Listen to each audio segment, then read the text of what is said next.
Hi, welcome back guys. This is your friend, the Broccoli Fanfics. Back with amazing fanfiction.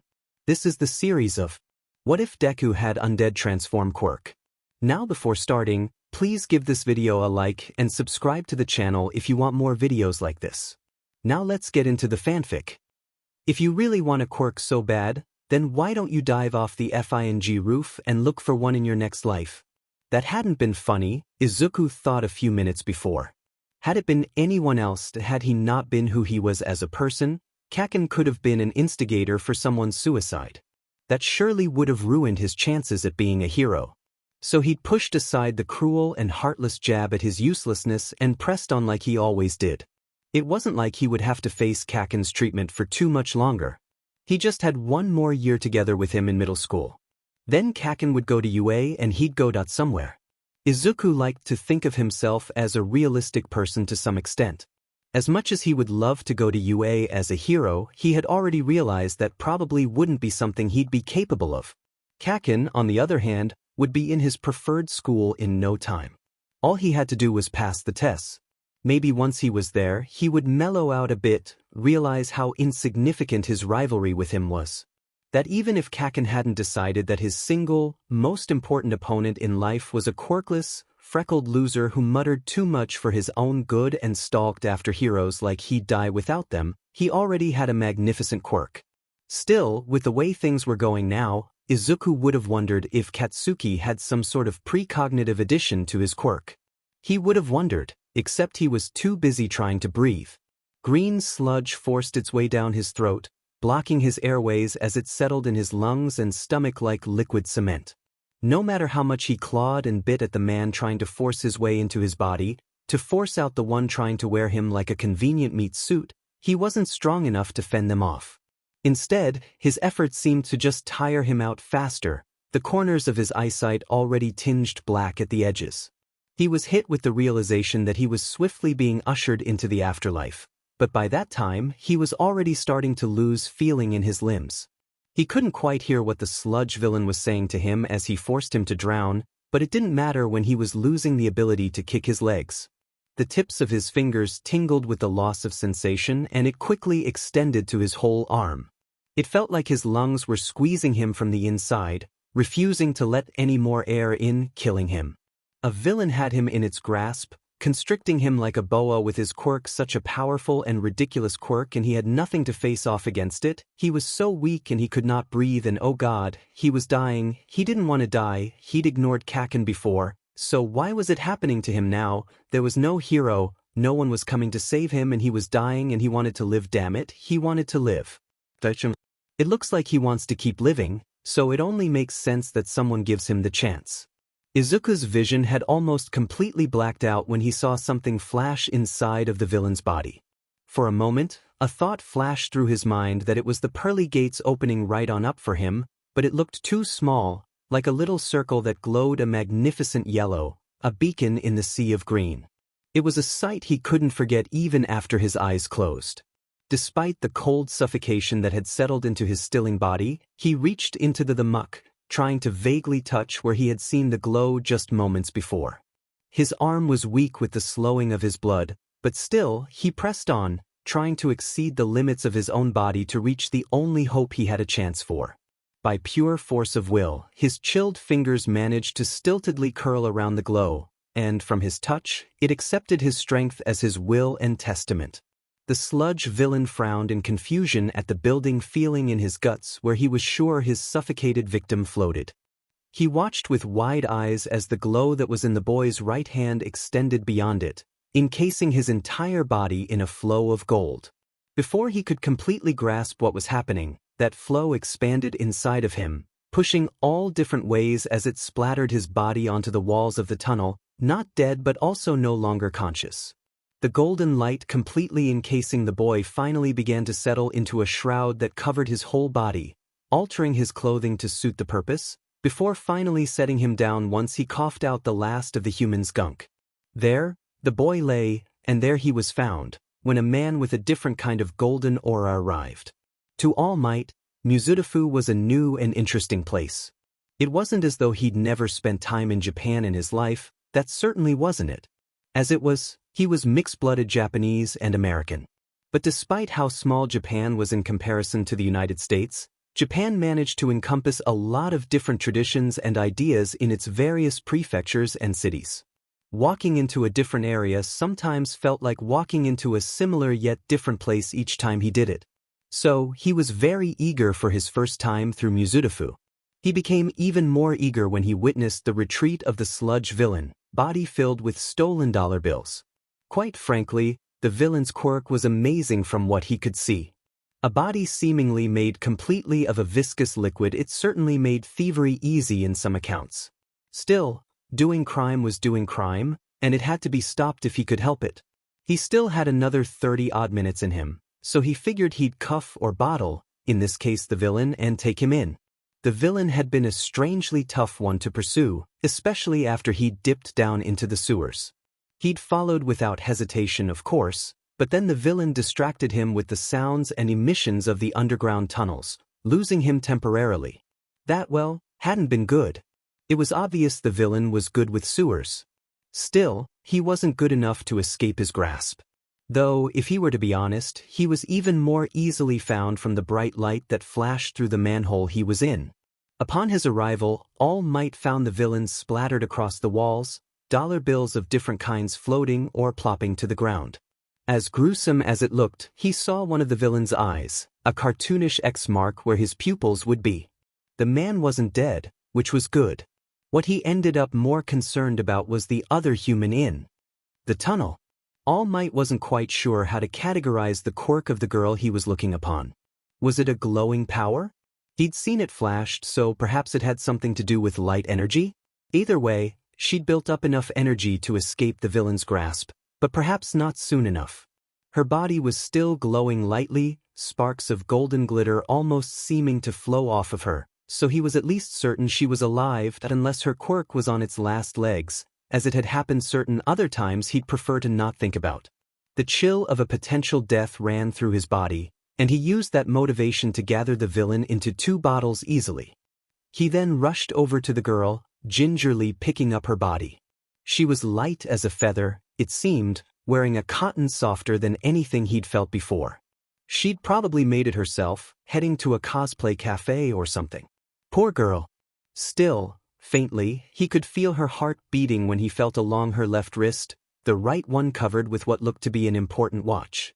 Knowing now that she still had a chance, he rushed her to the open air, away from the tunnel, before setting her down spread eagle.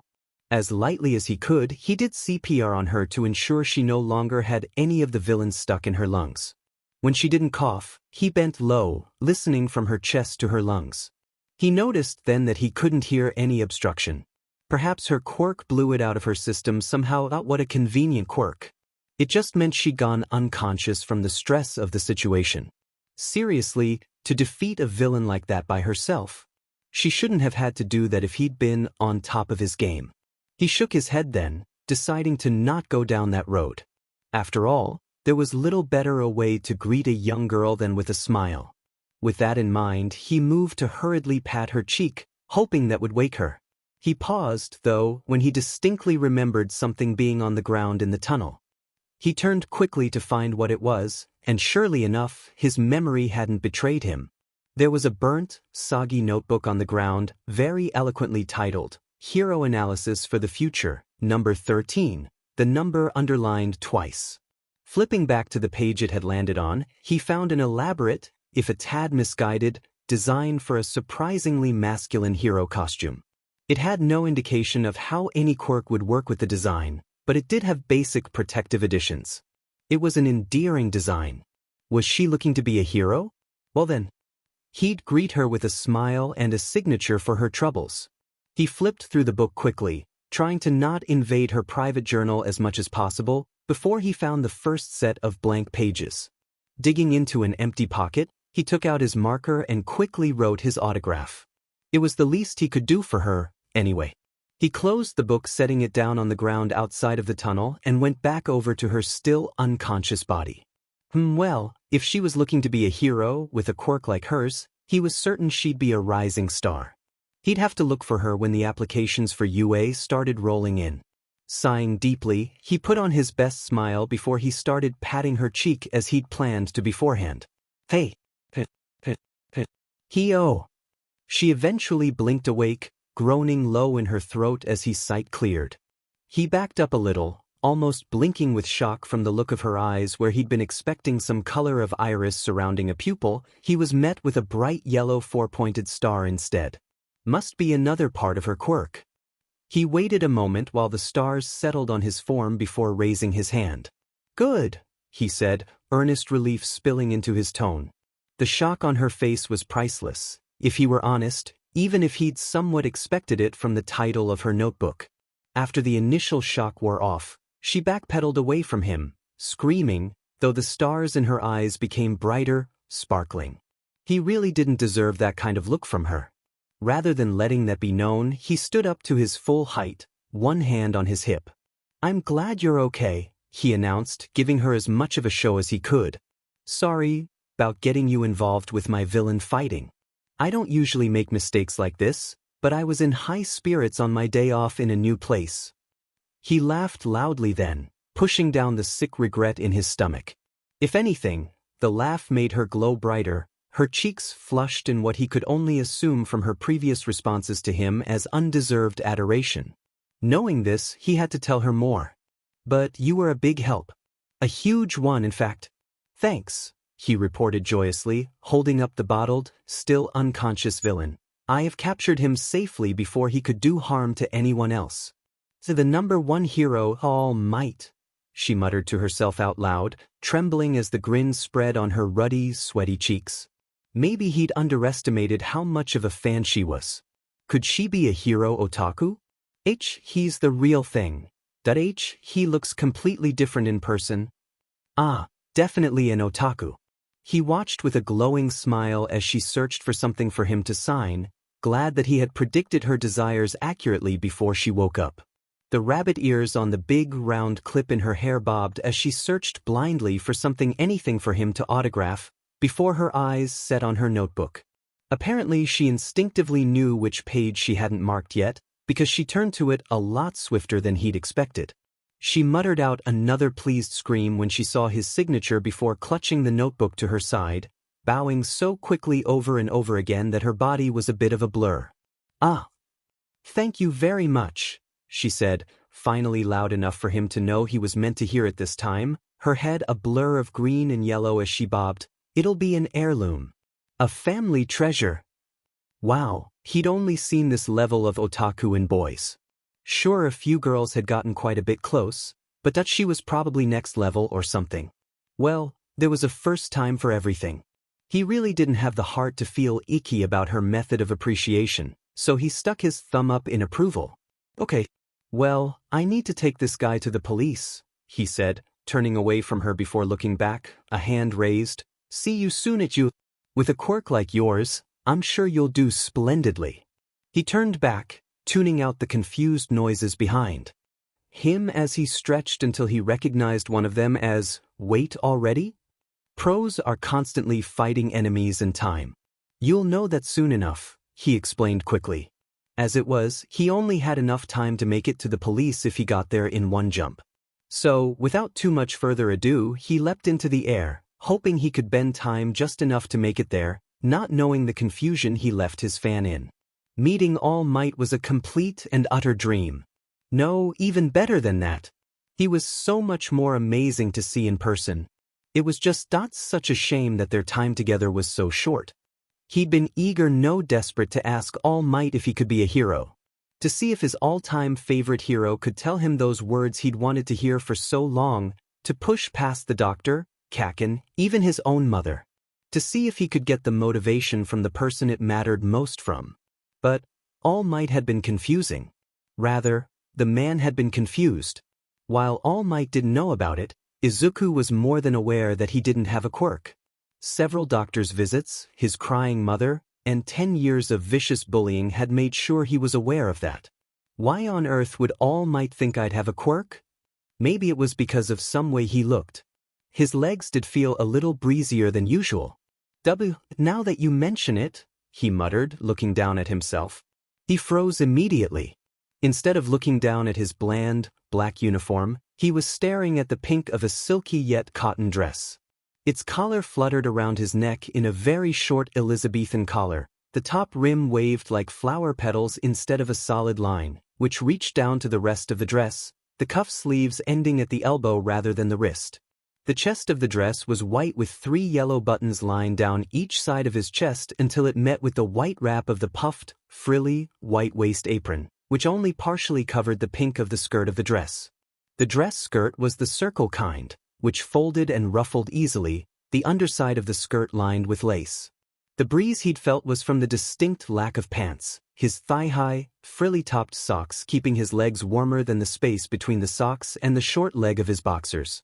He wore knee pads over his socks at a darker shade of pink than his dress, and his shoes, rather than the usual red, were 2 shades of pink, the front of the shoe a lighter pink than the main part. On his hands were fingerless, short, frilly white gloves, and around his whole body was a yellow aura he was very much not used to seeing. Rather, he wasn't used to seeing any of what he was seeing. It kind of short-circuited his brain.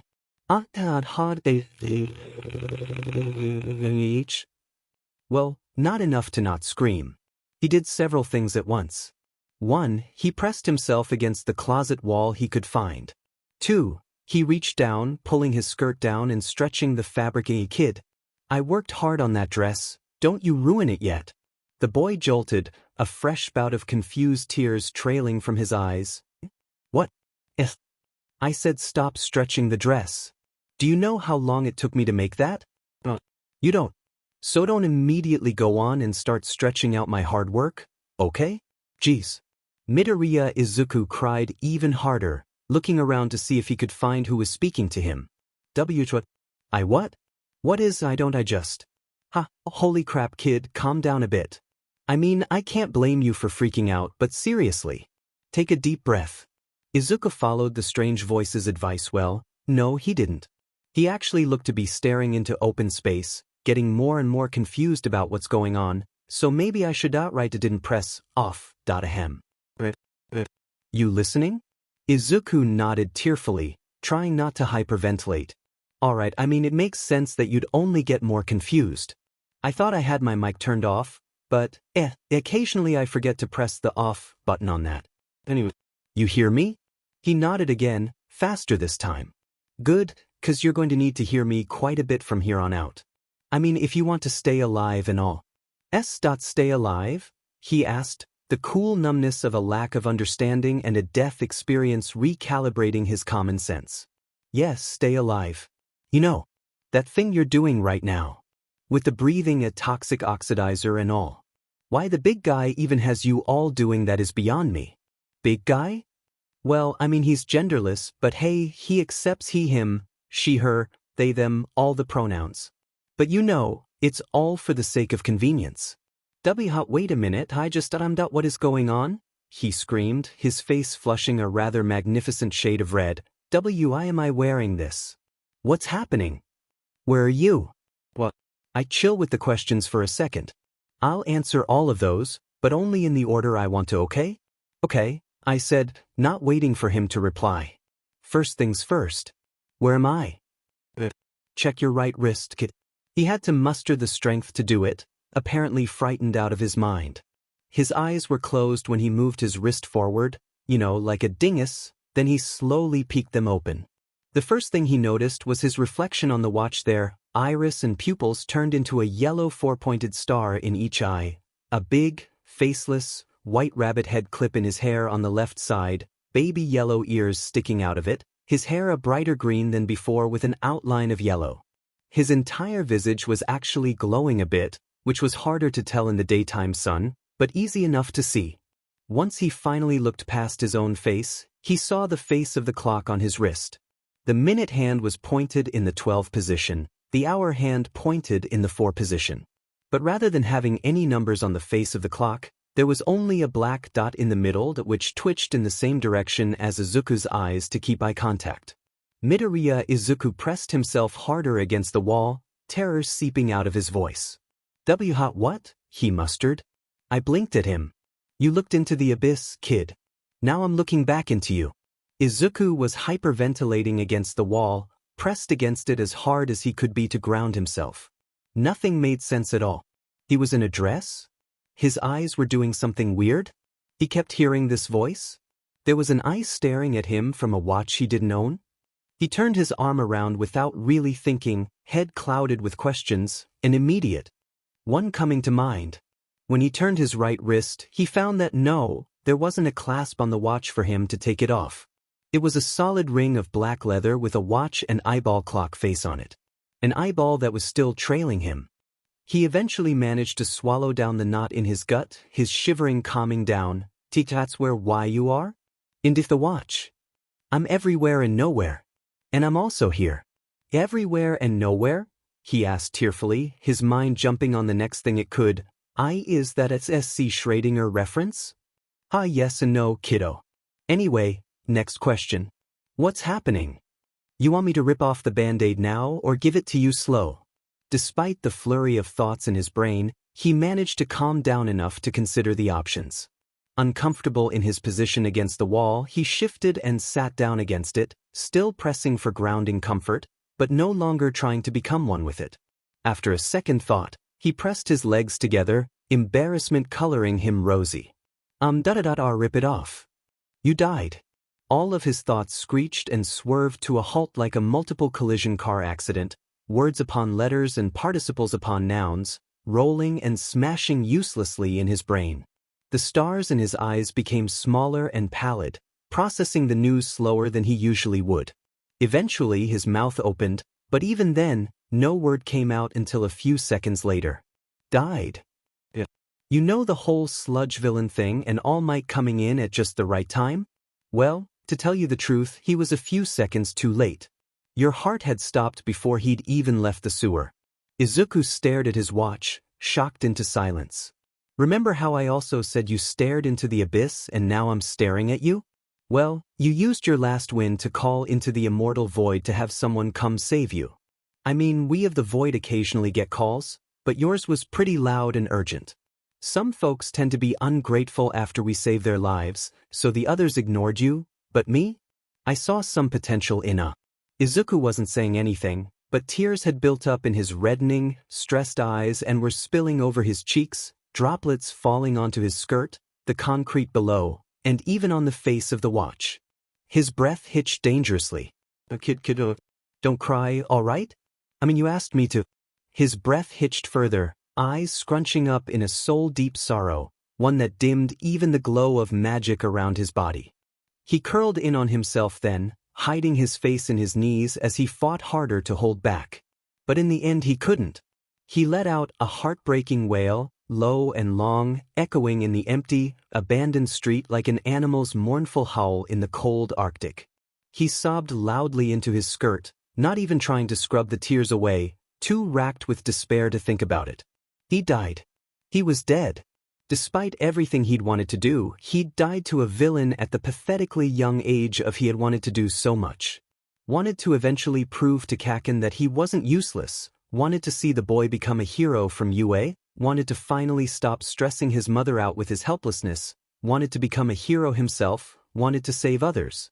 But in the end he hadn't been able to save himself. And now he was dead. Useless Deku was useless to the end of his days. What would his mother do when she found out? What would Kaken even say? He could imagine the two, but he was unable to decide whether his mother would be sobbing on the ground like he currently was, or if she would be beyond grief, an empty shell of sorrow. Despite everything, he couldn't imagine Kaken laughing at his funeral. Maybe he'd be scowling at his casket, ready to blow it up and force him to wake back up. Maybe he'd be empty, too, finally absolved of the bane to his existence but unable to rejoice in his mother's face. He could only imagine those two there. He'd really lived a pathetic life, huh? In the end he was okay. I'm going to need you to shut up with that, right now. You died. That doesn't mean you're dead. Izuku shifted where he'd fallen onto his side, his face still buried in his skirt, arms, and legs. He hadn't stopped crying, but he had stopped his really depressing thought process, unable to be fully curious but unable to keep thinking about his death either. If you would let me finish. That's all you could. I heard you and gave you a chance to prove yourself. Even when your soul was leaving your body, You forced your dead fingers to close around the light I was trying to give you. Do you realize how hardcore that is? So cut it with all this useless and pathetic crap. Sure, All Might didn't save you, but you saved yourself. Izuku sniffled roughly, and he absolutely had to have gotten some snot on the dress, but he also shifted enough to stare blearily back at the watch. The eye staring at him pulsed with a golden energy. You have a lot of potential. I saw that in you, and you exceeded my expectations. You closing your fingers around the light I showed you is what did it. You reached for your own success even after death. And that, kid, is well worth my assistance. The boy looked away, morose and depressed, but he couldn't help but feel a little lighter from the compliment. That light feeling dropped again though, another thought entering his mind as his tears streamed down his heated cheeks. He hiccuped. I still died though. Not dead. Come on, didn't you just interact with your favorite hero of all time a few minutes ago? It could have been a dream trial projection. I dunno. Well, it wasn't. You in your own body talked with All Might. This is still the real world. You aren't in heaven or anything like that. Izuku stared at the ground a little longer, sighing as he tried to get his breath together. Eventually, he pushed himself up, sitting with his legs to the side, staring at the watch whilst looking just as miserable as he felt. Yeah, that's the spirit, kiddo. Come on, I said, giving him a tissue. Wipe your face. You look terrible. He took it without thinking about where it came from and blew his nose. He glanced around before noticing the trash can near him, top open, and tried to throw the snotty paper away. It missed the first time. He crawled over sadly on his hands and knees till he reached it and tried again. It missed again. This happened 3 more times, one of which he was right by the trash can. How did he miss that, before he just stood up and threw it away with a small toss? He then plopped back down and crawled back to the dampened spot on the concrete, wet from his tears. Got it out of your system? He shook his head. Well, you're not crying so much you can't see, so I'll consider it good enough. He wiped at his face with his forearm, smearing his tears on it, before he sniffled and sighed. What do you mean that I'm not dead? You're not dead. Yes, you died, heart stopped and loss of sight while your eyes were still open and everything. But because of this power you have about you, you're not dead. He stared blearily at his mildly glowing hand. Power? Yeah, your magic. That's what all this is. And boy, do you have a lot of it. Seriously, you're glowing with the stuff. He frowned. That's not normal? No poo. That's all you, kiddo. Still in his depressed state of mind, another thought came to him and spilled from between his teeth without thought. Am I a zombie? What? No. Not a zombie. Zombies are the living dead creatures that seek out living flesh in order to obtain the previous feeling of life, always hungry and always searching, a nearly eternal curse lest someone destroy their last connection with the living realm. You, on the other hand, are simply undead. Once dead, but then you hit the undo button. Like, usually one of the guys or I would have to hit it for you, but I showed you the button and you hit it yourself. See what I mean? Anyway, if you're concerned, you have more in common with a vampire than a zombie. Unless are you having any hunger pangs? After a moment of silence, he nodded. What? I want a katsudon. Yeesh, kid, don't scare me like that. I can't blame you though, depression hunger is real. Let me guess, you wouldn't be against getting a few bowls of ice cream either. Izuku nodded, still shrouded in melancholy. If you have enough money on you, you can get some. Anyway, what's happening now is I've connected with you and have given you access to your magic. What's magic? Well, dictionary-wise, it's the power of apparently influencing the course of events by using mysterious or supernatural forces. Which basically covers it, to put it in better terms. Magic is more like entropy made available. The boy breathed heavily, still calming down, but kept listening, his mind already rebooting and going a mile a minute to absorb the information he was given. He paid no mind to the man and woman, hand in hand, passing by him with a confused look on their faces. Think of magical energy as entropy. Every system, everyone has the potential for it, but it's just, unavailable. Except, it's not thermal energy that's unavailable, It's kinda like potential itself. Magic is basically potential solidified. And you have a lot of it. Seriously, kid. Like, magic levels tend to be wonky because a person can have a lot of potential and never use it so it dies out, or have very little potential and push it to its limits and those limits are just really, really small, or doubt themselves too much and kill their own potential, but you had a lot of potential but you just couldn't use any of it. The way this world works? It wouldn't have let you use it, not without intervention. That's where I come in. The boy nodded as he flushed even brighter, pulling his legs closer to himself. I see. Who are you anyway? Geez, you really don't get it about the whole I answer questions in the order I want to thing, do you? The whatever. I have many names and I have none. Some call me point of view. Others, narrator. Others, the voice of the world. You, on the other hand, can call me .hm. How about the handyman? Izuku nodded. I'm not sure if I have much of a choice in what I'd call you. Darn straight you don't. Alright, next question. Why are you wearing that? The boy paused for a moment before his entire face went a startling shade of red, as if all the blood in his body had rushed to his face. Quickly, he pressed down the front and back of his dress, practically sweating bullets. Oh God, oh God, oh God, oh God, oh God, oh God. Kid? One of Izuku's hands were making their trembling way up to his face even as he muttered a mile a minute. Why? Why am I wearing this? Oh God, I've been in this for hours, haven't I? People have been passing by, right? They have to have been passing by. Didn't I see someone earlier? Oh God, they saw me in this. Did they take a picture? What would Kaken do if he saw me in this? I die all over again. Oh God, I died. Let's not go down that road again, Oka. He turned to the watch swiftly, eyes spilling all over again. I'm dead and I'm in a dress. I don't even have shorts on under this. If someone sees my pants. Did All Might see my pants? Did the idol of my life and savior of my childhood and more than half the world see my All Might underwear? Again, not dead, and you probably shouldn't say that out loud, kid. Izuku grasped his right wrist and bowed his head, even the magic around his face glowing a bright red. His body trembled with such embarrassment that one would almost feel pity for him if it weren't so cute. Please get this off of me. Why don't you try taking it off? Because I feel like you just put it on me again, or I'd take off my actual clothes and just be naked out here and I can't. You barely know me but you know me well enough. Alright, I'll give you a little relief for now. Just press the button at the top of the watch. Izuku quickly brought his wrist close to himself and inspected the watch, ignoring the eye that gazed at him from it. Surely enough, there was a small button at the top of the watch that could be pushed or possibly pulled. He pressed it quickly, and in a flash of light, the yellow glow receded from his body, and he found himself back in his regular school Gakuren. He sighed heavily with relief. Next time, don't do it so out in the open.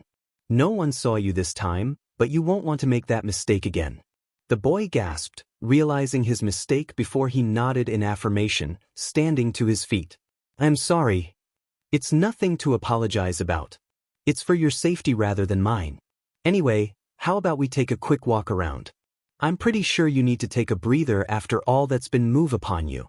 When the boy's stomach grumbled in agreement, Izuku couldn't turn any darker, so he just covered his mouth and walked quickly, his body small and packed together as he ran away. He left the ice cream shop near downtown Mizudafu with a double-dip ice cream cone since he didn't have enough for Katsudon. He took a lick as he passed down the city streets, finding himself infatuated with the sounds and sights of the city. Advertisement lights gleamed and trailed in the air as some moved and changed colors. People wore their work clothes as they headed to the bars, their homes, or their jobs for some extra late-night work. Just listening to the chatter of the people was more satisfying than he could remember. As he thought about it, he realized it was probably because, just earlier that day, he could have very well never heard or seen such things again. The world really did look more beautiful after you nearly died. Well, after you actually died, he supposed. If he were honest with himself, he wasn't over that particular fact. He had died, no matter how temporary that condition had been. Had it not been for the handyman, or whoever the voice was, we would still be just as dead. Even worse, his body would have been discovered by his all-time hero rather than saved by him. He had to think seriously. What was even going on? Even with the explanation, some things still didn't make sense to him. Magic? Not quirks? So this wasn't a quirk. What was the difference? And the voice had conveniently ignored his question about the dress. He felt himself flush just thinking about it. The further he walked, the more the bright lights became fewer and further in between as he passed the barrier from nearly downtown to the more suburban area. The darker the streets they became with the setting sun and lack of fluorescent lights, the darker his thoughts did too. After all, the handyman hand never formally said why they saved him. Sure, the voice saw some potential in him, but for what? They explained magic in a very vague sense too. And if it really was his power, why hadn't he been able to use it before? Why didn't he have a quirk either? He didn't realize he was mumbling until his lips rubbed the top ice cream off of the cone and onto the ground. He'd gasped in shock, saddened by the turn of events. He never seemed to pay attention enough. That's what got him killed. He hadn't simply died. He'd been killed. Suffocated even. The chill of the ice cream, despite its taste, no longer comforted him. Still, it would have been wasteful to have bought it only to not eat it, so... He gulped and, trying not to think of the chill of death, scarfed down the rest of his cone as quickly as he could. Of course, that just left him with a really wicked brain freeze, one that had him groaning and squirming, holding a hand to his head, and he blindly shuffled over to the nearest trash can to throw away the paper the cone had been held in. Just as he did though, he felt something strike through his chest. It was a dark feeling, encompassing and palpable. The feeling spread its tendrils along his back, and he couldn't resist the disgusted, full-body shudder that went through him. He felt his heart jump start in his chest. He couldn't control the way his body started to shake. Izuku didn't gasp or anything drastic. He just looked down at the watch surrounding his wrist, several questions in his eyes. So, like I said, I'll answer your questions in the order I want to. Next question, what's that feeling? That feeling is why I helped you. So, transform. His eyes quickly widened with an embarrassed queasiness. Transform? Push the button again while thinking of changing and transform. It's the only way you can learn the next part I'm trying to tell you. His face scrunched up in mortification. But why is it a dress? Could please just... No. I want you to answer me. He paused after saying that, looking around. There were a few straggling people making their ways home, giving him a weird look for talking to no one. He blushed brightly, covering the watch before he scurried into the nearest alleyway he could find. Once there, he looked around again and, finding no one, uncovered the watch. Then he froze for a different reason. The eye's pupil, he realized when looking closer, actually wasn't a solid circle.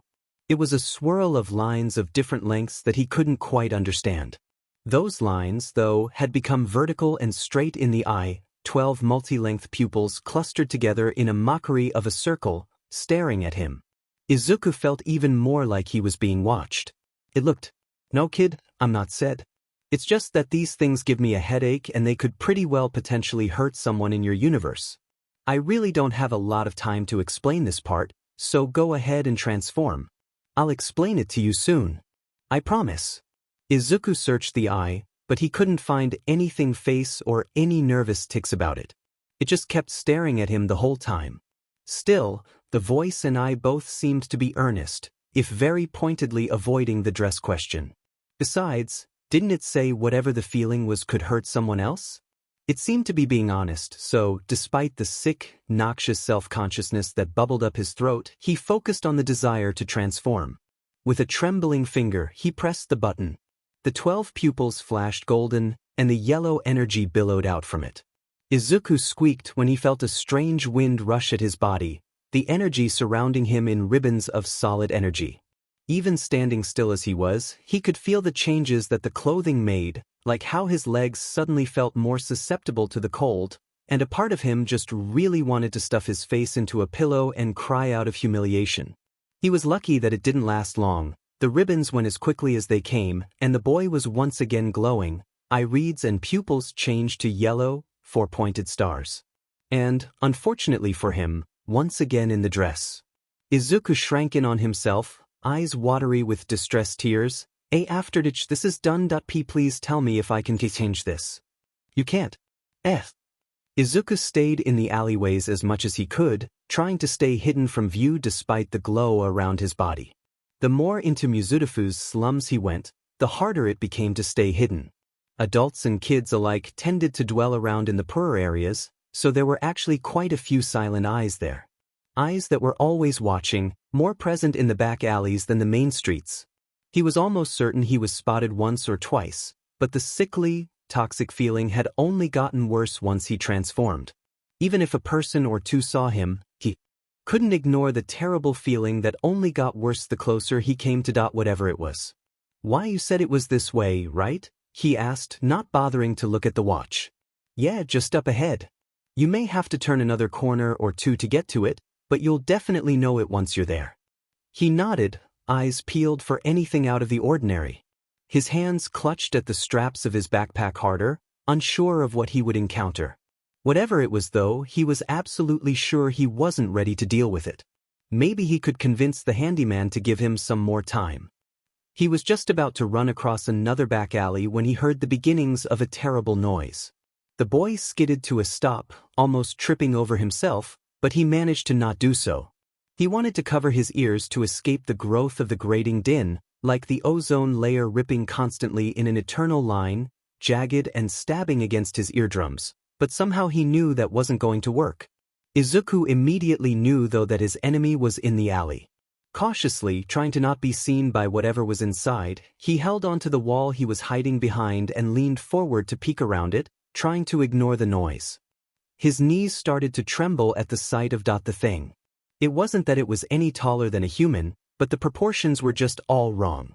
Its arms went past its knees, and its torso was too small, making way for very, very long legs. It didn't appear to have any feet, walking on pointed stilts, but it did have hands, with long fingers that twitched unnaturally this way and that. It was facing away from him, but he could still see its head bobbing and whirling, jerking around like a glitching video game character. Its entire body was a tad see-through and dark gray, shaded just a tad dark blue. It stood as still as its quivering body could in the middle of the alley. Sharp spikes of fear ran through Izuku's heart. WWW chat is that? How do I put this in a way that's easy to understand? You know how I said magic is like entropy, unavailable potential? Yes, he said, not taking his eyes off of that thing.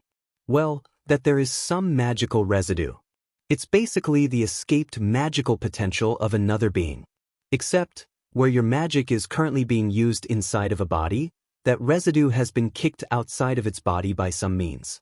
It's the byproduct of someone's really, really bad magic use. And they're noisy when they're like this. Izuku nodded, unsure of how to approach the situation. He glanced past the monster to the street, where he could see a person or two moving along their way. Teach those people that they don't hear this? Just as that was said, the monster flinched really hard. Its arm managed to pass through a trash can it was near before its hand became pointedly opaque, knocking the top off of the can. Izuku's blood felt like it froze. Not yet anyway. It's not quite solid yet, but as you can see, it's very nearly there. Once that thing has enough energy, it'll become solid enough to affect your universe. It's standing still right now, but I can't say it'll stay standing there forever. How tall is it? About 6 feet, that's relatively normal, but its body is just so unnatural, but then again, it's magic, so I guess I should expect that. Still, what hero would be effective against something like hero? What's this hero talk you're doing? Izuku paused, realizing that he'd been mumbling again. He flushed across his cheeks, trying to blink his embarrassment away. I was just wondering what kind of hero could be called against this. Why do you think I called you here? Izuku glanced down at his watch, a questioning, confused look on his face. After a second, his eyes widened almost comically, the stars in his eyes becoming smaller out of shock. Me? Why you want me to stop that thing? He whispered harshly, glancing back up to the strange creature. Panic ran through him when he noticed it looked a bit more solid than before. What better a way to fight magic than with magic? You don't understand it yet, kid, but you're the best person for the job. Why yes, of course I don't understand. You've barely explained anything to me. That I just know I died and I'm back and that magic somehow exists and you're from the void or something. How am I supposed to beat that thing? What even is my magic? As I said before, kid, I answer questions in the order I want to. Still that, to be frank, I'm not sure how your magic works. What? His heart sped up considerably, watching as he saw less and less through the monster in the alley. Like I said, magic levels tend to be wonky, but even magic itself doesn't exactly follow too many rules. Magic isn't supposed to exist here in the first place. It's entropy. No one's potential is the exact same, so it makes sense that magic doesn't show up the exact same in every person. So basically, what you need to do is find a way to make the potential you have that's not supposed to exist function in an existential plane against a being that's not supposed to exist. That explains absolutely nothing, he whisper-screamed, staring into the alley. That's when he noticed how silent it was compared to earlier. The static from before changed into a strange, white noise. And how the monster was no longer standing where it had been. It felt like bile was rising in his throat, the aura of something sick and wrong to his left. Slowly, he turned his eyes from down the alley to the head of it, right where he was, a little in front of him. It stood there, completely still save for the static that made up its face. It had no eyes, but he could feel it staring straight at him. Izuku's jaw had already dropped open a bit from before, so he closed his mouth with the slightest click of his teeth, starry eyes trembling and watering from the thing before him. Regardless, kid, you're gonna need to make it work. The body in front of him twitched before it rose its hand, and Izuku scrambled back with a cry, barely avoiding being slammed into the wall he had been hiding behind. He fell straight onto his butt, tears falling down his cheeks as he watched the creature turn from its hand embedded into the wall to him. Stiltedly, it pulled its hand out of the wall, its fingers twitching as it let out a crackling, static noise. It was in front of him just after he blinked, a little billow of dust puffing up where it had been standing. It started reaching down toward Izuku, but the boy screamed in terror, rolling over onto his hands and knees before scrambling to his feet and running away. The thing straightened up before it seemed to suddenly appear right behind Izuku. It reached out again, grabbing a fistful of his backpack, making the boy attached to it jolt, pulled off of his feet by the force of the creature holding him back. Barely moving the lower half of its body, it then turned its torso sharply to the left, swinging Izuku's body with it, and it let go, slamming the boy almost face-first into the concrete wall. It cracked and broke under the force of his body, making a crater in the side wall. Izuku gasped in pain as he fell off of the wall and onto his side before he turned onto his front, his head spinning. His eyesight was wobbly with tears and the threat of a severe concussion, but somehow the latter seemed to be fading off. "Come on, kid, I know you can do better than this." Izuku groaned lowly, trying to clear his head as his eye caught sight of the creature turning its lower half toward him. He had a small inkling of something that could happen then, and before it could move, he got up on his hands and knees and crawled quickly out of the way. He'd predicted one of the potential happenings correctly, as the next moment saw the creature's foot stuck into the ground right where Izuku had just been moments before. I done, what am I supposed to do? I mean, using your brain is working much better than fleeing without thought, that's for sure. Quiet. Just be quiet. He barely managed to roll out of the way of the creature's attempt to pin him to the ground with its pointed foot again. "Hey, you're the one who asked. Oh, so now you want to answer my questions?" He screamed, actually managing to look angry despite the tears rolling down his cheeks. Then tell me how to defeat it." "I don't know anything. I don't know how to do anything. Tell me already. If you want me to do this, then tell me." "I told you, this is a battle of magic and magic. So use it." "How?" He cried out when he barely managed to duck below it, kicking the wall where his head had been. It crumbled under the force of its body, and the creature's leg twitched and quivered as it dragged it out of the hole it made. While it was distracted, Izuku made a quick dive past the alley that the creature had been discovered in, trying with all the gasping energy in him to get away from the creature. Down the way, he could see a few more people than before, some having stopped upon hearing the noises from the attacks and possibly his own screaming. The group of people seemed startled as he passed, but he didn't care. More than anything, he felt a wash of relief roll over his body. If he could run down that way, then the adults could take care of it. They could call the heroes and they would get rid of the villain. Just as he started to turn to run down the alley, he paused when a sinking thought came to him. The handyman had told him to go against the creature without any real knowledge about his powers other than magic should go against magic. The voice never said a single thing about quirks, and despite him being 14, scrawny, and useless, they made it sound ridiculous that he would ever call on adult pro-heroes. You don't understand it yet, kid, but you're the best person for the job. Izuku was pretty good at reading people sometimes, even if it was just the sound of their voice, and the voice had sounded earnest. With that in mind, he rummaged through his brain for reasons, deciding to forego making his way down the alleyway. Something wasn't right, so he ignored it when he heard the startled cries of the crowd as he passed, keeping his distance. When he heard several people shout with the sudden burst of white noise, he jumped to the side, ducking. He just barely avoided another one of the creature's attacks as it sailed over where his head had just been. You've gotten pretty good at dodging this thing. Considering how beat you were getting before, I'd say that's a quick improvement. Good going. Quick question, though, why'd you run away from the growing crowd? Couldn't they have helped you? Maybe, but he tripped on his own feet, dodging yet another swipe from the monster hissing after him, but he stayed upright as he kept running forward. But something you said. Keep thinking, but think faster. You're going to run out of alleys eventually. Okay.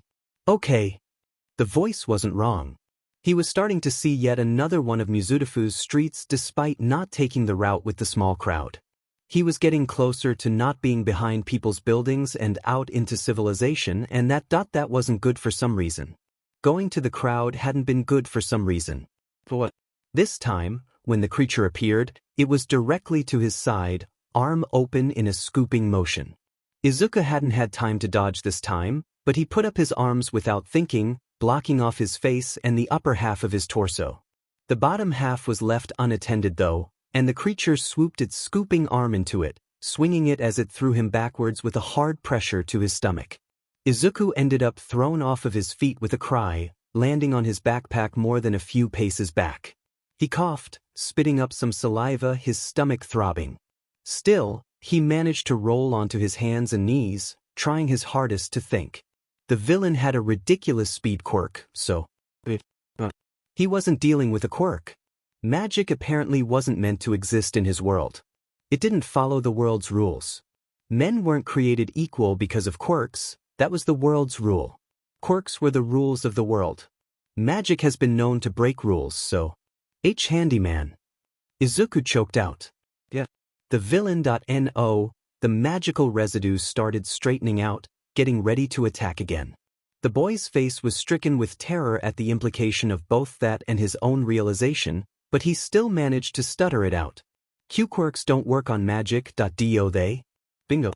Well, not exactly, but you've got the basic gist of it. Trying to face off against a magical being with quirks is, in many cases, like trying to divide a number by 0.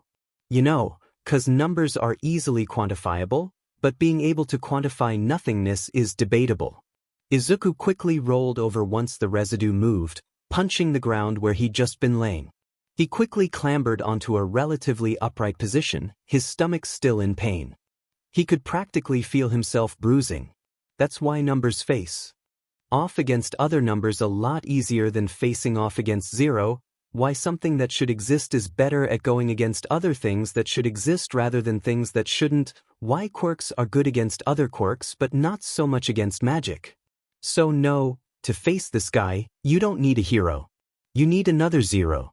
I know you probably meant something really deep with that, but all that did was hurt my self-esteem, Izuku said, having a temporary lapse in his panic to escape. Right, we're gonna work on that. Anyway, got any ideas on how to use your magic yet? No, he wheezed, barely avoiding the monster's punches. It had him nearly pinned to the wall at the last one before he dodged to the side, its leg coming up to kick him.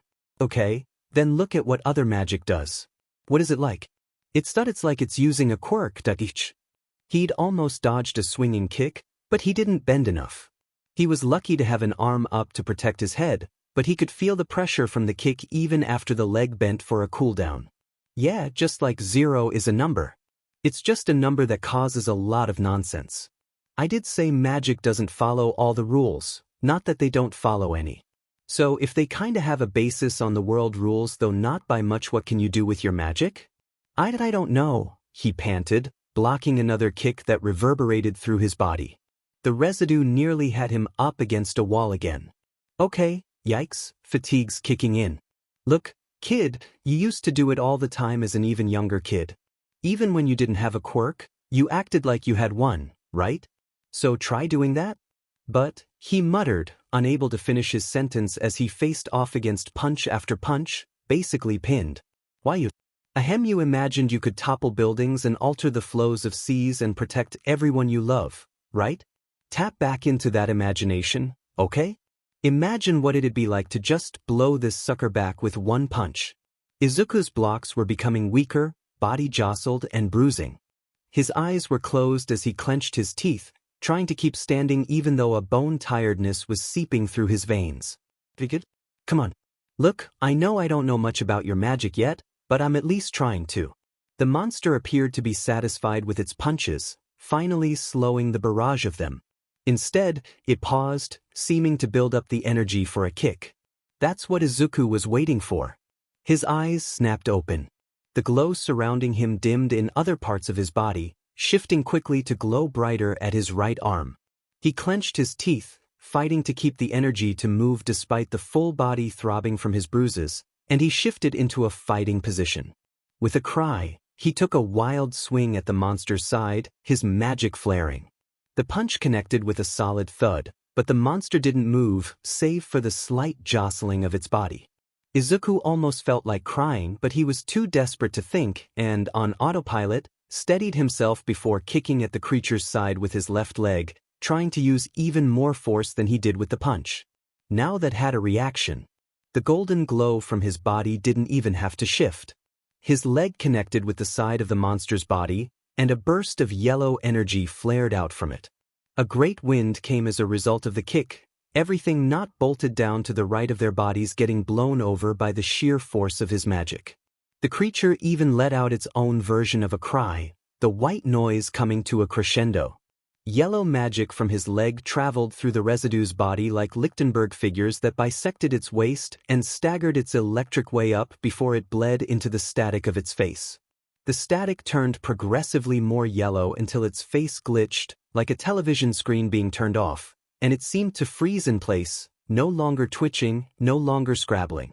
Izuku moved his foot away from the residue's side, stumbling on his own feet as he tried to stay upright. It kept standing still, and after a moment, the rest of the color in its body started to fade, including the yellow figures trailing through its form. Once the color was gone, Izuku realized that the creature had solidified into stone, and for a moment, it stood there like a decrepit mannequin. The next, it teetered backwards, unsteady on its own feet, and smashed to dust on the concrete below. That was awesome. Izuku panted, staring down at the dust that was once his enemy. Every ache thrummed through his body, but he stayed standing. Then his breath hitched as tears started to whoa, wait, kid? Are you okay? Izuku didn't say anything, blobs of saline starting to drop off of his cheeks. His knees felt weak, so he let himself tumble a bit as fell onto the wall he'd just been pinned against, and slid down till he was sitting. There, he put his hands on the ground to try to keep holding himself up as he allowed himself to cry. Is this about the residue? 'Cause if it is, don't worry, I think I know what you did. As that was said, 3 bright crystals of energy rose up from the dust. It wasn't the same shade of gray that the solidified monster had been, rather, it was grayish-blue with a speck of white in the middle that pulsed very minutely through the energy, like ribbons of white inside of a blue-gray sea. The residue has been neutralized, like positive and negative energy colliding. Your magic stabilized the magic of that thing, so now it's not a raging energy anymore. Here, put me towards it. Without a single word of protest, Izuku stuck his left arm out toward the crystals.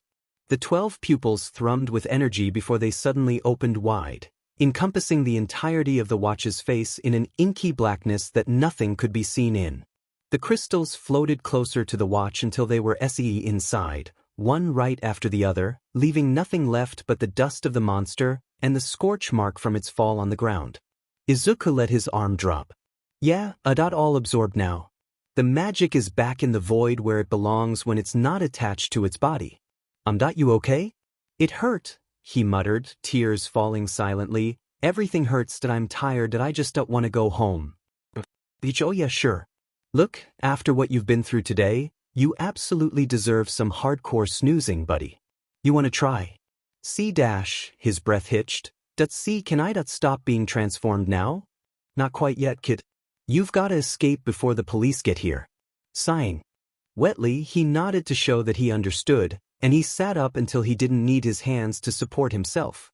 Okay, kid. We don't have to talk about anything else today. We can just, do that tomorrow. How does that sound? And I hate to be a party pooper, but folks are going to come inspect this. You can't use your plain boy looks of yours to blend in, so we better skedaddle. Your phone's still working, right? Use it to get a route out of here.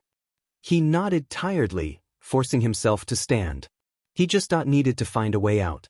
The alleyway had several other alleys attached to it, and he could hear the beginnings of curious people heading his way. So, as quietly as he could, he staggered off into another alley, disappearing from view before anyone could spot him. Hashiro stared down at the strange shadow that had been burned into the ground a bit behind a recently evacuated cram school. It was currently surrounded by soot and gray dust as well as yellow police tape. Off to the side, she watched as his co-workers questioned some witnesses, if they could be called that. Considering the destructive nature of the villain, just as she'd thought, no one dared to approach them, even when they were chasing after some glowing kid. Said kid was nowhere to be found. She brushed the brown hair loose from her bun back behind her ear, inspecting the rest of the alleyway. There was more than a little damage to the buildings in the alley, and a significant amount to the ground itself. 4/5 down the alley, and everything was thrown into chaos. The gray man had fought this single person, whoever she was, as seriously as usual. Then lost. Quickly, she took out her phone, calling the first police detective she could think of. After a few rings, he answered. Hello. Tsukachi-san, I hope I'm not interrupting anything, she began, peering down at the burnt shadow, but I've recently gotten another lead in your gray men case. I have a minute or two. What have you got? I can give you more details when I get back, but first things first. It appears that there's a specific quirk that the gray men can't stand against. That's so? Yes, I'll send you the picture. She blinked her eyes once they focused to the degree she wanted them to, pointedly sending the mental image through her phone. It took him a second to reply. So that's the gray man this time. What happened to them? I don't know, but apparently they were chasing a glowing child. She'd almost ran to safety, someone said, but she kept moving forward to let that thing chase her. I think the kid might have used her quirk to escape it. Whatever quirk that is, we need to know how it works, fast. Please see if you can get more of a description other than glowing from them, and I'll check the quirk registry. Yeah, gotcha, she said, distracted. What is it? It just doesn't make sense. The two we have in custody took 5 to 6 heroes to take down, each, mostly because their quirks didn't seem to work on them somehow. What kind of quirk could this child have that she'd destroy them by herself? Upon returning home at the oddly late hour of 10 p.m., Izuku was reminded, rather unfortunately, that he hadn't contacted his mother since he'd left for school that morning. She'd fussed over him because of his tardiness and the morose look on his face, sure, but she'd also grounded him for the weekend, no leaving the house unless he went to the optional school day on Saturday, no video games, and no television or hero videos, which he honestly didn't mind. She'd fussed over him even more when she realized he didn't feel as though being confined to the house was a punishment.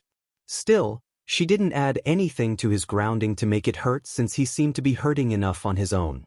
After all, after the initial fussing session, during which Izuku stood stock still, he'd reached forward and hugged his mother tightly, apologizing stiffly before the apologies spilled out of his mouth like a river, heavy tears quickly following it.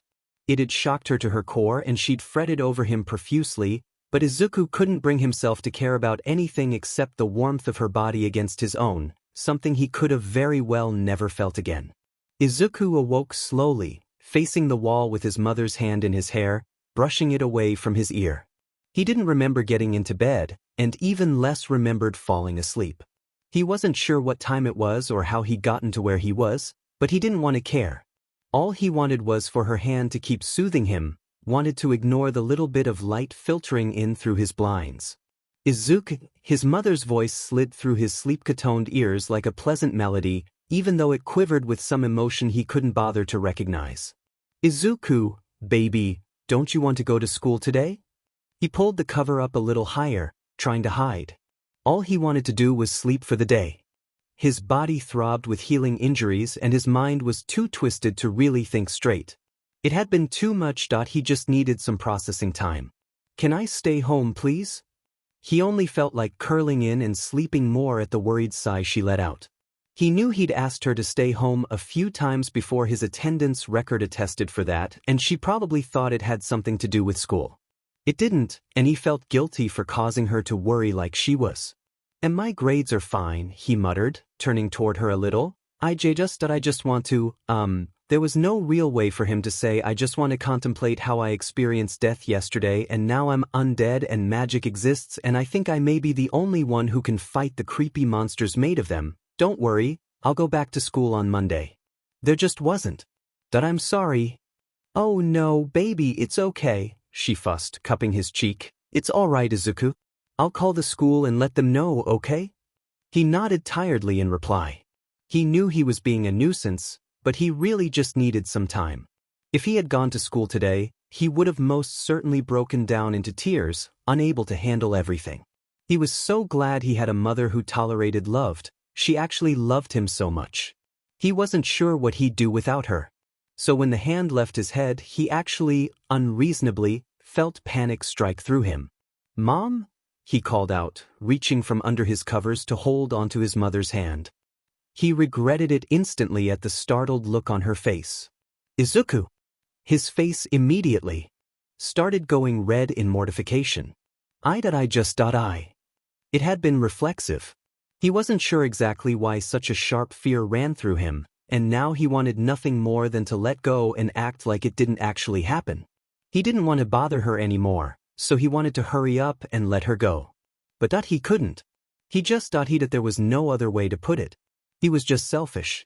Do you have to go now? He pushed past the mortification in his chest when her expression became very carefully neutral. I was not going to get the phone for now, dear. Of course she was. Of course that was the only reason. After all, it would be rude to just let him stay home without letting the school know first. Sure, it was an optional day at school, but it functioned like every other day, and most students didn't miss it. She needed to give a call, he was bothering her enough already, he needed to let go of her skirt and stop being such a leech. When you get back, will you, please pat my head some more? Her carefully neutral expression softened with worry, and he let go of her skirt, unable to stand the feel of it against his fingers anymore. He'd actually asked, and now she had to answer such a stupid request. God, what was he, 5? She did answer him, but not verbally. She sat carefully back onto the bed near the head of it. He shuffled over to her without thinking too much about it, and she said nothing at first when he pressed his head against her outer thigh, her hand beginning to rub through his hair again. It took him till the 8th run-through of his hair before he realized she hadn't gone to get the phone. Don't worry, sweetie. I'm getting the phone. He peeked one eye open from the blessed darkness behind his eyelids to see her other hand and fingers over her legs, shifting and pulling something not in the room. He hadn't known she could do that. That was amazing. She was amazing. She's always been. That's why it always hurt when he realized exactly how much she was surrounded by people who didn't deserve her. Whether it was her absentee husband or the quirkless child he gave her. Izuku, baby. Do you want to talk about this? A ball of bile rolled in his stomach as he shook his head. He was not ready at all for that conversation, and he was so very selfish. And not yet, he muttered against her outer thigh. Please? Okay. He didn't say anything again, didn't have any real words he could say to make everything better, Because really, there wasn't a way to make everything better. Not yet. And he wasn't ready to confront everything in the end. He just needed a bit more time, even if it was a terribly selfish wish. So he stayed silent as her hand carted through his hair, and the darkness started to become darker from his steady decline back into unconsciousness. He was so very tired, a bone tiredness that he couldn't seem to get rid of. Her hand, more than anything else, helped him at least feel like he was resting. Besides, he at least wanted this again before he couldn't anymore, whether he or she not mom, never mom died. Hello? Yes, this is Midoriya. I'm calling to say my son, Izuku, isn't feeling well today. He couldn't remember when she'd started dialing. The phone must have been closer than he thought, or he was already losing time. It didn't matter. Not now. Not yet. His mother's voice faded as he relaxed further into his pillow, letting it and her hand lull him back into unconsciousness. Most of Saturday was spent with him sleeping or staring at the walls of his room. The second time he woke up, the light filtering in his closed blinds less white than before late morning. On his desk, his mother had left a note about work and some snacks for him to eat. He almost hadn't wanted to move to go get them, but he was being selfish as it was. It would have been impolite if he didn't try. Once he managed to get up and nibble on it, he might have cried a bit at the realization he could have never been able to taste her food again. That made him tired all over again, and he dragged himself back to the bed for more sleep. The third time he'd awakened, it was sudden, escaping the binding suffocation of his covers. He gasped and clawed at the sludge that wasn't there until he'd fallen out of his bed, covered with sweat. He laid there on the floor for a few minutes before he decided he had the energy to get up. He crawled back into the bed and laid there, covers off and eyes wide open. It took him much longer that time to fall back asleep. The fourth time he woke up, it was for the bathroom. Nothing much. The fifth time, he jolted awake, static ringing in his ears. He hadn't fallen out of the bed, but his body throbbed with the effects of pain memory and his slowly healing body. He'd groaned, finally pulling his covers up to his waist, and rolled around on his bed for a bit before he lulled back to sleep. When he woke up the sixth time, he knew instantly that he wouldn't be able to go back for a while. His body ached from being too still, and the light between the blinds was low, orange, and faded. One sleep-fatigued glance at his clock told him it was well after school, 7. He remembered something then, and glanced down at the watch around his wrist. The eye greeted him there as usual, as well as a time that never seemed to change. Handyman, why does the watch's time stay at 4? That I'm not sure you want that answer. His eyes narrowed, not out of irritation, but out of foreboding. Not sure I want the answer, or not sure I can handle the answer? Someone has to have told you at some point that you're really smart, kid. I'm not handling anything well, he muttered, pressing his face into his pillow, but I don't think I'll get any worse as long as it's referencing something that's already happened. I can't take anything new, though. Not yet. This references your undead state. Is that okay? Please tell me. Time of death. Izuku stayed quiet. I mean, part of my job as the conduit between you and your magic and my job as the narrator is that I record your life, kid. This, too, is a part of your life. The boy didn't move for a little longer before he pushed himself up onto his hands and knees. His eyes were half closed, expression a mix between slack and neutral. He struggled with himself a bit before he finally made his decision. Getting up out of his bed, he stumbled over to his desk and riffled through it a bit. Finally, he found a stack of 3 empty notebooks, all of them currently unused. He usually kept a few spares on hand so he didn't have to constantly go buy new ones. He picked up a notebook and a marker before he pulled his chair out and sat at the desk, making sure he didn't turn his computer on accidentally. Popping the top off of his marker, he moved to write something on the front, but then he paused. Frowning, he contemplated what he should write on it and decidedly changed the title from what he was thinking about before. After school activity book number 1, he wrote, "Hey, I liked the title of your hero analysis book. Why didn't you write something like that one? You were thinking about it. Everyone knows about heroes, so they'd know what it means. No one I know of is aware of magic. It would look weird if I were walking around with a book titled something referencing it. It's probably best to disguise it. Besides," he sighed, As much as you may like the title of my hero books, I get picked on for that, you know. It'd get worse if Kaken saw a book about magic analysis of all things. Hey, I'm not trying to dissuade you. I actually think it's smart. I just like asking questions for the sake of asking them sometimes. You know, using a lil Socratic method is all. A little, muted thrum of humor flushed his blood. Isn't the Socratic method used when asking questions to answer the asker's question, leading them to answer themselves?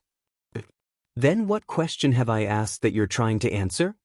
Nah, I'm asking questions get you to answer the ones you haven't asked yet. Vague, he muttered, opening his book to the first page. He paused his pencil at the first line, not sure what to write first. So he wrote the start of a potential magical essay, then erased it. Then tried writing what his outfit was like, then erased it. Then tried explaining what the book was about before erasing that, too. He barely got a line in each time before he did, and now the paper was wearing just a little thinner at that spot. He sat for another minute before he decided that only one thing belonged on the very first page. He tested out how he would write it in his head, rearranged the way he said it, considered it, rearranged it again. Finally, he tapped his pencil against the middle of the paper. He wrote the first word, then the next, then two more, then the rest of the sentence flowed out easier than the others. He wrote 3 more following that in the center of the page below it. Once he was done, he stared at the lines for a good amount of time. Then flipped the page to start on the rest. By 8:40 p.m., he'd filled 6 more pages with scrambled, disorganized notes full of arrows and explanations and question marks. He was new to his situation and to his magic, after all, whereas he'd already established a system for his hero notes. The after-school activity logs would take some growing into. When it came time in the book to explain his outfit though, he'd paused, his face flushing. He groaned, but eventually he stood up and took his book to the bathroom, where he'd find the full-body mirror. Surprisingly, despite everything, he'd yet to see what he looked like altogether when transformed. The thought of wearing the dress again made him queasy, but he would do it. For science. He closed the bathroom door and stared at the mirror attached to it, taking measured breaths to calm his heart. Cautiously, he rose his right hand to the watch and waited a second with his eyes closed. Then he snapped them open, eyes focused on his own as he pressed the button. Again, yellow, ribbon-like light burst from it and surrounded his body.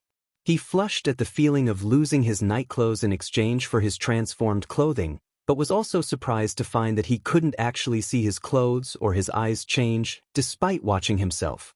He had to remember to note down that the energy covered him very well during the transformation sequence.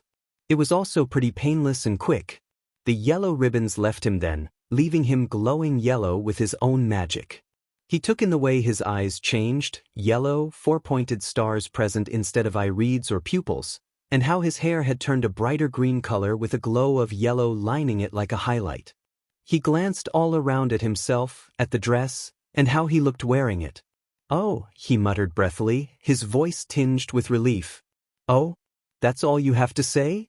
I thought you were going to throw a fit, to be honest." He jolted at the sound of the voice, sweating nervously. He'd forgotten he wasn't alone. I mean," he muttered, turning this way and that in the mirror, "I just didn't think I'll look go oh okay that on me." "Look good on you?" He seemed to realize then what he'd just said, his entire face going red, hands waving in the air. "I just thought a part of being a hero is having a good AP appearance and style, and I just I." He paused then before breathing in deeply, taking a large, cooling breath. When he'd calmed himself down, he looked off to the side, sheepish. I thought I looked weird." "Okay, but you're a fan of the wild pussycats, and Tora's a handsome trans man in a really nice skirt. Yes? What does that have to do with this?" he asked, matter-of-factly. "No, that's not what I was Never mind. I was just wondering. Why would you think such a manly guy like Tora could wear a skirt and not look weird, which he doesn't? Stop giving me that look, kid, but you could wear a dress and look weird." Izuku opened his mouth to answer, but paused before he could. He started to get flustered all over again. "I mean, it's not that G guys can't wear skirts or anything. Like you said, I really do like the wild pussycats, and I don't care about what they wear. Even in general, I don't care. It's just .wh when it's done me, I'm not, use.to it, and I don't I'm not.ccu. Seriously. We're gonna have to work on that self-image of yours, kid. But other than that, you have no issue? He hid his face in his hands. No. That's what I thought. Izuku huffed. You sound satisfied. A second later, he thought of one other thing he wanted to check. Izuku felt like throwing himself into the trash at the thought, but again it was for science. He did it quickly before he could change his mind. He rose the skirt of his dress up and peeked at his own underwear. Just as he thought, they were still boxers, but they, too, had changed in that there wasn't a brand name on them and they were a light pink color. They could have been mistaken for shorts if he didn't focus on it enough. He saw the tops of his socks then, too, shaped like flower petals against his legs. How are those even staying up? Magic. No, literally, it's magic. Despite himself, Izuku snorted. Letting his skirt down, he patted it to make sure it looked nice before picking up his notebook. He spent a few minutes trying to sketch out everything before adding additional notes to it, mumbling aloud. Regardless of clothes already worn, the transformation will appear almost the exact same as the first time, changing everything to the dress design seen here. Socks stay up due to magic. He glanced down, noticing his pink house slippers rather than the usual shoes. Some alterations may occur due to social norms or habits, i.e. my house slippers transformed slightly to become pink and more comfortable rather than changing to my outside shoes. Also, my backpack is absent. Unknown if it's transformed or not, make note later upon experimentation.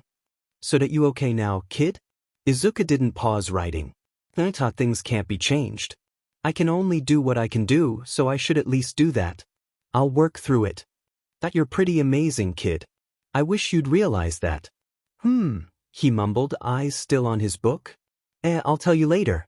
He spent the rest of his Saturday filling in as much incomplete information as he could about magic, its potential effect on quirks, and the state of being undead.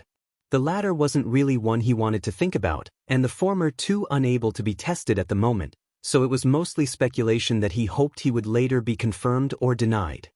His mother found him later that night in his bed sleeping more soundly than he had been all throughout the day. She expressed her surprise to him the next morning about how long he'd slept, but she didn't say anything bad about it. Rather, she seemed open and trying to understand the reason for his mood shift. He was grateful for it, but it also saddened him, because no matter how kind she was, he couldn't think of a good way to tell her everything. He'd decided yesterday that it would be best kept a secret for the time being. After all, explaining magic would also mean he'd have to explain how he got it, and he still wasn't over it, so he didn't want to have anyone else deal with it either, especially since she actually loved him. Sunday came and went fairly uneventfully. He worked on his homework and his new magic analysis book vigorously, ignoring the computer and phone as promised for his grounding session. That was really all there was to it, save for the still concerned glances Izuku's mother still sent his way. The next morning, he woke up to the sound of his alarm and got ready as usual, if a little more sluggishly than he would previously. He'd made room in his bag for both his damaged hero analysis book and his magic analysis when it made sense to keep it on him just in case something came up, he reasoned. His mother greeted him with a quick breakfast before sending him off. Aside from muttering to himself absently every once in a while, making small notes in his new analysis book on his way to school, he was fairly quiet that morning. Though, when he saw the funeral vigil on his desk when he got to class, even his intermittent mumbling stopped. They'd been more elaborate with it than he could have ever predicted they would have been. Rather than a simple white lily, they had several little inexpensive bundles of ericas, freesias, primroses, even red spider lilies. Last year's yearbook photo had been grayed and placed in a black frame, a black ribbon draped over it at the top. There was even a sealed card there, one usually used for funeral gift money. Usually he could stand the disdain he faced from his classmates and his teachers. Usually he could push the thoughts aside and do his best to not mind it. But all things considering, this was a very, very poorly timed joke. Izuku could barely hear his classmates giggle in their groups at his expense, could barely take his eyes off of his desk. He'd even forgotten to close the door behind him as he stumbled forward to his own vigil. Once he was close enough, he could smell the flowers freshly taken from a florist, it seemed, and picked up the sealed card, opening it. Inside of it wasn't money. Instead, there was a piece of paper with the word Quirk on it. Some of his classmates started laughing outright at him as he stared at the paper, their gazes as malicious and daunting against the one who didn't belong. He didn't have the energy in him to laugh with them this time, or even to push it off or to ignore it. So that's what it would have looked like, he thought, if I had actually stayed dead. Hey Midoriya. He blinked, trying to see through the fog that was clogging up his brain, slowly looking up to see who was addressing him. It was the girl that sat beside him in class. Sonata Keiko, transformation quirk, turns parts of her body into flames, only seems to be able to do one limb at a time with the two boys that sat in front of them. Erasure Hitori, transformation quirk, extends parts of his body, usually his neck, and Yuka Genjutsu, transformation quirk, turns his face into a whistle-like form, can blow winds hard enough to knock over a stack of paper. You're here today. I'm shocked, really, Arashi-san said. You know, after we heard about the advice Bakuga gave you and you didn't show up on Saturday, we were all wondering about you. It's a shame. We got you this vigil and everything and now it's wasted. Oh, he couldn't think, their voices coming to him warped from his shock. So-ri. Sorry? Sonata-san giggled into her hand. Geez, man, we should get you to pay us back, Yuka-san huffed, almost looking displeased if it hadn't been for the upturn at the corners of his lips. How much did it see? Izuku choked on his words at the sound of the voice in his head. He almost questioned if the people in front of him heard it too, but he realized that they wouldn't. No one but him ever heard the voice. Don't you need to turn in that late homework? Watanabe-sensei would probably like it if you turned it in before classes started. The boy pondered it for a moment before he realized that, yes, maybe Watanabe-sensei would appreciate it. He could turn it in before class, but maybe the teacher would appreciate it more otherwise. It seemed like a nice thing to do regardless. Yeah. Take the vigil with you. Don't listen to that boy talking right now, and take the vigil with you. Izuku nodded without really thinking about it, picking up the various parts of his desktop vigil before turning back and leaving the classroom, deaf to the calls from the three classmates behind him. He wasn't really thinking about where he was going, simply following his feet wherever they were taking him, ignoring the looks from the students heading to their own homerooms. At least he knew he was probably heading to the teacher's lounge. There were a few more minutes before classes would formally start, so he was on good time, perhaps. At least he hoped he was. He hoped Watanabe-sensei would appreciate the act. True to his thoughts, his feet had carried him on muscle memory to the teacher's lounge. He slid the door open and walked in, blind to the startled, glaring, and nervous looks on the teachers' faces. He wasn't there for them anyway, only for his homeroom teacher Quirk unknown who was giving him a look he couldn't quite decipher. He stood to the side of his desk before flipping his bag onto the floor, digging into it to pull out his missing homework. Watanabe-sensei, my homework. F from Saturday. I missed it. Sorry. The man's angular face scrunched a little more, leaned back in his seat as he considered the boy in front of him. After a moment more, the teacher reached forward and took the other end of the papers being handed to him. Izuku let go of his end of the papers once he did, reaching down to put his backpack back on. Nice to see you back today, Midoriya-kun. Thank you. Your attendance levels are fine at the moment, but we don't want you missing too many more days, not like you did last year.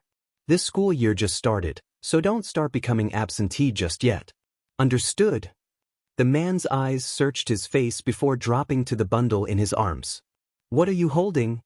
Izuku blinked, a little startled, before looking down at the flowers and frame in his arms. The class made a vigil for me. The boy wasn't sure where the whispering had started to come from. Watanabe-sensei sighed lowly. Do you know who did it? Izuku didn't look back up. No. Then why did you bring it? Do you want me to do something about it? Izuku realized he's irritated. I'm sorry. I just picked it up without thinking. I'm sorry. Watanabe-sensei's breath hitched. Don't apologize. Don't do that. The man leaned back then, sighing deeply as he ran a hand over his face. What do you want to do with it? I'd have to know. The flowers look expensive. But don't care about what those kids might have spent on it. What do you want? That I want it to disappear. Watanabe-sensei held out his hand. Then give it to me, I'll throw it away. Wordlessly, Izuku handed him the pile of flowers and frame carefully, bowing lowly in thanks before he moved to leave the room. The whispering got louder as he closed the door, and standing outside of the teacher's lounge, he noticed many other students, staring straight at him. He had the sudden desire to hide, but he knew he couldn't do that. If he hid away, he would miss class. So instead, he bowed his head and began walking back. Isn't that Midoriya from class 3C? He was holding a bunch of flowers just now. A confession? To a teacher? How gross. He ratted them out? Yikes, he looks like he could snap. How much would that do, though? Yuka-chan told me 3C had a vigil at his desk. How weak. It's not like he can go against them. He's quirkless. Quirkless people really aren't all that useful, huh?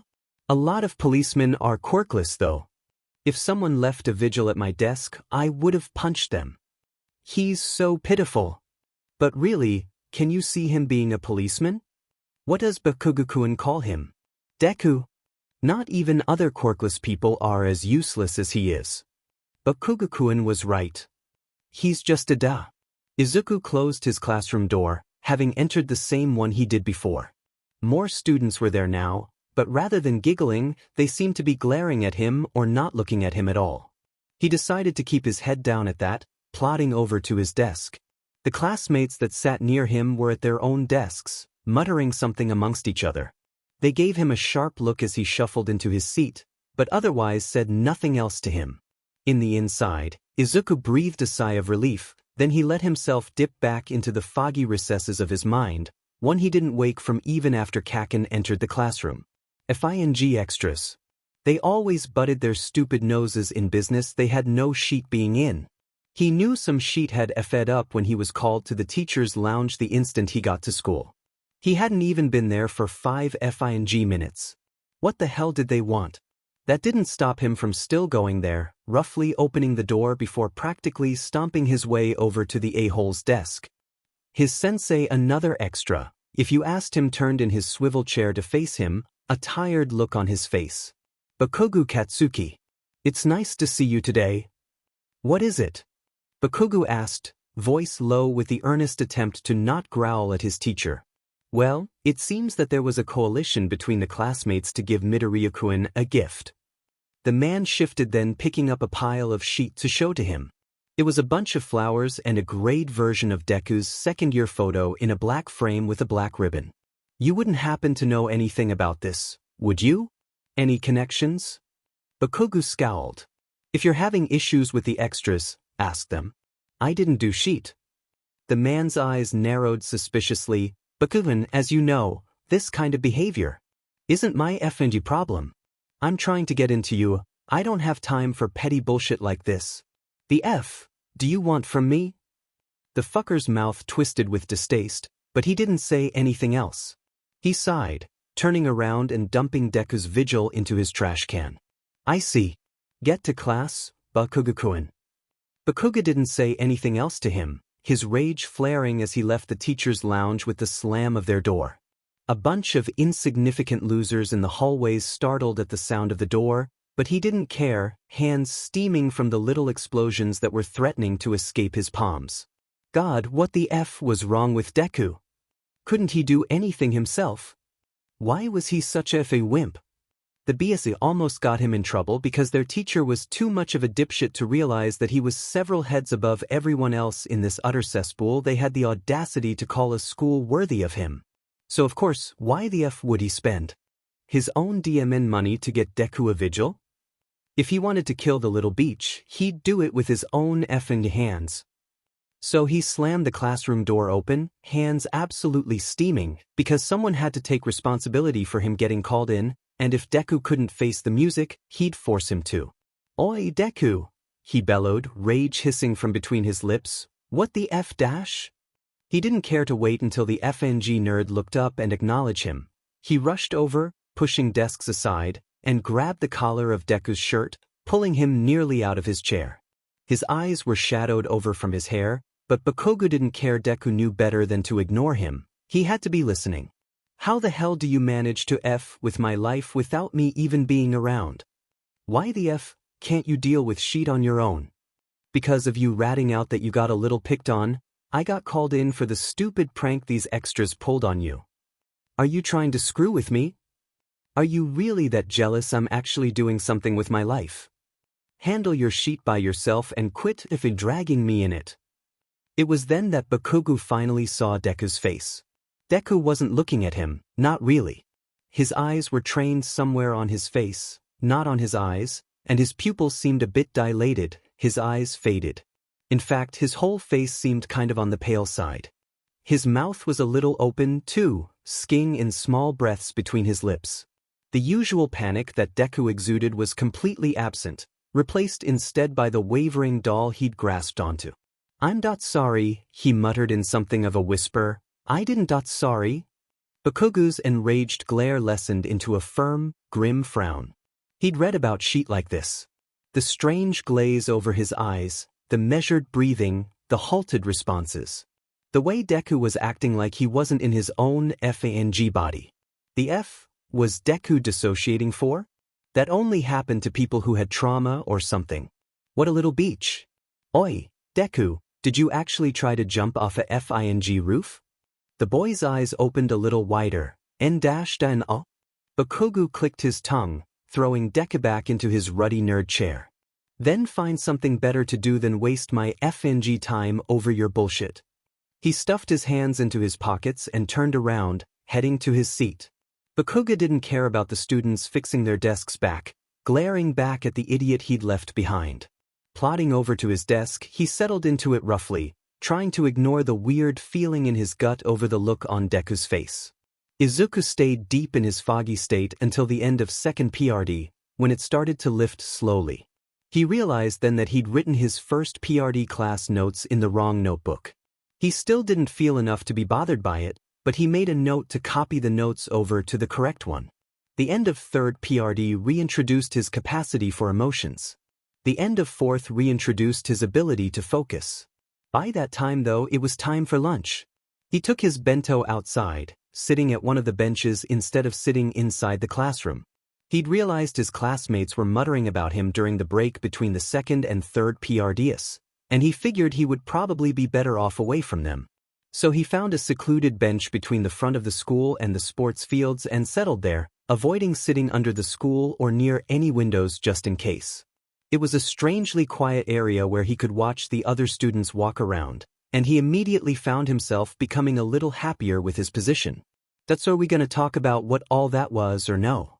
Izuku paused for a moment at the sound of the voice before opening his bento. His mother had given him some egg in today's one. Nice. What do you mean? You were seriously going to apologize to them after they left a death vigil on your desk? Going to pay for the costs? The boy felt sweat starting to run down his temple. I don't think I was really considering it. I don't know. Something like this has happened before, hasn't it? Izuku didn't answer, eating some of his rice. He didn't need to answer. His timid silence was answer enough. Last year? I think 2 years back to. It just thought they just do it sometimes. If you follow that word with okay, I'm actually going to find a way to become corporeal and bring about Armageddon by myself. Izuku shuddered with the earnesty in the threat. No, it's not okay. I wasn't going to say it was, His body slouched where he sat, chopsticks squeezed in between his fingers. I'm used to it. I'm supposed to be. I don't understand why it hurts so much this time. And maybe it was the effort? They would usually just leave a white lily on my desk or something, but a whole vigil is a bit too much. The lily was too much. Tell me something, how would you feel if another student got a death vigil? The boy huffed. I would try to help them. Maybe we could find out who did it. Would you say they should get used to it? No. Absolutely not. And what about handling it themselves? He chewed almost cautiously on little ball of rice in his mouth before he answered. Something like that can't really be handled too much alone, especially if no one else did anything to help them out. They would need reliable people to help them sate the situation so it wouldn't happen again. Then what do you think about what Bakugo told you? Izuku blinked. That I mean that I can understand why he'd be frustrated. He didn't do anything. Except tell you to throw yourself off of a roof and hope you get a quirk in your next life. BB. And didn't those kids say they made it after he told you that? Doesn't that mean they expected you to follow through with it? And even if you hadn't, which you hadn't, then wouldn't that mean they expected you to see it? I know that, so would they have done it if Bakugo didn't say that to you? Wasn't he then in some way an instigator for it? And to choose to do that much? My reaction wasn't their fault. I don't usually react that badly. But you did. Because you did die. Sure, you came back but you died. That vigil could have been real, and the things they would have left behind for you would be messages of solitude, immaturity, desperation, and abandonment. They only left those because it was a joke. Are you laughing? Izuku was about to answer, but his breath hitched, caught on a sob. He finally noticed then that, somewhere along the line, he'd started to cry. His tears fell in blobs of saline against his bento box, some of it falling onto his food, others of it splashing onto the cloth it had been wrapped in. Raising his hand to his mouth, he tried to hold back some of the stuttering gasps that left him reeling in his seat. His whole body felt warm with a sickness that he knew was purely physical. He tried not to damage his bento as he curled in on himself. It was be bad joke, be but, I see could ich handled it if it hadn't be been afaf after, it was just poorly timed. J just needs more time too. He continued to sit there, sobbing above his food, his chopsticks stuck haphazardly into the box. He didn't notice the occasional student that passed his spot, looking at him with their mixing and strangled teenage emotions on their faces. But, unlike what Izuku had said he would have done, none of them approached him. Some even tried to act like he wasn't there. He felt alone and was alone. Completely. And, to Izuku, that was just something he felt he'd have to get used to. Because he knew no one else who was like him. There was no one else he knew of who died and came back. There was no one near him with magic. He was the only one. And Kaken was right. He would have to handle it all by himself. The voice in his head didn't have the heart to tell him otherwise. Because, when it came down to the real grit of it, they both knew it was true. The same dark feeling from Friday shot through him in last PRD. At first, he had thought it was someone glaring at him particularly hard for his earlier behavior. Or maybe it was another stab from his already disarrayed emotions. But something thrummed in his bloodstream, and he just sort of knew. A flash of panic ran through him at the thought of it finishing its development while he was still in class, but, for the first saving grace of that day, the final bell rang earlier than he anticipated. He wasn't on cleaning duty that day, and though he was occasionally requested forced to do it, he scurried out of class quickly enough so no one could catch him, not even Kaken. Even if he was sure he'd probably feel the brunt of his escapism tomorrow, he could wait until then. There were more pressing matters to attend to. So, pushing aside the emotional turmoil from the whole day and focusing on the task at hand, he trailed his magical instincts, a bloodhound-like ability, one that allows the user to find residual magic, unknown if it can be used to find other magic users, letting it lead him to the monstrous creature. He was rather surprised when he found himself back at the little forest area that he and Kaken used to look for bugs in during their summer breaks. Many of the trees had already finished budding and sprouting their leaves, though they were still the bright baby green of new growth. It provided a certain level of shade cover, though not enough for it to really be all that dark. It was more like there were differing patches of light and dark green than any really substantial darkness. Still untransformed, Izuku crept around the forest area, still hearing the ozone noise that let him know it was still forming, until it came to its crescendo from him being so close to it. He held tightly onto the back of the tree he was hiding behind, taking a deep breath before he peeked around it. He was a little surprised. It looked different. He saw its face first this time, still filled with TV static and featureless, but its body wasn't long. It was shorter than the last one, though still a little taller than he was and much broader than Friday's creature. Its body was still horribly misshapen, but in a different way, with a torso too long for its lower legs, which bent backwards at the knees awkwardly, almost like birds' legs had it actually had feet. Its arms were very long in contrast and bent sideways at the elbows just for it to have its hands on the ground at the same time as its stubby feet. The fingers on the hands were twitching as quickly as its head was, as if it were typing on a computer rather than occasionally making little holes into the ground while it faded in and out of corporeality. Its body was tinted a dark grayish-orange instead of the dark blue of the last one. He shuddered with his full body. Why do they always look so weird? They're mere mockeries of the bodies they used to be a part of, unable to fully reshape into the same form they were in before. Sometimes they aren't even that. Residual magic is just terrible all around. Izuku nodded in agreement, crouching behind the tree as he dug into his backpack. He took out his magic analysis book and started sketching the way it looked. Physical appearances are similar facially and habitually, but physical features differ greatly from each other. Speculation. The body they were once from is also the boy managed to not choke on his own mumbling as he suddenly realized something. A handyman? The bodies they used to be a part of?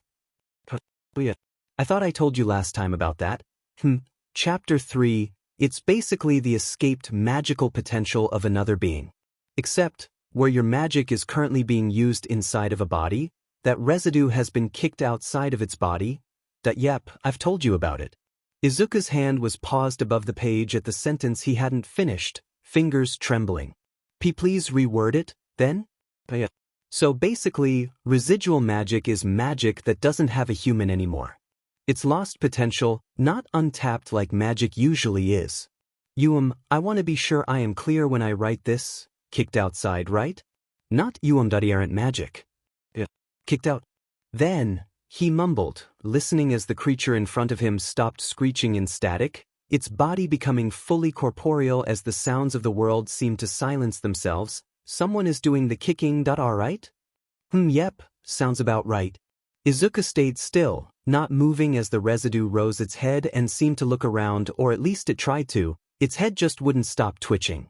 While it swiveled its head, it was occasionally racked with something like a seizure, unable to keep moving until it ceased.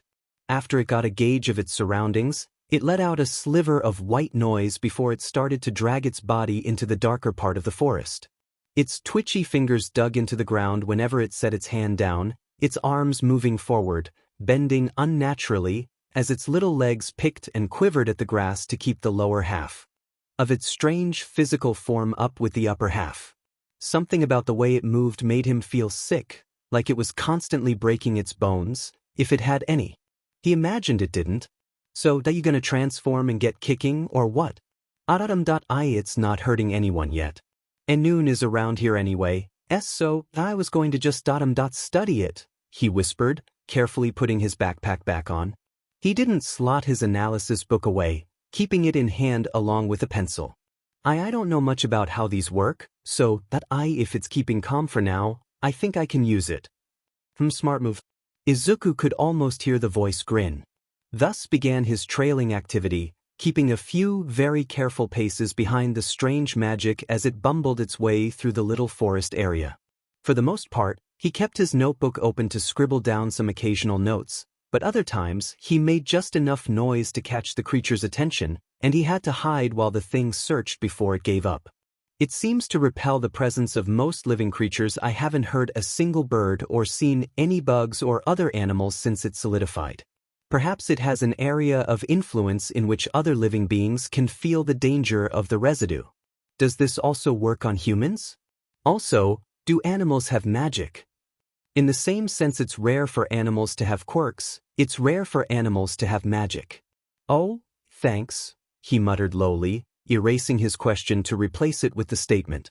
What in animals allows them to sense the being where it seems that humans cannot sense it?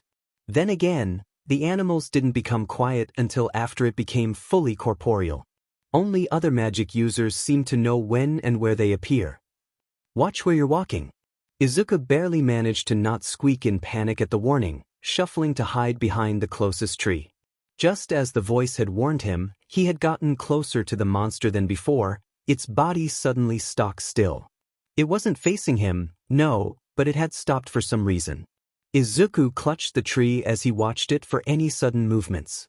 After a tense moment, the creature let out a whisper of white noise, as it tended to occasionally, and kept moving forward, angling its awkwardly large and gangly body around a bright spot where there were no trees to stop the sun from beaming down. The boy stayed still until it was a healthier distance away from him before he began to follow again.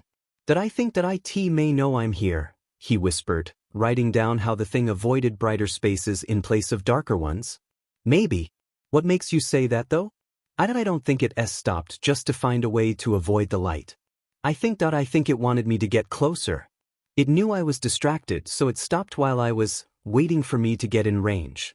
He paused for a moment before writing down the speculated range a hand or two further than arm's length. These are may be smart. They were once Inhumans, so perhaps their education levels are similar to their past self or no? No? A magic is unavailable potential. Perhaps whoever this magic belonged to simply had the potential to be cunning. Interesting theory. Maybe you're right. Izuku stopped walking for a moment to keep a careful eye on the creature ahead. It was moving still, but after a few moments, it moved forward faster, hissing more noise. It had slowed down for him. It definitely knew he was there. That it's getting impatient, he realized, a chill running down his spine. Seems like it. That means it wants to attack me. It wants to, but it hasn't yet. Why? Izuku kept his distance, but then stopped. Without taking his eyes off of the creature, he pulled his backpack off of his back and put his notebook away. If he was right, he wouldn't have time to write anything down when it happened. As he did, he finally started to notice the tree density. It had become more dense in their area, and the sky had since started to darken just a bit. There were more shadows than there had been when it first fully formed. It's waiting for it to get darker, he thought. He wouldn't be waiting around for that. They were still in territory that Izuku could probably work with, but he wanted to get to a better place. If he was right. He placed his backpack back on and started to walk backwards, trying to not break sight of the creature. He watched carefully as its form made its way further into the trees, but he still didn't pursue it. If it had wanted to escape, it would have tried already. But of course, it probably didn't think it needed to escape. It probably thought it was on the other side of the game they were playing. So he kept backing away, slowly losing sight of it as it went deeper among the trees. "Hey, it's getting away." "No, it's not." He kept backing up, watching as it stopped in the distance. Then, slowly, its head still glitching on its own neck, it turned to face him, the static in its face scrambling faster. It let out a loud hiss of white noise, turning to face him, angled its limbs in a way he hadn't seen yet, and bolted at him. Izuku cried out, eyes wide as he nearly tripped on his feet to turn around and run. He still had his wits about him though, and reached for his watch to transform. The ribbons billowed out from the watch, surrounding him like a meteor heading for Earth, before it receded to reveal the boy fully transformed and running much faster than before. He barely avoided knocking into a tree from the change in speed, but managed to just barely by scuffing it with his side. To his surprise, he barely felt it, but that wasn't really what he was focused on. The trees behind him had started to creak and rustle from the impact of the creature forcing its hissing way through the dense collection.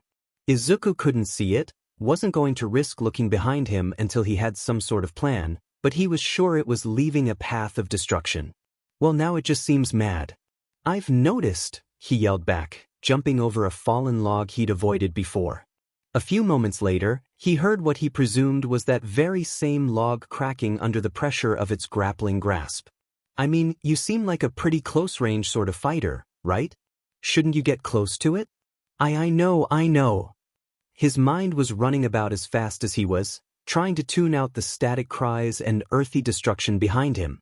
If he stopped, it would probably ram full force into him, and he wasn't exactly sure if he could face off against that. If he turned around, it'd be the same thing. If he jumped up and tried to jump over its back, maybe he could get behind it? Just as he thought that, he noticed the sounds of devastation behind him had lessened considerably and hazarded a quick glance over his shoulder. The monster had taken up that same, strange position, with its hands firmly on the ground in front of it, fingers digging into the ground, body held low. Izuku quickly jumped off to the side as he heard it take off, ducking behind trees to the side of their initial running route. He'd done so on good time, managing to avoid the reaching fingers that sailed past him, quickly followed by the rest of the creature's body. Physically induced speed boost, Izuku thought, not as fast usually but can get bursts of speed from literally launching itself. Probably the only way it's followed me along so far. He straightened up, eyes following the path of wreckage it left behind. He also noticed then that there were splinters sticking out from its arms and parts of its face. Big ones, ones that made him cringe at the thought of him having them. Not impenetrable, he murmured, can be harmed by physical objects once corporeal that maybe consider weapons? He shook his head. It wasn't the time to be theorizing about that just yet. He needed to shut the monster down first. It had stopped its forward rampage as quickly as it could upon losing sight of him, its head twitching around chaotically as it hissed angrily at the loss of its target. Its back was still to him though, and with the creature caged in from being able to turn too easily, Izuku ran forward, taking advantage of the situation. As he did, he picked up two big, splintered pieces of wood. Its head had just turned his direction when he jumped onto its back with something of a strangled war cry. It didn't have time to move its lumbering body out of the way as he landed, stabbing the two pieces of wood into its back, using it as leverage to hold onto it. It didn't even cry out in static noise at what certainly would have hurt him, instead opting to hiss even more, swaying. Izuku barely got a foothold when it slammed the side of its body into a tree, jostling him. He squeaked as his feet scrabbled on the back of the creature for purchase, but he'd yet to let go of the wood he'd stabbed into it. Quickly, it shuffled over to the other side, slamming against another tree as Izuku's hands prickled from being poked by the wood and the other splinters along its body. His legs swung around without too much control on his part as he struggled to gain some ground. The next time it hit a tree, though, it had its back fully turned toward it, smacking Izuku's body into it full force. His head cracked back against the wood of the tree as he gasped in pain. But through the shock, his magic reacted involuntarily, traveling through his arms like lightning. It caused the wood to glow then, brightly sparking with yellow magic, before it struck through the monster it was stabbed into, Lichtenberg figures trailing suddenly along the creature's back. That's when it screamed as close as its voice could get to one, like ripping neutrons apart. It did it again, slamming Izuku against the tree twice more, and each time, Izuku sent a jolt of magic through the being, those times voluntarily. It staggered on its long arms, its small legs barely holding up its lower half at that point.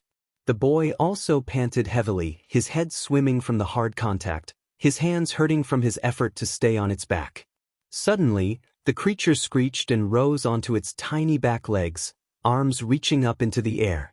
But it didn't stay up for long, falling backwards onto its back, taking Izuku with it. The moment his body hit the hard ground, it blew all the air out of his lungs, spittle trailing out of his mouth from the impact.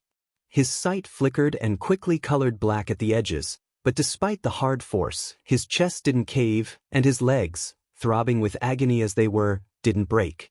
Still, his hands loosened from around the shards of wood he'd impaled into its back, his body going slack on the ground from dizziness and the heavy weight on him. The residue twitched and hissed, bending its arms backwards to get some ground under its hands.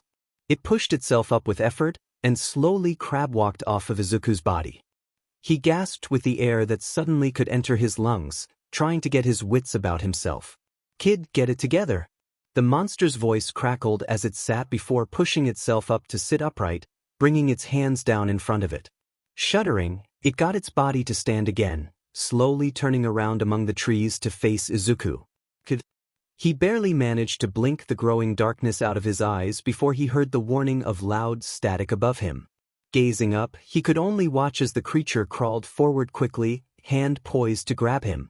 Forcing himself to move, he rolled to the side just as its hand impacted right where his chest was, two of its fingers still managing to catch him and curl on his chest.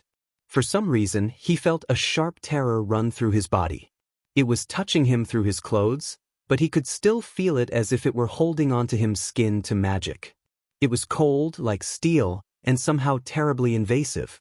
At the touch, an adrenaline rush like nothing else he'd felt before filled his veins. Using the sudden energy, he curled back in toward the creature's arm, bending the two fingers unnaturally in the process. He wrapped an arm around the thing's wrist, keeping it from moving, then made a decisive kick toward its torso. Magic sparked through his leg and foot, bursting through the creature's other side in a blast of yellow energy. The blow made the trees rustle, leaves forced off of their branches. The energy connected with the Lichtenberg figures from before, creating a solid connection from back to chest. From there, the magic trailed through its body up to its face, while the residue screeched, a static crescendo echoing in the forest. Like the last time, its facial static turned more yellow until it shut off like a powered-down TV screen, its body freezing into place. Izuku gasped again, using his still thrumming adrenaline to scramble from under the residue's body. As he staggered back away from it, the creature's body started to gray out, losing color as it turned into stone. Once done, its body crackled before its torso bisected, the lower half falling before the upper half, collapsed into a pile of soot on the grass below. He stayed silent as the same crystals like before rose, 3 as well, but instead of the color being grayish-blue, it was grayish-orange. The same white core ribboned energy inside of the shifting colors. From there, the adrenaline started to fade, and the boy collapsed onto his knees, breathing harshly. "Ha shoot, kid. That was amazing, too. What was that? Tig's feeling, when it touched me," he muttered quickly, his hands grasping onto the opposite arm as they clenched, protecting the core of his chest where the fingers had prickled him most, body shaking. "It felt like it was leaching from me." The prickly feeling? What? Well, you know how you defeat these things, right? You push enough of your magic into its body until it stabilizes into those crystals. What I mean, it doesn't really mind taking some of your magic, it just wants to digest it the way it wants to. His pupils wavered as frightened tears sprung to his eyes. It wanted to eat me? Well, in a sense, I guess so. Magic can, you know how you can multiply 0 by 0 and get 0? Well, that's similar to magic, similar but not the same. You get rid of residue by subtracting its energy and stabilizing it. It does, though, have the potential to add to itself if it gets magic from another source. "Oh no," he said, blinking as he let the tears trail down his cheeks. After a moment he choked on his own spit and leaned forward, groaning in pain. "Dang right. You did take some pretty hard hits, kid. Go ahead and move me toward those crystals." Izuku groaned at the mere thought of moving, but he did, shifting forward until he could point the watch toward the floating crystals. The 12 pupils of the watch face thrummed with energy before encompassing the whole face yet again, the crystals floating towards it until they were into the black hole. It took a second, but Izuku noticed that the pain in his chest started to fade, if just a little bit. A sick chill of emotion started to cloud his already troubled mind. When I do that, when you do that, am I eating the crystals? In a sense. The tears started to fall from him even faster then, the undefined emotion turning into a deep regret and guilt. "No, I don't want to do that. Do I have to? Hey kid, I know it's gross and all, but you kinda need to." "Why?" he cried. "It's better that you absorb it rather than another residue, isn't it?" Izuku paused at that, breath still hitching from his tears. "Look, kid, what you're doing isn't unnatural for magical girls or, well, boys also NBs magical people. If you don't have enough magic to sustain yourself, you get a bit of an energy boost by absorbing the residue. I mean, there's other ways to do it, like eating healthier or sleeping more, but those also often take more time than it would if you just absorbed some other being's magic. It's not wrong either, you know. The residue is from people who have somehow lost their potential. And magic is unavailable potential. You're not the only one with that, it's just that I'm being a conduit for you to access that potential." The boy choked on a sob, but still absorbed the information like a sponge. So, everyone has magic? Bingo. And in some cases, even animals.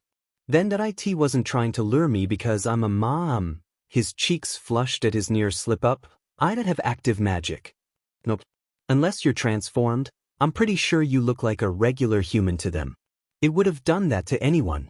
The only difference is that you can fight back really well. To be honest, this universe is lucky to have quirks. I mean, at least some of them have a way to defend themselves. Right? He sighed, the sadness in his chest lifting a little as he started to try moving, because it's affected by physical attacks. That's what I meant by, not exactly, in Chapter A quirk that affects others won't work on magic, but a self-effective strength augmentation quirk has a better advantage than someone with a normal amount of strength. A sliver of a better advantage after all, it's still a quirk but still.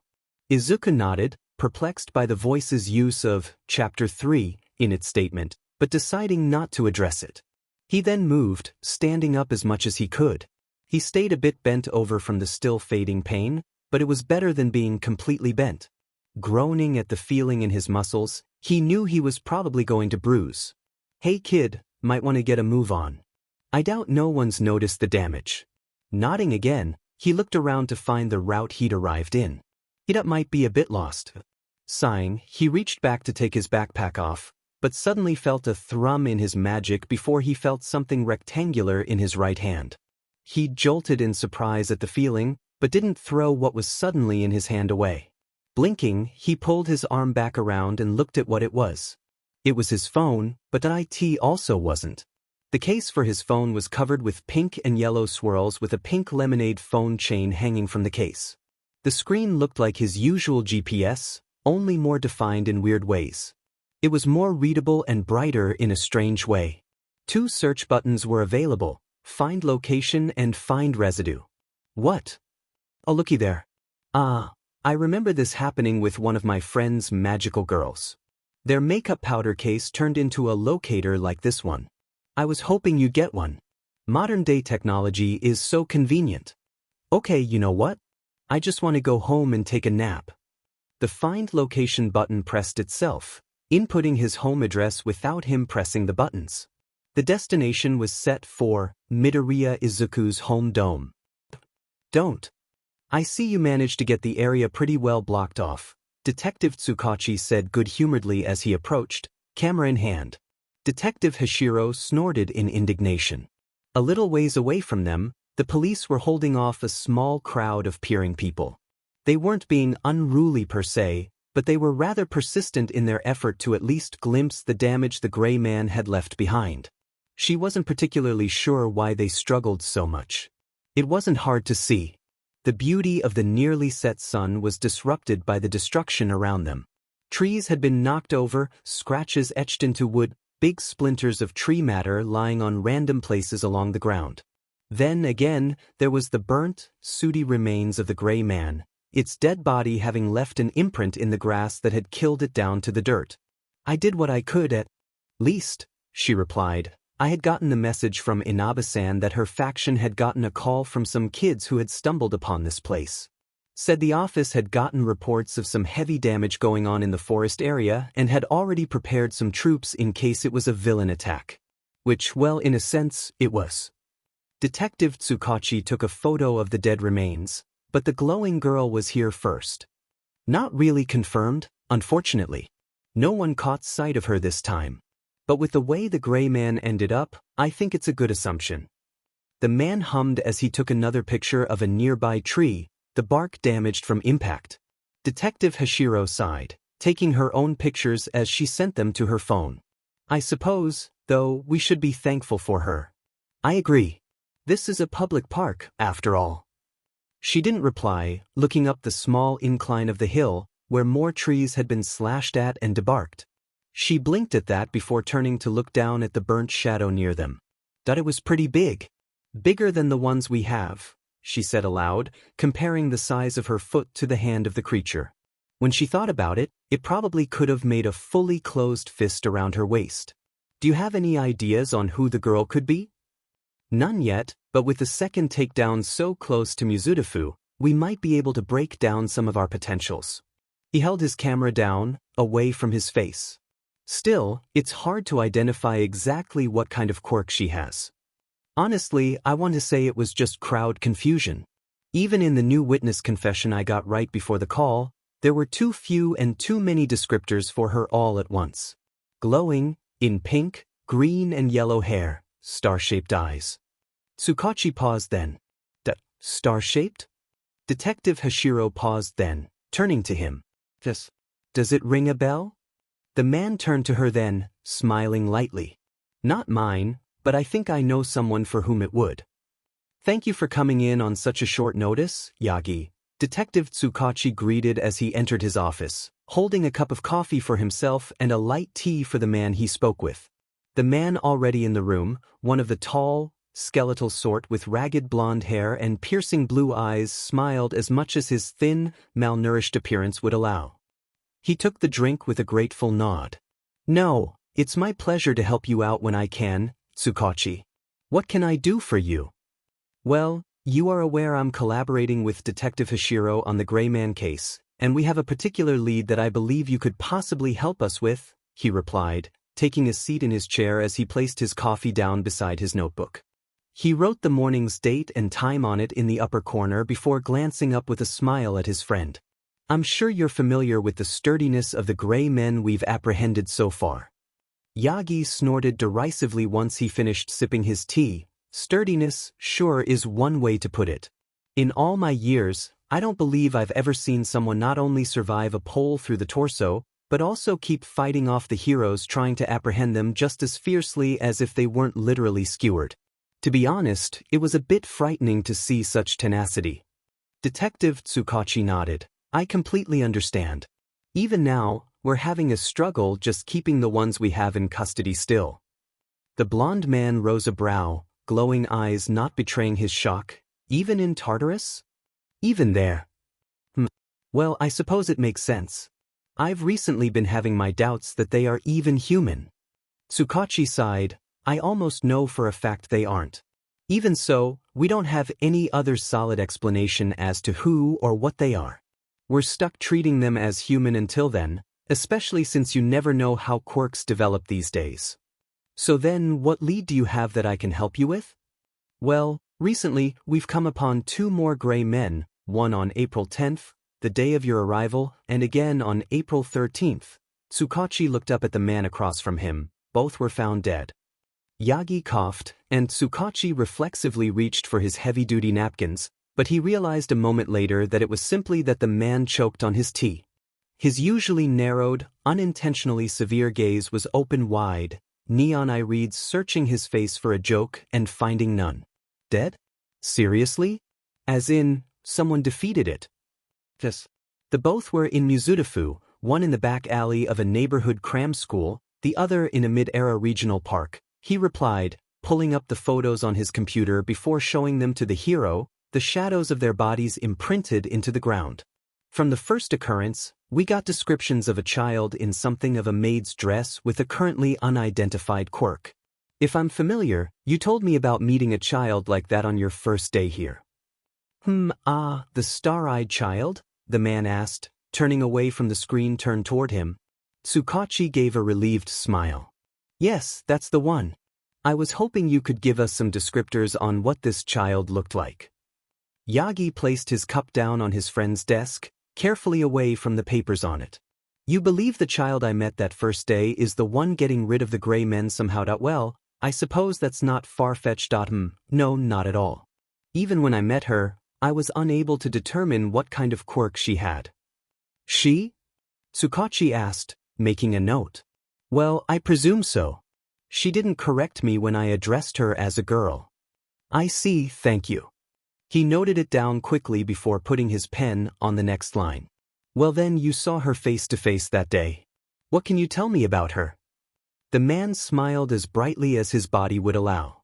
Well, she seemed to a very earnest kid.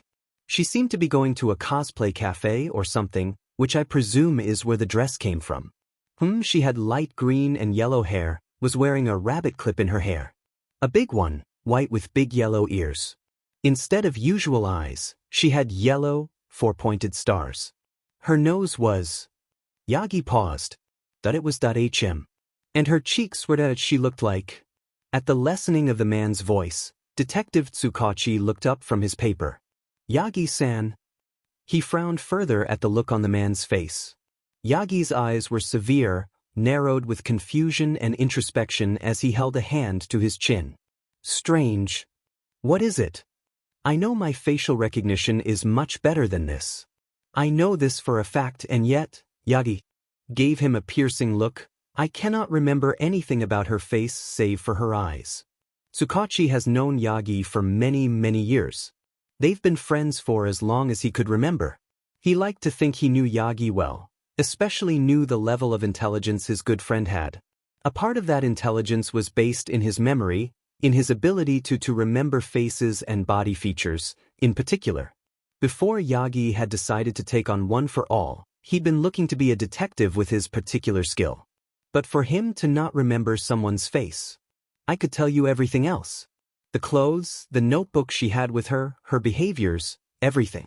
But no matter how much I try to remember her face, all I see is whiteness with big, starry eyes, he murmured, irritation coloring his tone at his failure. It's like her features are at the back of my brain and the tip of my tongue, but I cannot get them to fall out. Was this a part of her quirk? To be honest, I can't say yes, he replied, marking notes down. If it is, then the girl would have to have more than one quirk, and that simply isn't possible. After all, she was the one who killed the gray men. Her quirk would likely be offensive, the man trailed off again, unless perhaps you aren't dealing with quirks. The detective leaned back in his chair. That's been a theory of mine. The gray men have so far been completely bloodless. We cannot collect genetic data from them, and they do not seem to have physical cells. Even the dust collected at the site of the dead gray men dissipated into thin air, into a gaseous form we couldn't detect. All that ends up left of them is the imprint on the ground, and that could be cleaned up, as if it was never there in the first place. What about the burn into the ground in the park? The grass where the gray man died definitely also died, but even after studying the dirt, we cannot determine a cause. There was no poison, no unnatural substance, nothing. The grass simply died where it laid. Yagi hummed, this is not disturbing to say in the least. What will you do? Tsukachi breathed out a tired sigh before leaning forward again. For now, I believe you've given me good enough evidence to suspect that we are no longer dealing with something quirk-related. We may need to call the Special Forces unit. But until we know for sure, we'll be doing what we can. So, he picked his pad up, flipping the page. Can you give me an estimate of how tall she was? What objects she had with her? We can possibly at least make something of a profile off of this. Yagi Tashinori All Might nodded firmly. Of course, my friend. Izuku spent his Tuesday at school with his head held low, avoiding his classmates whenever he could.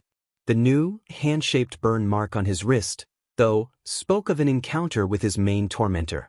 He'd felt a little blessed that the explosive boy had decided he wasn't worth too much time that day despite absorbing the crystals. His body was still healing from the harsh punishment it took, and other than a blow to his self-esteem at a reminder of his weakness and uselessness, he was relatively unharmed. Rather than having the pleasure of avoiding the boy, his true luck came when he was able to escape being forced to take on one of his classmates' cleaning duties, being able to slip out quickly after school was over. He also didn't feel the sharp, sick aura of enemy magic for the whole day. For the first time since last Friday, he felt like he had some extra time for himself. For right then anyway. So of course he spent it finding an abandoned place to test his abilities. He'd already taken a short train ride to get him further from home and had sent his mother a text message saying he'd be home late. After all, he didn't want to frighten her like he did the last time he was out long. He traveled to the outskirts of Mizudafu, nearing the coastline where, in contrast to most other places with a coastal view, there was less business and fewer people. Hey kid, are you aware of this really cool thing called a vacation? It's a wondrous thing where you take a break and do a bunch of self-care. Honestly, it's a very popular magic. Izuku sighed as he walked down the mostly abandoned streets near the coast, headphones in his ears though he listened to nothing. I don't think I really have time for a vacation, to be honest. I mean, I'm still in school as it is, and I don't know when the next residue is going to show up, and I real can't. I'm done not all that great at fighting.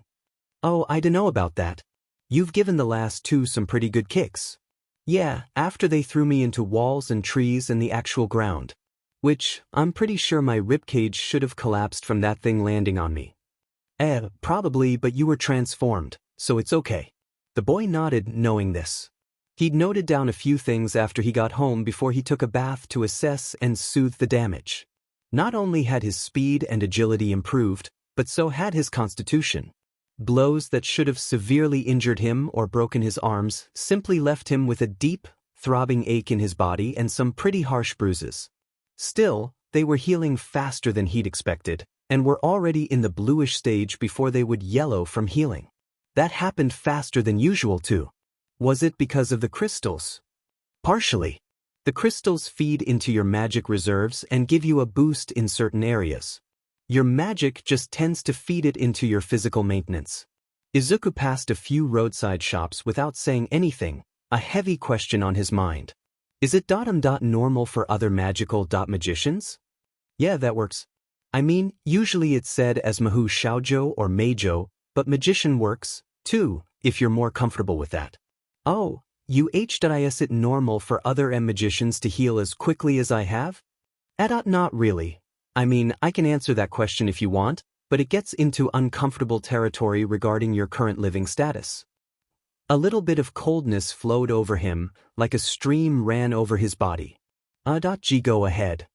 Well, because some of your very large amount of magic is being used to keep you alive, healing and constitution comes more easily to you than it would to other magicians. To be more specific, your cells no longer rely on ATP as its primary source of energy. I mean, if you eat food, your body will function as usual and use that to keep up the cell cycle, but where your body would do it on its own before, it now is stimulated by magic. Magic can alter the speed at which the cells reproduce, so you heal faster. You could also rely completely on magic to stay living, so outside sustenance is no longer necessary for you. You still need sleep though. In fact, magic works faster whilst you sleep since it could put less energy to maintaining your conscious functions, it can put more effort into injured cells. And without magic? You know the answer to that, kid. Izuku didn't say anything else for a little while until he finally walked near the abandoned coast. The place known as Dagoba Municipal Beach Park was much less a beach park and much more a trash dump. Despite being on the coast, it was piled high with trash that the prefecture apparently deemed unnecessary to clean up. As long as it was away from the major part of the prefecture, near UA and other such places, it seemed it didn't matter what the state of the area was in. Quite frankly, it stank of sea water and salted rust. The sand, where you could see it amongst the trash, anyway, looked nice. Even the pier looked like it could give a very pretty view on another day. How unfortunate that no one's appreciated this place. How's this for a training ground, though? It doesn't seem like anyone really comes here. Even if someone did, you could probably hide behind some trash or something. Izuku gazed over the area with a frown on his face before turning back toward the streets. Sure enough, no one was really around. It looked like it was too smelly and dirty looking for many people to get close.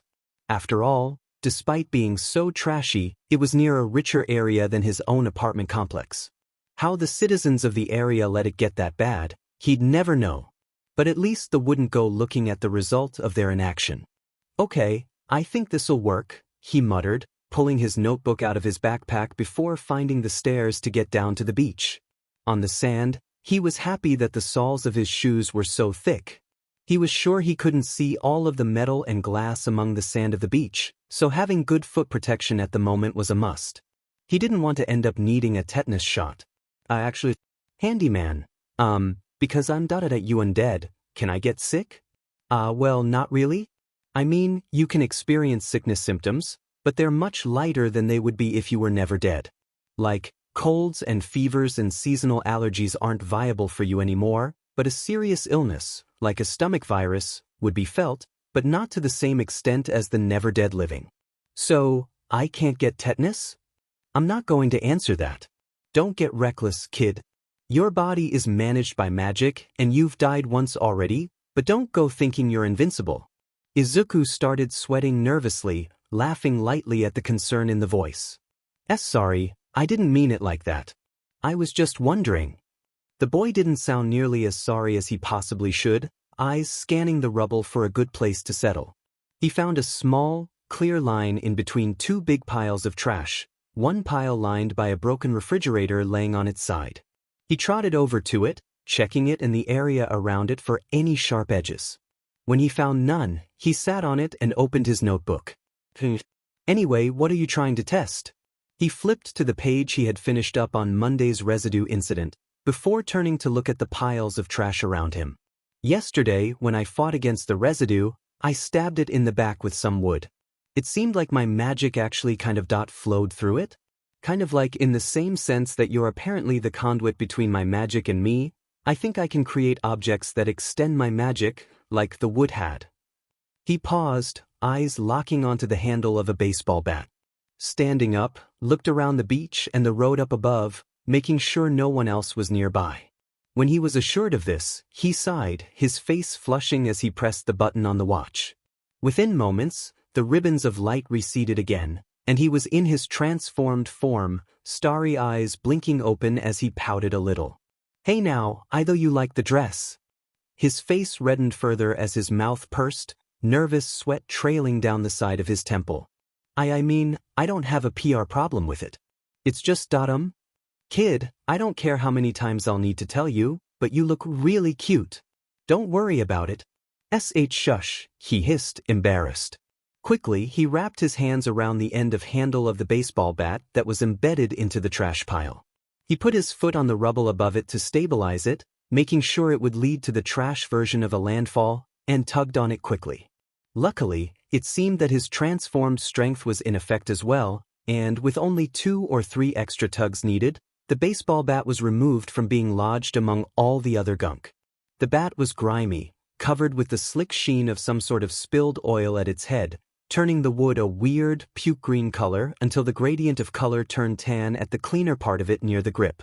Speaking of the grip, it was splintered and cracking, and the entire length of it was almost polka-dotted with bent nails. Izuku blinked at the condition of the nails, noting the slightly dried brown color on some of them as well as the head of the bat. His entire body shuddered with the chill that ran down his spine. Era maybe find something else to test with? Yeah. Izuku reached back and chucked the bat into the air, over the hill of trash. He stood still for a second, wondering about his gut reaction before he shuddered again, turning back to the pile in hope of finding something better. Eventually he did, finding a dirty, rusted crowbar. It had nicks in the sides of it and the end of the bar looked stripped from overuse, but the red on it was purely paint rather than possibly being someone's blood, so it was infinitely much better. This should do, He glanced back at his notebook. I don't know if I can mimic the desperation I'd felt then, but maybe I could try?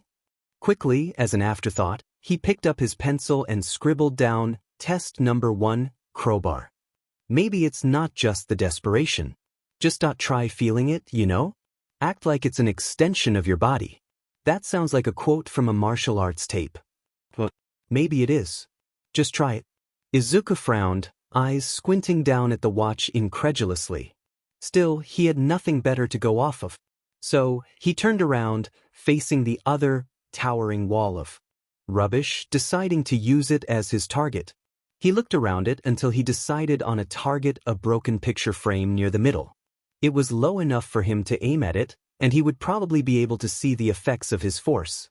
Jogging over to the spot, he gave the picture frame a long, hard look, glaring at it like it had done him wrong.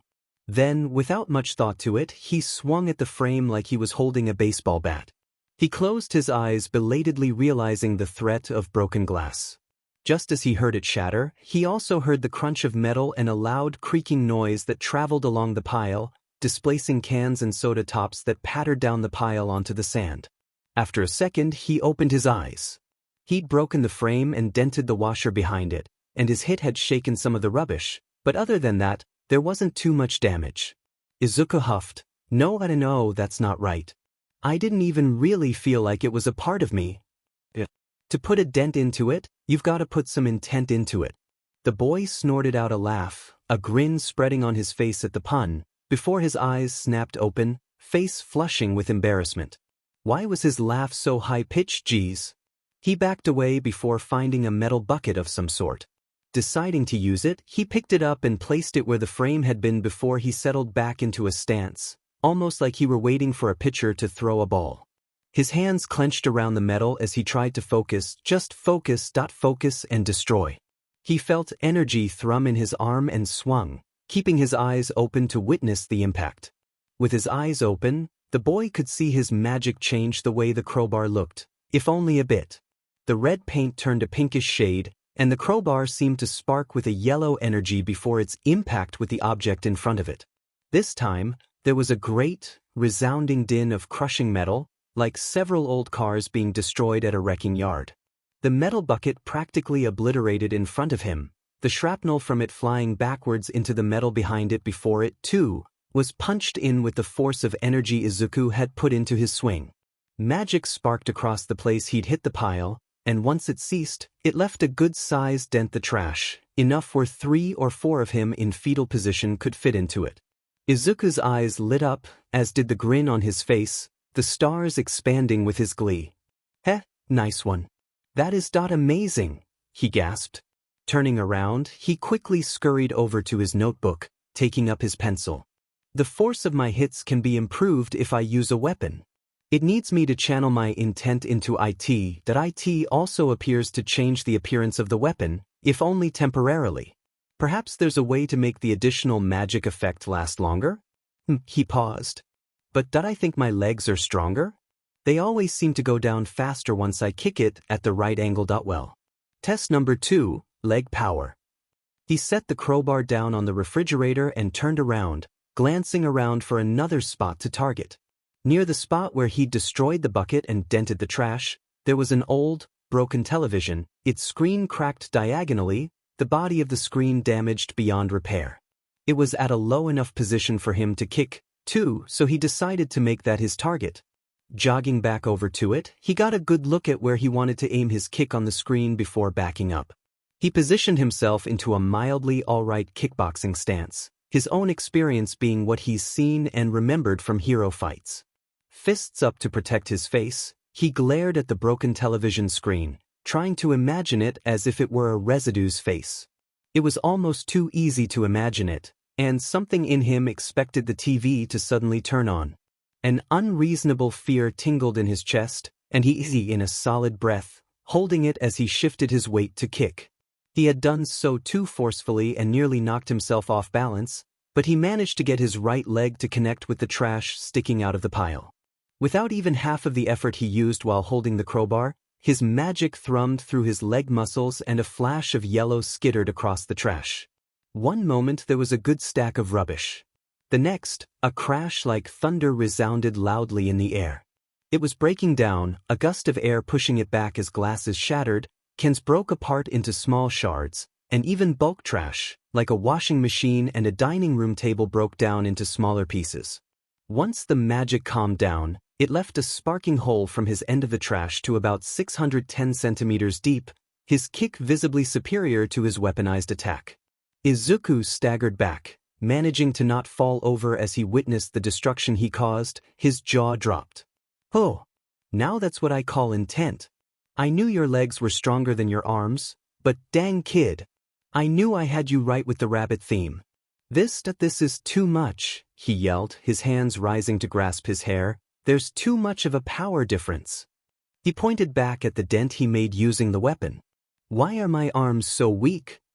"I dunno. Maybe an alternate universe version of yourself has broken, practically crushed, and irreparably wrecked his arms so badly that the effects of his actions can be felt across universes, even to the point of affecting the arm strength potential of other versions of himself, all while leaving the leg strength potential at the currently ridiculous levels that you display." "What?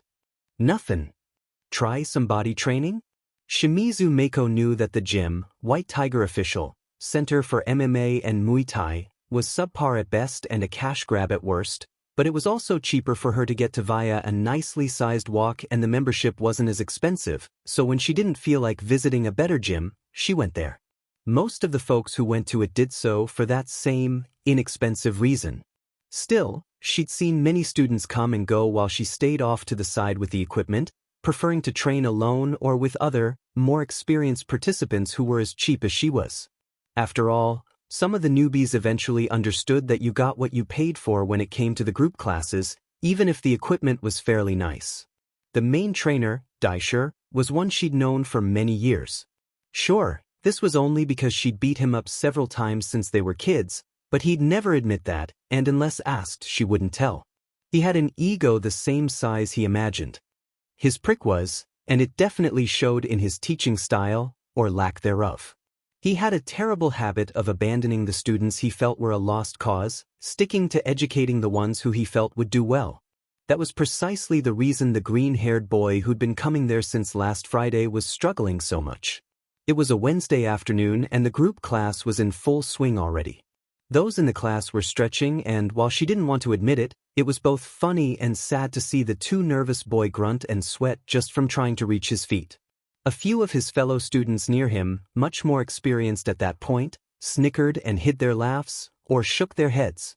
The boy couldn't see them, his eyes closed with the effort of stretching, but she could tell that the flush growing across his cheeks wasn't just from exerting energy.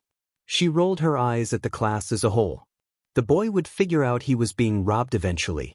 Still, for some reason, she couldn't help but have her eyes trail back over to the boy every once in a while. He was a strange sight, at least a bit.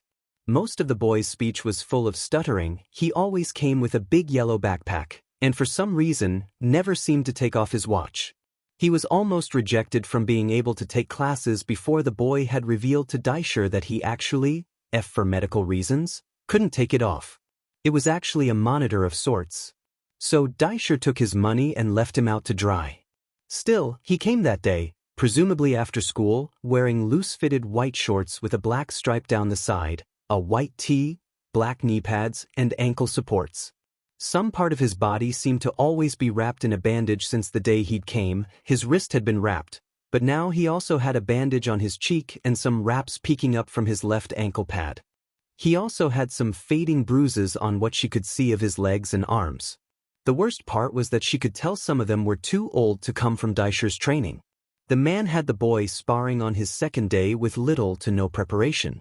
He'd barely held up, and she could smell the strange scent of what she presumed was blood coming from him by the end of it. It should be blood, but the smell was off. She wasn't sure what it was, but maybe it had something to do with his quirk.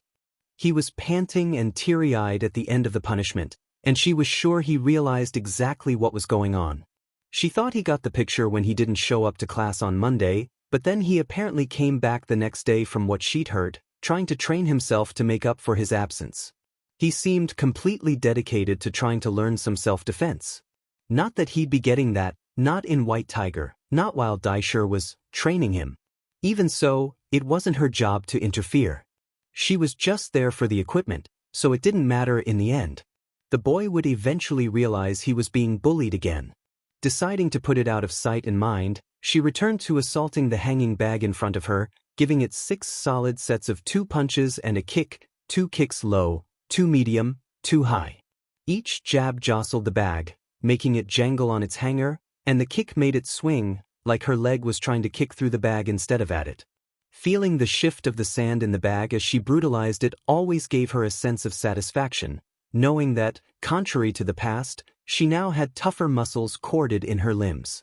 Then there was the other weird thing about the new kid, the thing he was doing right then. She didn't have to look at him to know he was watching her.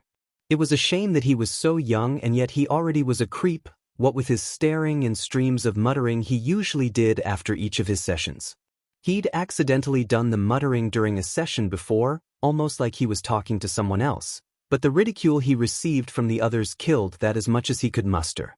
He still made the mistake despite himself, talking to whatever voice was in his head. She scowled at the bag, doing another set of 4 while imagining the kid as an older guy, someone much less able to be sympathetic with. She'd met enough people who stared at her for no good reason, because for some reason, despite living in a society full of quirks, it was still unusual to see someone who looked like the living 3D version of someone's anime shark character. People of all ages loved pointing out her knife-like teeth and bowling rink chest and deadly-looking tail. Never mind that she had something resembling a normal, if oddly colored, face. She was weird even in the world of quirks, apparently. She was used to staring, but it didn't mean she liked it, and she certainly didn't want it from some brat who couldn't tell when he was being robbed and beaten. So, as a warning, she gave the bag one last, hard kick, enough to get it swinging more than usual, before turning her radioactive green gaze to the kid, hoping it was even more effective with her bangs framing her face. Except he wasn't looking at her, he was looking at the bag. And muttering, if the slight movement of his lips were any indication. Whatever. As long as he got the picture. Besides, she was being petty kid got beat up enough, and she was an adult barely, but still. She cringed at the reaction she'd had, but it was too late and he hadn't seemed to notice it, so it was relatively fine. She had already been exercising for the last 45 minutes, so she decided to take a break, leaving the punching bag for her personal one, filled with her numerous water bottles, small energy snacks, and a towel to get the sweat off of her scales. Though she was essentially a human shark, sweat salt was definitely different from ocean salt, and the grimy feeling she got from the former was terribly dissatisfying. She plopped down onto the bench her bag sat under, took her hair out of the ponytail she'd pulled it into, and started wiping down her face while sipping at some water. "All right, boys, let's see how you all are holding up," she heard Daisher call out, the muscular man grinning as he walked over to the group with pads for them to kick. "I want you all to punch left, right, then kick right. Line up." The boy seemed to come to himself once Daisher got his attention, sweating and nervously finding a place in line near the back. He seemed to think about getting a spot further ahead, but something about the bigger, stronger guys, even if they weren't that much bigger than him, seemed to scare him off. She shook her head. Seriously, it was almost sad to watch the boy try to interact with life in general. The first guy in the line was one who had been around for the past 3 months.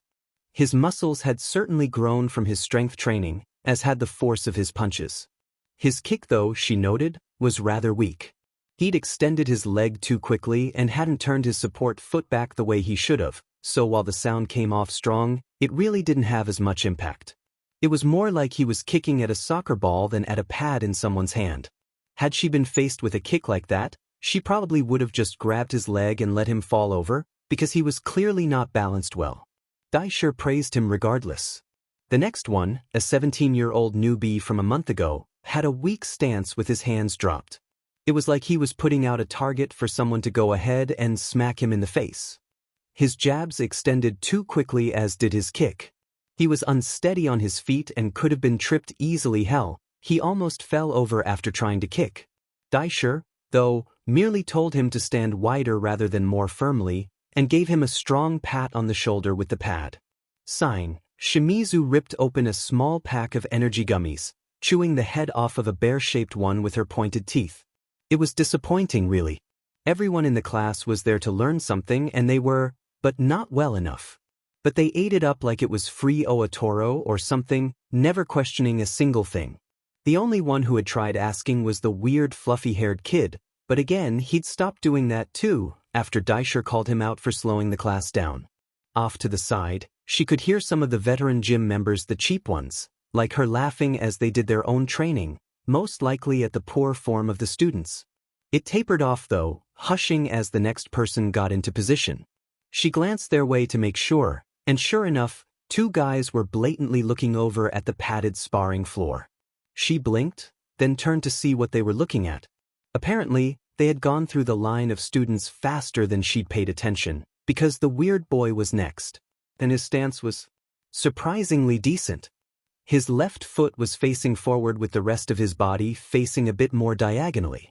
His hands were up well enough, and, while his balance had room for improvement, he didn't look like he would fall over. He gave his first jab, the left one. It was weak, but the form was acceptable. His shoulders shifted as they should, his left shifting forward as the right one shifted back, and his hips rotated the same way, just slightly. He fully extended his arm, too, keeping a further distance from Daisher than some of the other students had. The lack of force was more because he had weak arms rather than having the right jab form, and that's saying something, especially in regards to a beginner like the boy was. His right jab was the same way, good form but not enough muscle for a strong hit. Then came the kick. She watched with surprise as the boy angled his balance foot back, away from the opponent, his hip twisting to bring his foot around, legs still bent until he was near the pad. Like a jackknife, his legs sliced outward, catching the pad in a loud hit. His shoulders were too bunched up and balance was wobbly. He'd exerted too much effort in the kick from twisting his hip a little too much over just right, nearly knocking himself off balance from that alone, but he had enough of a solid stance to stay upright. Seeing that kick, though, she knew where he'd gotten it from. She always exerted extra effort in twisting her hips to make up for the weight of her tail. The boy had been watching her, not to look at the weird shark girl in the gym, but to study her form. Whoever he was, he'd identified her as a good martial artist, good enough to learn from. But seriously, for him to pick up that much just from watching her move? She felt a grin pull at her lips, mouth opening just enough to give a small show of teeth. He might be a weirdo, but he had the most potential out of all of those scrubs, definitely. The beginnings of the smile wiped off of her face, though, when Daisher caught his leg before he could let it back down. The boy, startled by the move, struggled to keep his balance before he couldn't anymore, falling onto his butt right as Daisher let his leg go. "Hey, what the heck do you think you're doing, trying to use moves too advanced for you?" he said, practically standing over the boy. The kid was fast, getting his bearings and pulling his legs in, scrunching his body real small as he started to shake a bit, staring down at the man's feet. A knee-jerk reaction, she realized, and something sick twisted in her stomach. "How long have you been learning martial arts, kid?" Daisher waited a moment. "I'm not hearing anything from you now, huh? Even though you like to mumble all through my class." That humored some of the other students, the teens and men grinning down at the trembling boy on the floor. The boy looked just about ready to puke if he had anything in his stomach. And not long. Right? Not long. Me, on the other hand, I've been learning mixed martial arts since I was 10 years old.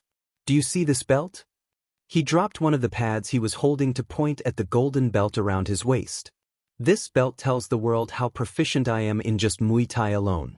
I have a Muay Thai certification from the institute itself. I'm a crew, an actual qualified instructor, with more years of experience than you've probably been alive. Shimizu noticed something in the boy's nervous demeanor shift upon the mention of his belt and what it meant, then again when he mentioned the certification. He was no less nervous and finicky, but his expression had changed from only fear and guilt to fear, guilt, and surprisingly, resignation. "Do you get where you are now, kid?" he asked, bending down to see the boy's face. "You will learn at the pace I set for the kind of abilities you have. Don't try to jump to a position you can't stay in, got it?" He didn't look up at the man, keeping his gaze to the floor. "That why is that, sir? Good. I'm glad we can come to this understanding. Sit out for the next 20 minutes and think on that, all right? And don't even think about complaining. You've wasted my and your colleagues' time with your attitude, so I'm going to waste yours. Find a bench, kid." Daisher gave the boy one last triumphant look before moving past him to address the other students. The boy sat there for a little longer, his lips moving like he was talking to someone. He'd mumble something no one else could hear, be silent, mumble again, be silent, intermittently. After a bit of that, he looked over to where the class had moved. Deeming them unaware of his existence, he finally stood up and moved off of the padding.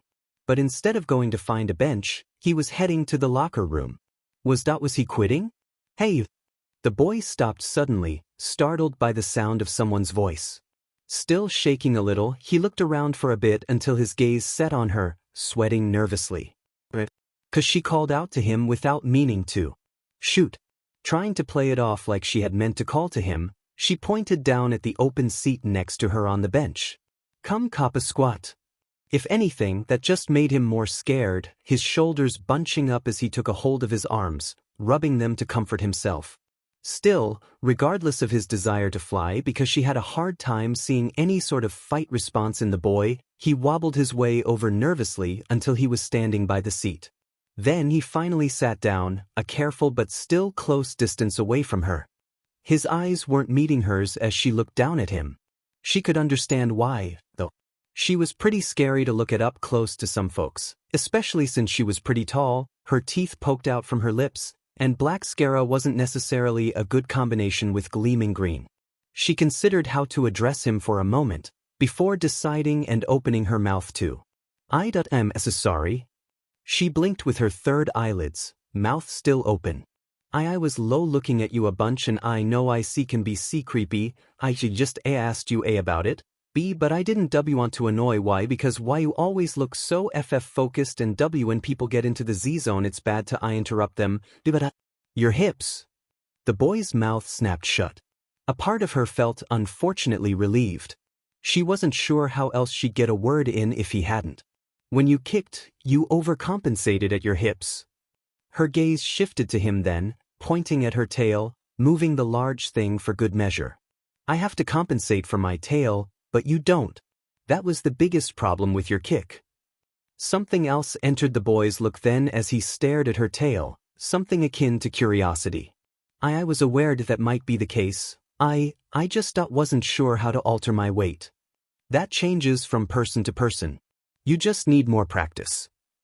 His eyes flickered up to hers with a question in his gaze, but he quickly dismissed it, looking down at his knees.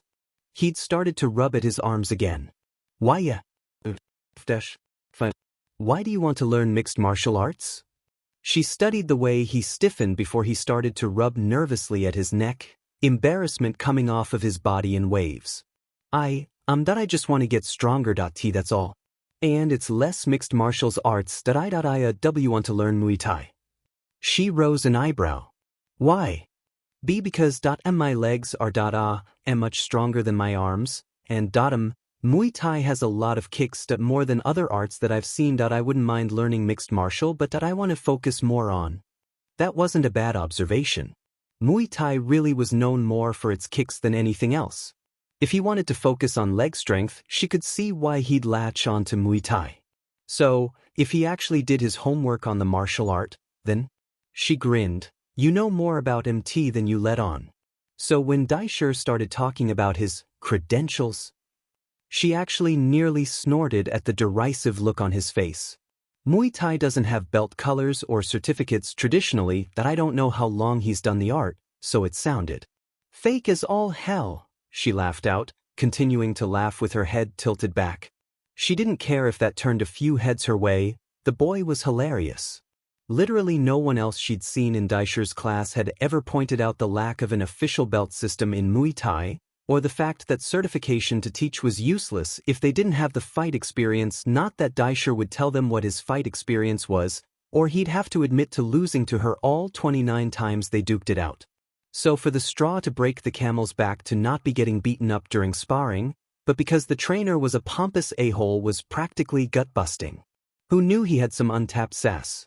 And the boy was smart too, and resilient to a fault. With that in mind, her laughter tapered off, back into a toothy smile. You're a smart kid, so why the heck did you stay around so long? His returning smile didn't quite reach his eyes, but it was an earnest one. I don't have enough money for anywhere else.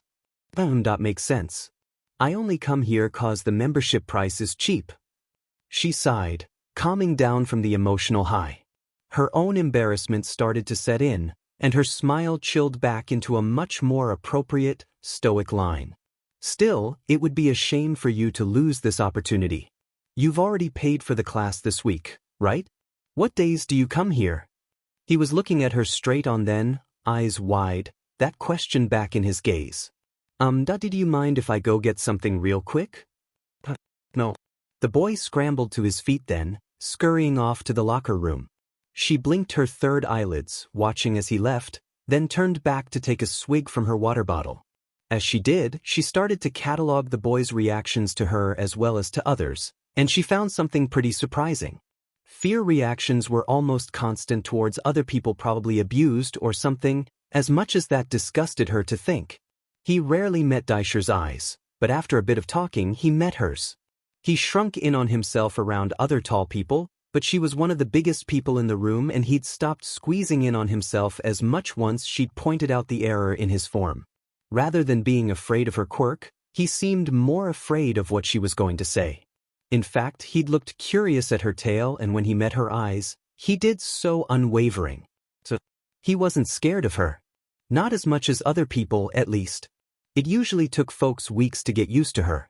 She was just starting to get a warm feeling in her chest when she heard the boy scramble back out of the locker room, his backpack in tow. He hadn't changed out of his clothes though, and in his hand, he held some notebook of some sort. He quickly plopped himself in the seat beside her, closer this time, further within arm's reach, but not uncomfortably so, and opened up to a page in the book covered with scribbles and notes that she couldn't quite decipher from where she was, only able to see it upside down. He searched the page, his pencil prepared. I can do any day, really, any at all, from, 4 to 6. I could probably push it to 7:30 if you need to. It just depends on what's good for you. When he looked up that time, his gaze was gleaming with eagerness and hope, a warmth that filled the color in his eyes. Being hit with something like that full force made the previously developing feeling in her chest expand through her torso. Not once had she ever been able to make someone look like that before. Those times are fine. I'm here from Monday to Wednesday. No Thursdays or Saturdays. Fridays and Sundays are also fine. For now, let's set you up for Monday, Wednesday, Friday, and Sunday. You've got studying to do too, after all. How does that sound to you? It seemed like what they'd been implying with the whole conversation finally hit him straight right then. He looked up at her, eyes searching before they started to water, tears budding up in the corners of his eyes, and wow, really? He was that desperate? Okay. It's good, he replied, writing her availability in his book, starting to cry, luckily not the sobbing kind, because she could already feel herself starting to panic and she couldn't for the life of her deal with sobbing. She turned toward him on the bench, hands almost reaching for him, but staying ped near her body without any direction. Geez, don't cry, Dada. Shimizu felt her cheeks flush slightly in embarrassment. What's your name? The boy was still sniffling, his eyes watery and still dripping with tears, but the smile on his face was grateful and actually reached his eyes. I am Midoriya Izuku. Without meaning to, she flashed her teeth at him a little with a chuckle, humored by how he managed to speak without sputtering on his tears. When he didn't flinch, his eyes traveling the sharpness with an easy, watery calm, she gave him a mellow grin without meaning to. Shimizu Mako. Talk to Daisher after the class to have that money of yours transferred to a gym membership rather than class attendance. Let's try to get you your money's worth. The Muay Thai lesson started that day, but not in the way Izuku had thought they were going to. Instead of starting on punches, kicks, or self-defense, the shark woman, with sharp eyes and gleaming teeth and the force of a hurricane hidden in her muscles, asked him personal questions while he stretched the way she told him to. Nothing exceedingly personal, just normal, get-to-know-you kind of questions like, what's your favorite color, and when's your birthday? He'd accidentally let the floodgates open when she asked who his favorite hero was. Because no matter what, All Might was always going to be his personal #1 hero. He didn't realize he'd gone on a tangent until he noticed the surprised look on his face. He was halfway through his reasoning behind some of the flaws in the concept of what All Might represented, yet how it benefited the current society regardless, when he'd noticed, and had promptly shut himself up. She had reassured him that it was okay, even that she was impressed by the amount of though he'd put into his reasoning, but he still decided she'd heard enough of his mindless rambling. As it turned out, Shimizu wasn't a fan of any particular hero, but she did appreciate heroes like Selkie. He made the waters safer, so she felt better about going for a swim every once in a while. As far as the politics went, she thought some heroes mooched off of the poor in a sense, since many villains were low-income criminals with quirks that they decided to find a way to use. The way some heroes behaved, too, made her think that way, like Empty Lady's debut. The way she put it was that heroes were currently necessary, but hopefully not a permanent fixture. To an extent, he'd agreed with her, but he couldn't imagine a world without heroes. He wasn't sure he would want a world without them, but he could understand why she'd say what she did. After all, a hero needs a villain, like a cop needs a criminal. Still, he cited natural disasters as a villain that never had the potential of going away, to which she seemed to agree. She kept on asking questions after that about his notebook, the scheduling he did, what he did in his free time. She was patient enough with him, too, like when he wasn't sure if she was interested and she would wait until he decided to say something. The woman reciprocated as well, telling Izuku answers to the same question she asked, or answers to any question outside of hers that he had. From those, he learned that Shimizu had been learning Muay Thai for several years, From the age of she'd so far had 121 confirmed fights, only losing 12 of them. Well, she hadn't said only, rather she'd cringed at the number like it was too high. Izuku was more jealous she'd won a good 90% of all the fights she'd had so far and expressed that. She'd merely smiled in reply. After their training session, he'd gone in Daisher's office and had his class payment changed over to a gym membership. The man had looked as though he was going to have a problem with it, and Izuku clammed up and stuttered all over the place. Then the man had looked up at the window to his door, turned a bit pale, and gone along with it without too much of a complaint. It was pretty much confirmed what had happened when he found Shimizu waiting for him outside of the office, her hands in her pockets, looking casual. From there, he exchanged phone numbers with the woman, in case of emergencies. Or, like, if you have a project due and need to hold off on a day we've assigned to exercise. And they parted ways.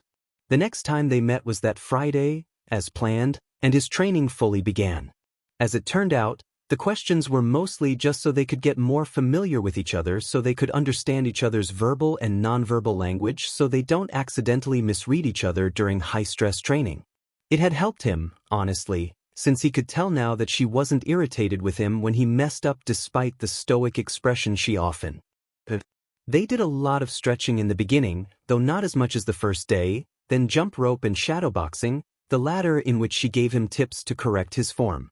She taught him clinch drills, which was a little complicated since he had to go against her in the drill, but she'd kept that in mind and wore a shirt that wouldn't let her scales rub the wrong way against his skin. She had him do a pad workout similar to the review Daisher had him go through, though it was much more extensive and constructive. Once that was done, she had a sparring session with him. She was mostly on the defensive side aside from a light jab or kick, making logical defensive actions against him, even if it caused him some pain. He'd been nervous and had a hard time starting facing up against a person made him really nervous, especially when it was someone as kind and large as her, but he shook himself into focus and tried his best. One thing she didn't do that Daisher had was go light on him. In the same sense that Muay Thai was a brutal martial art, she was as brutal with him as much as his own health and her held-back strength would allow. She had no intent to make him bleed, but she did intend to make him tough. Things he hadn't considered from the art were the use of knees and elbows and fake-out jabs and kicks that fooled him over and over again. The main thing, though, was that she didn't beat him into the ground, and even though he bruised like a peach, she made sure he iced down at the end and was more healed up by the next session. By the end of that first real day, he was almost too exhausted to go get rid of the residue that showed up that evening on his way home. Still, just 2 weeks later, he was already seeing the results. Izuku dodged out of the way of the residue much faster than he would have before. It let out a stream of static screeching as it slammed face first into the back wall of one of the buildings making the alley, its body crackling with electricity. The hulking, gray-green creature had a large ribcage, the rest of its body decrepit and almost wrinkled, making it hard to land a hit on it. It was relatively slow compared to other residue that he'd battled, but Izuku couldn't tell if that was because it was slower or he was faster. The creature screeched static again before bending itself backwards in a crab walk, skittering toward him on its arms and legs. This one didn't have hands either, only the same tapered points that made up where its feet would have been as well, so it moved quickly and easily on the flat ground. Its body crackled with a charge of energy, and Izuku knew it would be expending that energy once it got close enough. But Izuku counted himself lucky. He'd just gotten some new gloves recently. Reaching his hands back, with a mental call, the rabbit pin on his backpack opened up so the bag could let out a stream of sparkling yellow ribbons that curled around his wrists. It only took a second for the light to solidify into his Muay Thai training gloves, though they were different from usual, being pink at the main fist and yellow at his wrists. The tops of the gloves had a design that, when his fists were put together in front of his face, would show a rabbit in front of a yellow moon in the pink sky, one half of the design on each glove. The ties for his gloves tightened by themselves around his wrists. The creature rushed at him head first in its crab walk, and held his hands out, gloves catching the top of the thing's head. It was still running full force though, and he managed to contain a grunt when it slammed him against the wall.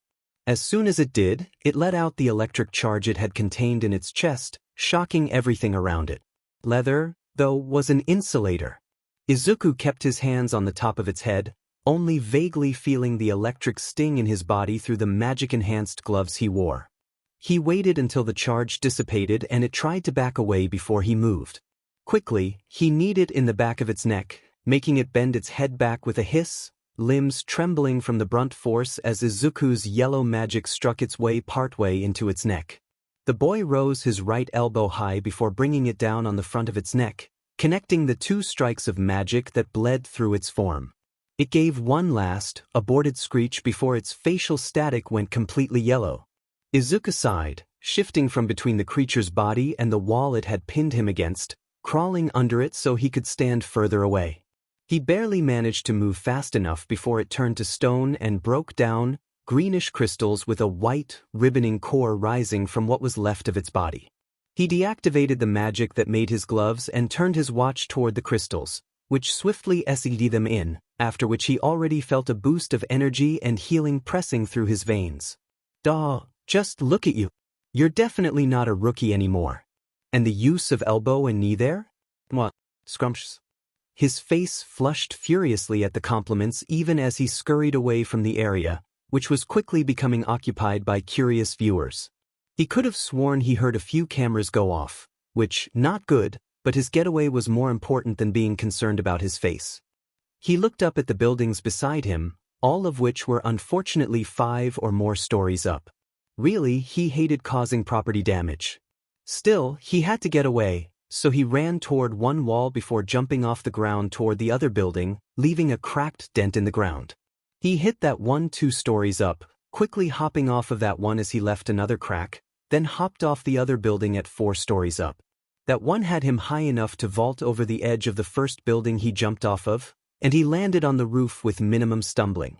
From there, he kept roof hopping, trying to get as far away from the scene as possible.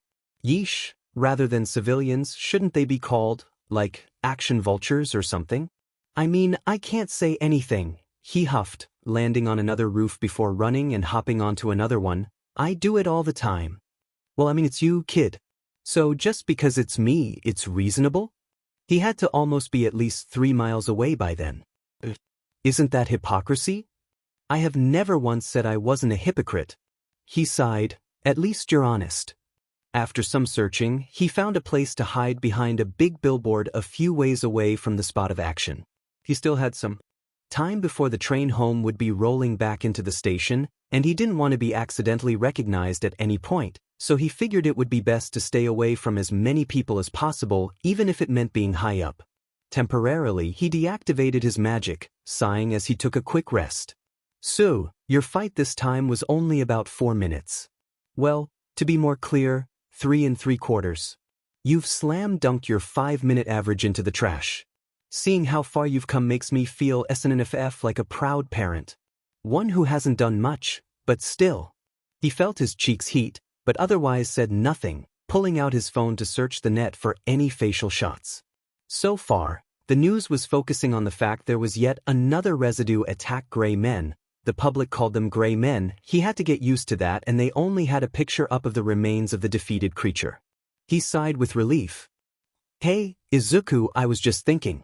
Since the residue's magic mimics quirks, maybe to prepare for a fire one, you could stuff an extinguisher into your backpack the next time you transform.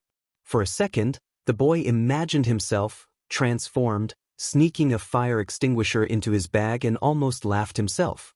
He sobered himself up quickly. And no, that's not necessary. I mean, I don't know where I'd get one. The one at home needs to stay there, and I don't think you can just buy an extinguisher from anywhere. I think I'd be able to handle the heat of it, probably. Yeah, I mean, you get burned pretty often. His fake smile wavered too much for it to be considered real in any sense. Please stop scowling vocally like that. Never. I'm not going to stop doing that until you get back from this dang field trip unscathed by that Duka nozzle. His thumb paused above the refresh button on the Google webpage, blinking. Field trip. You forgot about that, didn't you? The field trip. He started looking worried. That starts tomorrow.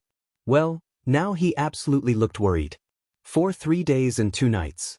He cringed. With your classmates? Okay, stop. he groaned, balling himself up into fetal position, his head resting on his knees. I forgot about that deal. I have to go? Well, I mean the school is paying for it, and it's not like you can skip out on it. There wouldn't be a class left in the school to house you or anything. Maybe I could get sick. I could just get really sick and not go. He looked up from his knees, hope in his eyes. Do you think I could get sick if I stayed in a lake for the rest of the night? Like I said before, sickness doesn't come easy to the undead. He groaned again, louder and more emotionally tired, knocking his forehead against his knees. Hearing of his undead state was still rather painful, but the nonchalance had thankfully lessened the blow. Still, it didn't mean he wanted the benefit of not being sick. More than anything, that's all he wanted at the moment. What could make me? Not answering that question. But I seriously don't want to go. Izuku looked up from his knees again, his left hand picking at the fabric of his pants nervously. I mean, I'll be missing my training sessions with Shimizu-senpai. We've only been doing this for 2 weeks, what would she say? Wouldn't she get angry with me? Oh come on kid. You know for a fact she wouldn't. Besides, you already told her about the trip beforehand. You just forgot it was this Monday. His face scrunched up anxiously, burying his left hand into his hair as he curled in closer, feeling like he was being pressed on by the unmistakable hatred of the universe. After all, someone among the Watchers of the Universe had to hate him for this to happen. Just as he thought that, his phone pinged with an alert. He closed his eyes, sighing, before he opened them sullenly and moved his phone within view. Video of the vigilante destroying gray men was the feed's name, and his heart slammed into his throat in a full-force freight train. That might not be good. His body started to shake as his eyes trailed the words, hoping that one of them would shift into something else so the title wouldn't be accurate. But when nothing happened, the icy chill of anxiety trailed down his back so quickly that he ended up sitting up straight. His breath quickened and his heart clenched up, like lava was spilling from his arteries into the rest of his body, but he had to know the damage. As much as he didn't want to see it, he had to know what to expect. If what he expected to have happened did indeed happen, then, he wouldn't have to worry about going on the field trip. He'd be too busy hiding from police to do that. Trembling, he slid the notification to the side and unlocked his phone to view it. The webpage loaded up to reveal a news article that, much to his dismay, was already showing better quality photos than he'd seen up to that point. The photo above the video below showed him running further into the alley. His back was turned and his backpack covered a lot of his body features, but he still wasn't sure. He slid further down on the page and watched with frantic eyes as the video started, a newswoman giving details that he didn't care to listen to. All he wanted to see was what they'd captured of him. His hand clenched when the camera panned back from the woman's face and torso, giving room for the video of him running away. It was a clip showing him running away from the scene, jumping up the buildings before he vaulted out of sight. For the most part, it was a view of his feet, legs, backpack, and the back of his head, and not a single second seemed to hold a view of his face. He watched over that clip again and again just to be sure, but no. No matter how many times he watched it, it never showed his face, with either his hair or some strange white blur blocking it even when his face was turned toward the side during his jumps.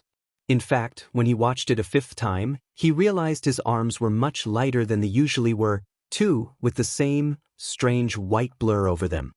So did stop mildly false advertisement, he mumbled, realizing it never actually showed him fighting the residue either. He sat there for a second before a few relieved tears fell down his cheeks. Thank goodness, I thought. I bet the comment section is said too. Hell, I'm almost set off they didn't get any of your sick moves. Still, who would have thought your magic disguises your features? You're pretty versatile. Wait, why you mean you didn't know I could do that? He gasped. Nope. I seriously thought your face was just out there for everyone to see. But hey, we hadn't had too much of a problem with that, so I figured it would be relatively alright, you know? I mean really, folks would have a hard time looking for some kid with star-shaped irides. Also, you're registered as quirkless. Considering the way this world works, you're probably the last place anyone would be looking to find a magician, even though it should be the first. Not okay, he mumbled, the calm flooding his system actually making him tired. He stood to his feet then, stretching his back. That I think I've waited long enough. The train should be there soon, so let's get home. Yeah, you need to pack your bag anyway. That oh God. He leaned back, covering his face. That I still don't want to go. Hey, come on, don't be a downer. Maybe Yokohama will be fun. It doesn't matter either way. It's getting late. He grumbled under his breath, but otherwise didn't say anything else, transforming again before he hopped down from the billboard onto the top of a big building. From there, he roof-hopped his way to the train station. That I've been wondering. What hero name would you give yourself? He hopped from a shorter building to a taller one with an extra boost, not stumbling in his effort. You and the Resi Air, Gray Men aren't really a secret. See? They've already revamped the name to Gray Men, so what do you want your name to be? You might need to decide on it before someone else does. Oh, he flushed. I haven't really thought about it. You know why? Because you're too dang busy. This is why you need a vacation. I mean, sure, you'll be learning on it, but it's still a change of scenery. Take a load of and relax this time around, alright? He groaned long and loud at the idea of being inactive for too long. Still, he knew burnout was real and a rest was needed every once in a while. Okay. Arudura's 3C class was very talkative in the train terminal, chatting amongst each other in excitement over their trip. While 3A was going to Inagi's shrines and amusement park, and 3B was going to Sagamihara for the temple and prefectural park, 3C had raised quite a bit of money during their festivals and activities, so they had the opportunity to go to the cheaper places in Yokohama. Quite a few of them were taking a nice amount of pride in that, closely grouped together and chatting over what they would do for the 3-day PRD. Contrary to that, Izuku stayed at the fringes of the group, mutedly looking over the list of activities. They had it set up where you could go with one of two different large groups every few hours depending on what you wanted to see, kind of like a build-your-experience approach to having a field trip. Most things, like group dinner and bedtime and Tuesday's visit to Sankian Garden, were mandatory, but otherwise it had a surprising amount of freedom mostly because a lot of the potential touring areas were at a reduced price for them. It was mostly their sleeping arrangements that cost the most. Still, the thought of having to choose a group of his classmates to travel with made him sick to the stomach, a minimum of 3 students needed in a small group, so that even if they happened to get separated from the large group, they would still be with someone familiar. It wasn't that he hated them, no, far from it. He just didn't really want to spend extended PRDS of time around them if it wasn't necessary. If he could be with a group that was friendly with each other and had no problem ignoring his very existence, he'd be fine. Wait, is that a museum just for ramen? I want to go there. He muttered, putting his earbuds in, the mic on it close to his mouth. I mean, I wasn't really planning on going there. I was listening to. He glanced up at the group of boys he was near. He didn't know them very well, even if he did know their names. If he didn't know them well, it meant they hadn't talked much, and they were probably less likely to try picking on him. They weren't going to go there, so... But, did you want to go there? Kind of. I don't mind if I miss it, it's okay, he replied, pointedly looking away when one of the group members glanced his way. There was a call from the front of the group, and then the class was boarding the train to get to Yokohama, Izuku staying carefully at the back. The students quickly settled into their friend groups, though there were 2 seats beside each other in both rows. Izuku found one at the back of the groups beside a quiet girl, whose eyes were glued to her book. Yudadam, he tried, carefully trying not to reach for her. She turned his way wordlessly, and before he could ask if she wanted the aisle seat, she picked up her things and shifted out of the seating completely. He watched, still frozen where he stood, as she rearranged herself beside the teacher on the other side of the aisle, who looked disgruntled but didn't complain. It hurt a little, Izuku had to admit, but it wasn't like he hadn't expected something similar, so he shifted into the seating area and settled in the window seat, away from everyone else. Chimich, whatever. Look at it this way, kid. You have 2 seats all to yourself. They're trying to slight you, but you get more freedom than anyone else on this train. He hummed absent-mindedly before reaching into his backpack, taking out his after-school activity book to clean up some of the notes he wrote. With his headphones in, he went ahead and turned some music on his phone and listened to it as the train started, taking him and the others to Yokohama. On the way there, they passed two different developed gray men. Izuku didn't see them, but he felt when he shifted in and out of their range. Concern had filled him, but he couldn't very well jump out of the train and go fight them, though the voice had to remind the boy of that. You live in a world of heroes. Even if they can't kill them, they should be able to confine them for a while at least. But where? And for how long? He muttered, glancing side-eyed out of the window, worrying the end of his pencil with his teeth. Shouldn't I don't know to find a way to get rid of the ones they have. Well, I mean you could if you want. I'm not against you getting more help, even if it's from the government or something if you can find a way to explain what's going on without getting into too much trouble yourself. After all, usually magical GI magicians come in groups, but as of right now, you're pretty well alone. Aren't there more magicians out there? Aren't there more in Japan? More than me. A magician is usually hard to miss to other magic users when their magic is active. Of course, your sensory range isn't all-encompassing. There might be more out there and you're just the only one currently caught on camera, or you might be alone for now. There's no telling really. Izuku's eyes narrowed, his brows furrowing, but he didn't say anything. Instead, he gazed out of the window, wondering if he'd see a glimpse of the creature he was meant to destroy in passing. That you're not meant to destroy anything, kid. I call you a kid, remember? Because you are one. This isn't all on you.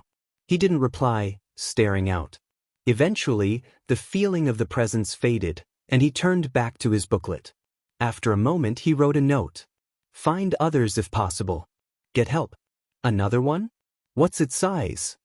Hashiro asked, driving down the road, following the armored truck that would take the newly apprehended gray man to the prison unofficially codenamed Tartarus. That big, huh? You've already called ahead to have the room prepared, correct? Good, all right. I'm following the truck there, but I'll be reporting to Tsukachi-san soon. Right, of course. Thank you for all your hard work. She clicked the button on her dashboard to hang up the call, eyes steely and focused on the road. That was the fifth call for apprehension that week, the second one to suddenly occur after a gray man had been apprehended elsewhere. More of the gray men were starting to pop up. Thea, called Tsukachi-san. The dashboard lit up from the command, replying calling. Tsukachi-san, in a professional, stoic, feminine voice. She waited while the dial tone rang until she could hear it cut out. Hello? This is Tsukachi. It's Hashiro. I'm following the armored truck taking a gray man in, but we're getting sidetracked. Another one was apprehended a few miles away, so they're going to get that one too. I'll try to get data on it, but I understand. They'll be in a hurry. Did you get any news about the man attacked at the scene? How is he? Still unconscious from what I know, she replied, turning the same corner the armored car did, almost completely unresponsive too, save for some reflexive movement. I'll contact the doctor after some time has passed. There's no way to know his condition at this point. Were you able to get a witness testimony? She frowned then. Yes, but I'm not sure what to make of it. They were taken to Sagamihara's main police station to give an official, more organized testimony, but from what they told me, the gray man had pinned the man down and SCKD some sort of energy from him. He was left with the gray figures on his body, correct? The same ones as the other two. The man also sustained some heavy injuries, despite trying to use his quirk to protect himself. But, again, it didn't work well enough. Unfortunately, no. She slowed to a near stop behind the armored truck, which had to turn on its sirens to get past some crowded area. He had the ability to create square sheets of ice about 7 inches thick from the water in the air, and it did protect him to an extent, but according to the testimony, the gray man was too strong. It kept breaking through the ice until it pinned him and broke his arms. Then, it did whatever it had to him. Tsukachi was quiet on his end for a moment, and her hands tightened on the wheel. But how's the progress on finding the glowing girl? The video from yesterday confirmed to the chief what I've told him. Whatever her abilities are, they seem to block others from recognizing her even when electronics are involved. That's complicated things considerably. She snorted derisively, though her expression remained negatively neutral. How useful. Still, we got something of a lead, and I have some friends of mine looking into the population of Mizudafu. That seems to be her most active area as of now. And while we can't get facial similarities, we were able to determine that the girl is roughly 166 centimeters tall. Take away the possible height from her shoes. That narrows our search quite a bit, thankfully. Though, the implication seems a bit rough. How so? It's unknown how her quirk affects her body, but if it's not a transformative type quirk, she's just a bit taller than normal for a girl in her teens. Hashiro's eyes widen just a bit, giving an incredulous glance to her car's dashboard. You think we're dealing with a high schooler? I know I've called her a child before, but are you serious about this? Possibly. Remember, I have a source who once met her in person. Her abilities, whatever they are, prevented them from remembering any really defining features about her save for the things she had with her and her behavior. Judging from those objects and the way she acted, it's not too far-fetched to look toward high schools, perhaps even middle schools. Middle schools? Seriously? The woman couldn't believe it. Tsukachi had to be pulling her leg or something. The man replied to her, but her attention was suddenly caught by something else. The armored truck in front of her had already started moving again, as she was moving behind it, but the back doors looked a little strange. They were always the heavy gray color of metal, with bolts and clasps keeping them very well shut. But the center of the doors were frosting over.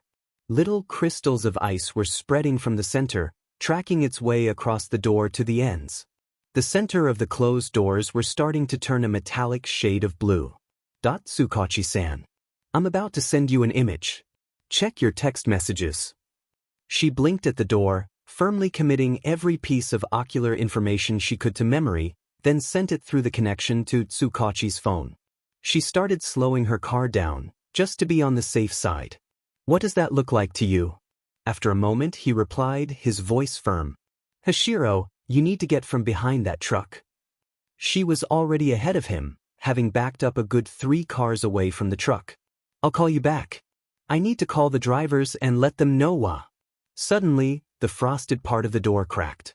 Then, just a second after that, a block of ice shot out from various parts of the bed of the truck, some of it even embedding into the ground. There was a loud clang of ripping metal and crumbling concrete, and the screech of tires as Hashiro slammed onto her brakes, swerving to avoid one of the crystals that had jutted straight outward. She barely managed to swerve the right way, turning the right side of her car toward the reaching damage, the jutting crystal of ice piercing through the back right passenger door, her own vehicle squealing with breakage and the sudden stop. Hashiro gasped out, her seatbelt preventing her from being slammed too harshly against her own door. Then another car hit hers, and she clenched the steering wheel from being jostled. She stayed still as her head cleared, breathing heavily as a chill filtered into the car from the shard of ice through the back of her car. Ha-iro. Hashi, an RM dash. ULHT? WT-HAP-D. Finally gathering her bearings at the sound of the damaged connection, she shifted to get out of her seatbelt, the belt slapping back against the side of the car once she was out of it. She reached down to get her phone from the USB it was connected to. See, call the heroes. I'm on National Route 16 between Samihara and Machida. This is a code silver. Code silver. National Route 16. Sagamihara and Machida. She heard something crackle and looked over to the ice piercing her car. The frost was starting to extend off of it, chilling the car further. Gritting her teeth, she disconnected her phone and tried to roll down her window. The car was malfunctioning though, the damages too great for it to work as it should. She cursed under her breath, taking off her jacket, glancing at her phone to make sure the call was still active. I'm okay, Tsukachi-san. Code silver. National Route 16, Samihara and Machida. Call the heroes. She reached over to the passenger seat glove compartment and took out a backup spark plug that she kept there. With the tough magazine of her gun, she smashed the porcelain on it until she got a nicely sized shard. Then, with as much force as she could muster in the small space she had, she threw the shard and covered her body with her jacket.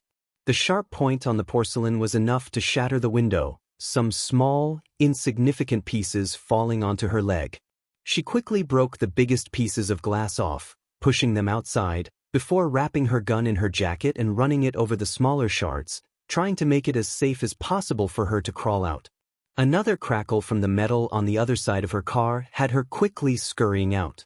Gasping, she crawled out onto the hood of the car that had hit her before turning back to assess the damage. Her eyes widened at the sight before her. The truck the gray man had been kept in had been swiftly turned into a pillar of ice and metal, its bed completely damaged. Standing on top of it was the gray man that had been apprehended, but it was different. It stood on 4 legs, but it had another torso, making it look something like a centaur. All of the bottom limbs now had the same stick-like appearance to them, without hand or foot. Its entire body looked like a cloth was stretched over too many bones, and its arms were too long for the rest of its body, its elbows all the way down to its hips. Long, spidery fingers twitched, claws scratching against the pillar of ice it stood out on. It now had 2 thin horn-like appendages sticking up from the top of its head, shaking violently due to the convulsions of the creature's head. Its body thrummed, and underneath the dark, inky gray of its body, swirls of light blue could occasionally be seen, like a blue ball covered with swirling black glass. Its head twitched around until it settled in one direction. Then, it let out a screeching stream of static that had Hashiro covering her ears. With that, it jumped high off of the pillar of ice, and the instant it touched the ground a few feet ahead, the concrete frosted over. It didn't stop there, though. Rushing forward, it charged toward a compile of cars and people in its way, people using their quirks to scramble out of its way, screaming. One of the cars it landed on still had the driver inside, but the instant its feet touched the car, it frosted over, and the person inside screamed as ice started traveling up their body. One other unfortunate person was touched directly by one of the creature's swinging, limp hands, frosting over instantly. All the while, it didn't spare a single, twitching, static glance to anything else as it frosted everything over. Hashiro watched after it, eyes wide and panicked. Suddenly, she remembered the drivers of the truck and slid her way off of the car's hood. She didn't even have to get to the front of the truck to see the frozen red icicles hanging off of it. Things were swiftly getting out of hand.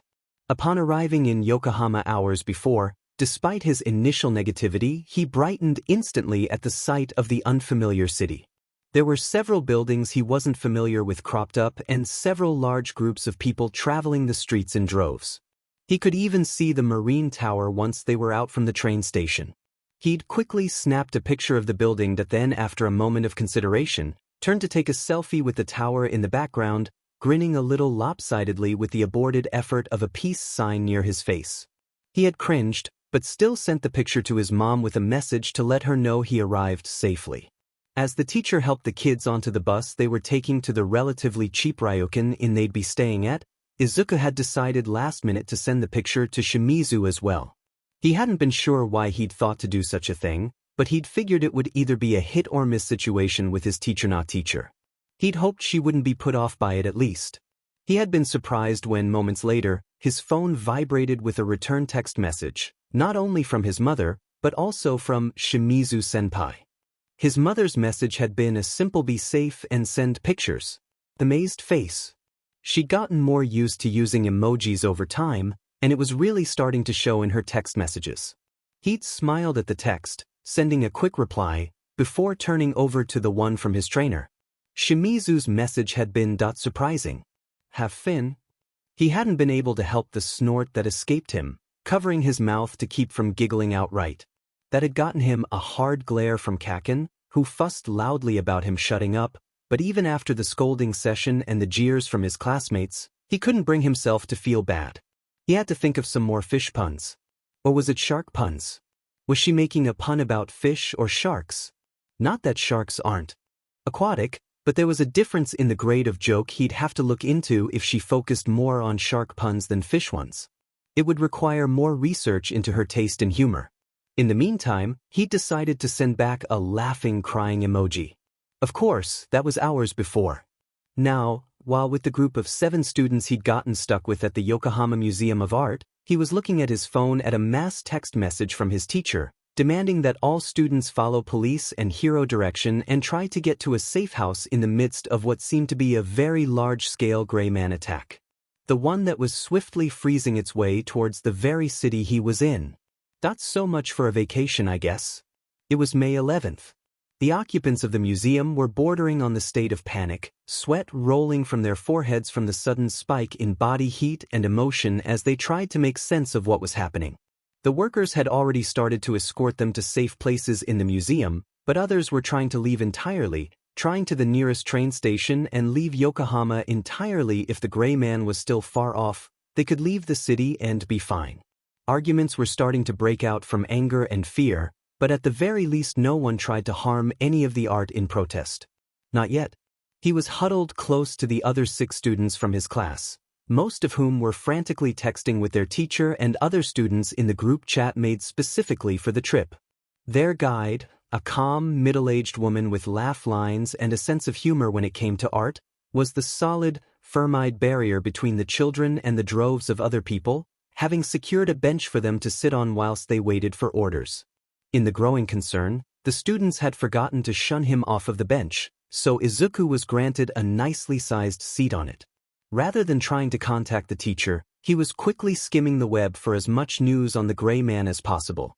He finally happened on a news webpage that showed a live video of a news feed, as well as a picture of the gray man. He felt his heart twist like a rag upon the sight of it. What? It's not that they've never looked like that.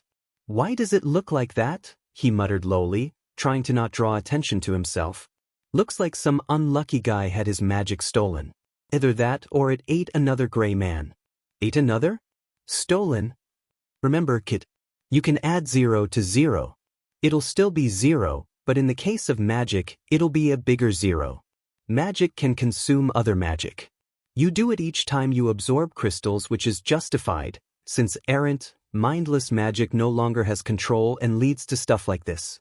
He placed a hand on his chin, eyes flitting around the page to get as much information as he could from it. It had attacked earlier that day, near Sagamihara, before it was apprehended by Grand Slam heavy-hitting, time-limited strength quirk, very analytical before activation for a quick takedown, and Lady Mercury speed quirk, bad for corners but good for straight, heavy impact. Weighs more than she looks for someone so small. There had been one victim, a young, college-age man with white hair with red streaks by his ears whose name had yet to be released. The last the news anchor had heard, he was unconscious and in the ER for injuries to his arms. They also reported the strange, dark gray coloring that had spread out through his veins from his chest at the point of contact from the gray man. Stolen magic. Magic in this world seems to mimic quirks, so the ice is probably a result of the stolen magic mimicking the quirk from the body it was once in. Then that the man's quirk wasn't stolen? No, but his potential was, and depending on how much of it was stolen, that's much worse. Izuku glanced toward the other students he was with, carefully taking note to see if they were looking his way. When he found them too occupied, even turned away from him in some cases, he turned back, muttering to the voice. Potential to use his quirk? No good. If that was the potential I was talking about, you'd have no magic at all. No, magic is untapped, inaccessible potential in all parts of life. The potential to be wise, or become wiser. The potential to learn a new language. The potential to choose between steak or curry for dinner. Well, not that last one. Anyway, magic is taking all untapped potential of all parts of your being, not just the untapped potential of a quirk. Having your magic stolen means having your potential stolen. The only reason why the gray man's ice is so strong is because that is the potential the man had and never used or never had access to. It may have also taken his potential to grow an inch taller, or his potential to jog 5 miles instead of 3. When that man wakes up, if he does, he may or may not be able to use his quirk, and he would suddenly find a learning or efficiency block in places he hadn't had before. Because the potential to do those things is now gone. It hadn't taken too long for the heroes to arrive at the disaster. On national route traffic had backed up after the accident, and a national alert had to be blared on television that all transportation on the highway for several miles was completely cut off. It was advised to avoid the route and the streets near it if possible, since authorities couldn't quite keep track of the escaped gray man, regardless of its icy trail. Japan was on the border of declaring a state of emergency. Several waves of police and heroes arrived at Ground Zero. The first wave had heroes with them to help get people away from the route and take as many of them as possible to the hospital. It was during this wave that an EMT with a healing quirk diagnosed Hashiro with a mild concussion and fixed her up the best he could, since she demanded that she stay on site. The next wave was meant to keep the media back in case the situation got worse. It was also where Endeavor finally got to melting some of the ice on people trapped in cars. It was a very careful work. Too much heat would be just as bad as not enough. Tsukachi arrived with the third wave, the one with more ambulances and helicopters to take the survivors in quickly for treatment and the unscathed for questioning. The two of them stared up at the spiked pillar of ice that was once the truck that encased the monster. None of it had melted yet, and the stark splatters of red color from the ice protruding from the driver and passenger seats of the car made Hashiro grit her teeth. "What is this?" she hissed.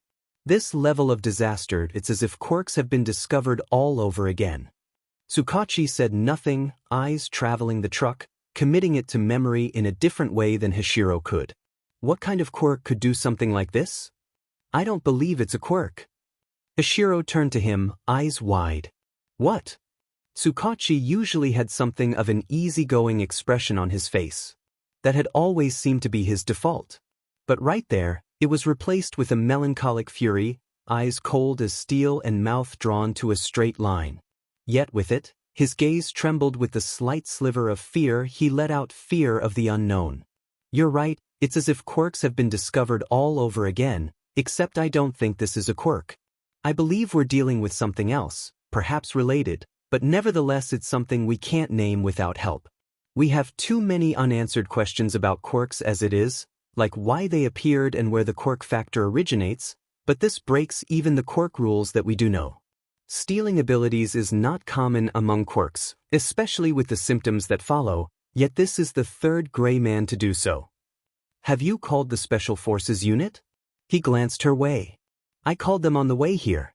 While I'm pretty sure they won't be able to do any apprehension, they are more advanced when it comes to the investigation of unknown phenomena.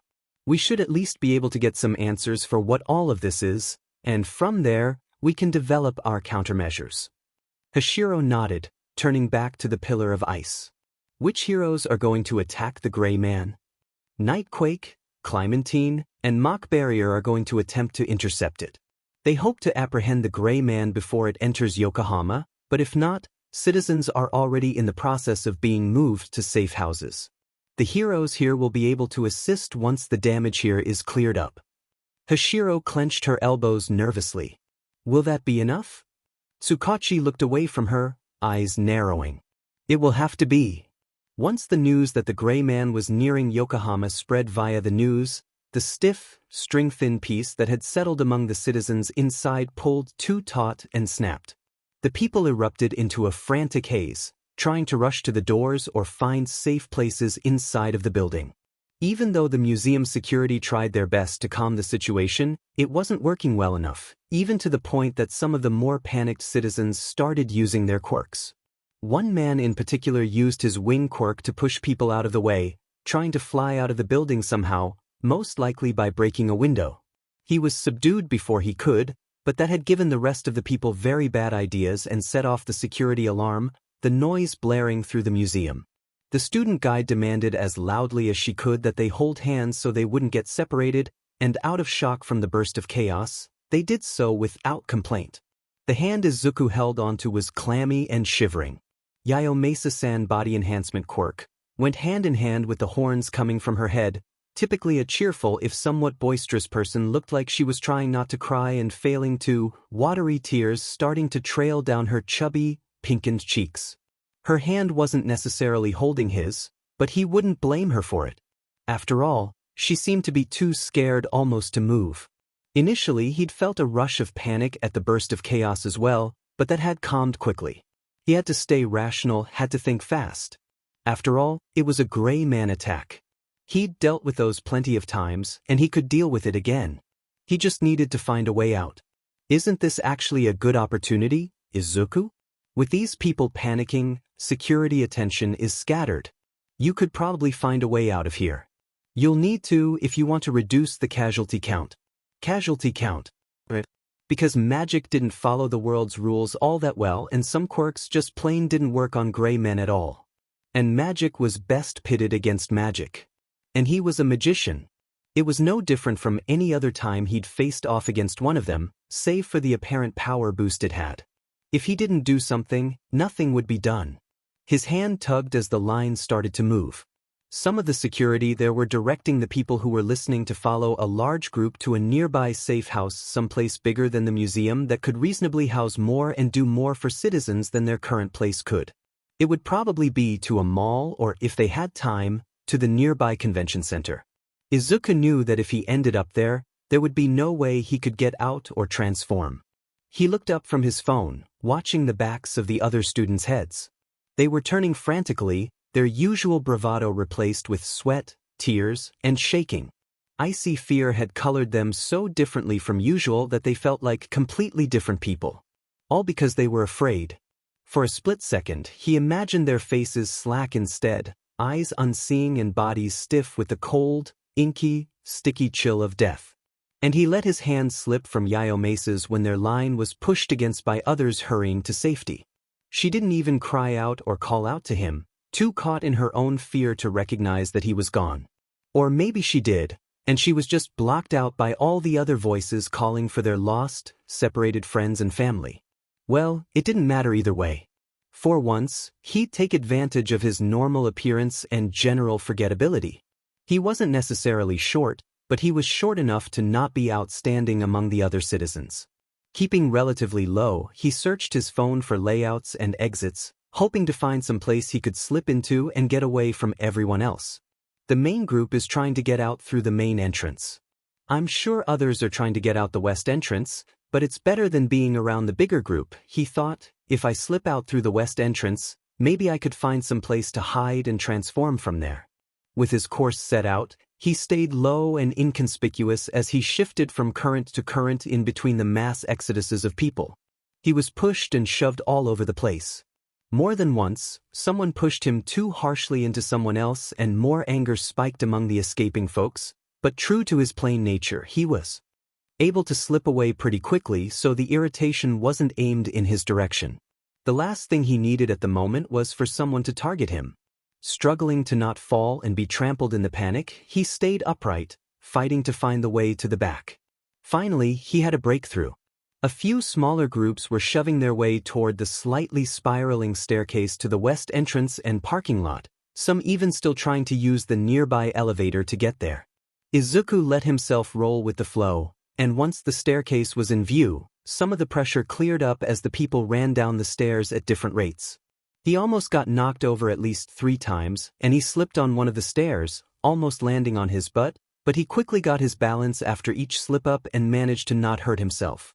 A few more people shoved past him as he finally made it to the doors, and, of course, there were too many people trying to get through for anyone to actually get out. Grimacing at the sight, he turned away from them to the parking lot, deciding to exit in a somewhat illegal way. Once he burst through the doors to the parking lot, he could instantly hear the squealing of car wheels as they tried their best to deck it out of the lot and onto the road, trying to get away before the situation got worse. As such, the parking lot exit was constantly being sped through, and Izuku felt considerably less confident. Still, he pulled in a breath, staying close to the walls as to not get in the way of an oncoming car. Once at the opening of the parking lot, he looked back down in the shaded lot, more lights turning on and getting ready to come his way. He took another heavy breath in, legs shaking up before he turned swiftly around the corner and ran as fast as he could. The light at the end of the small tunnel showed a yellow, orange, and purple haze, the result of a setting sun, evening shifting in on the city at the same rate the chaos did. He panted loudly as he ran forward, trying to reach the end before another car came through. He was almost certain they would not see him until it was too late if someone came through. So when he heard the sharp squeal of wheels in the main lot behind him, he reached for his watch without thinking and transformed then and there.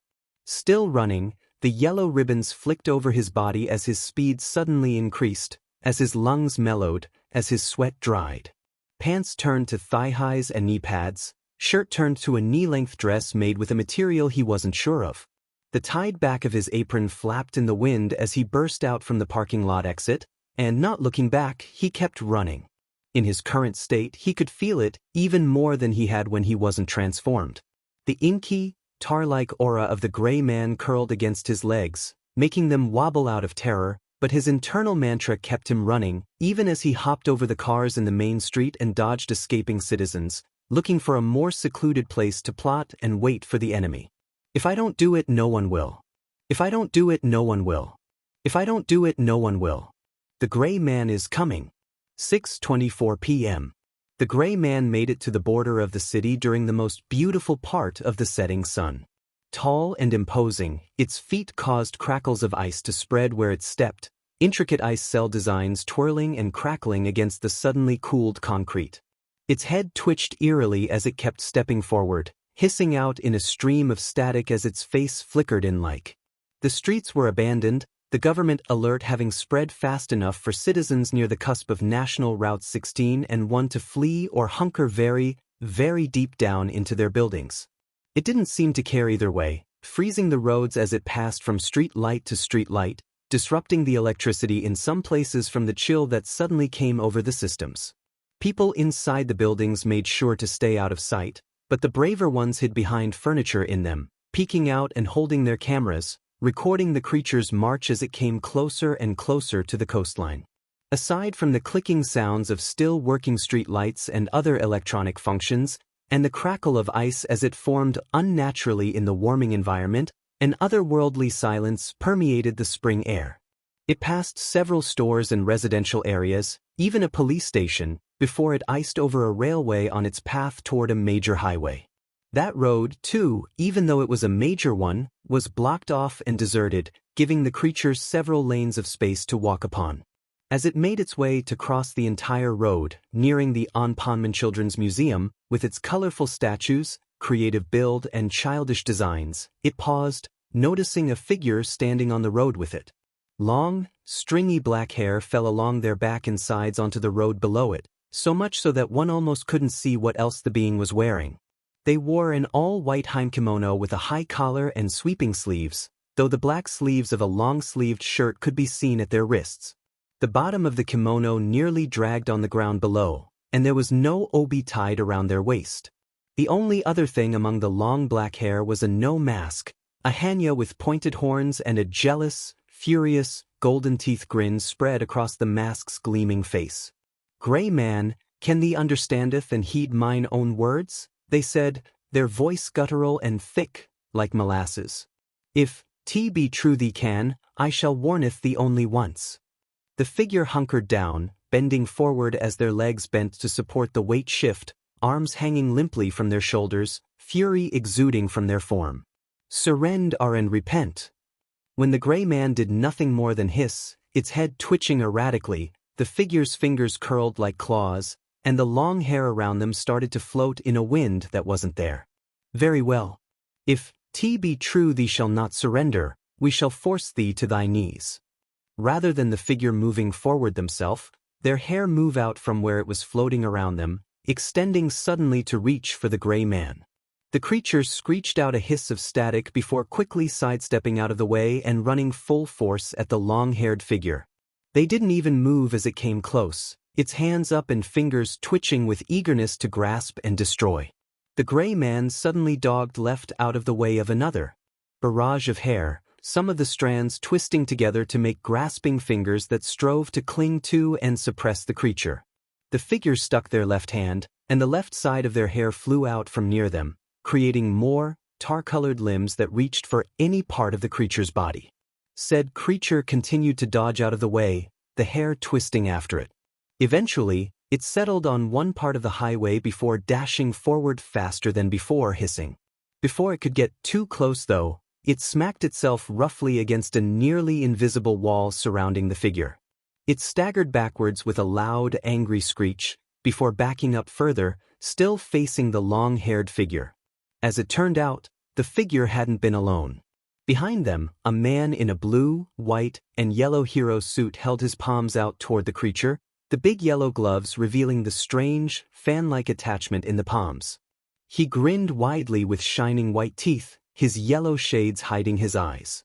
"Come on, you've got to try harder than that if you want to defeat my barrier, gray dude." 6:30 p.m. The ghastly hero, Nightquake, and the airspeed hero, Mock Barrier, are confronting the gray man in Yokohama near. Katsuki gritted his teeth as he watched the news from inside the building. He and 12 of his dipshit classmates were hiding in alongside their guide, some peppy sheet with a bow tie, and their dumbass teacher. Building security was around them, too, making sure the people didn't get too rowdy while hiding out.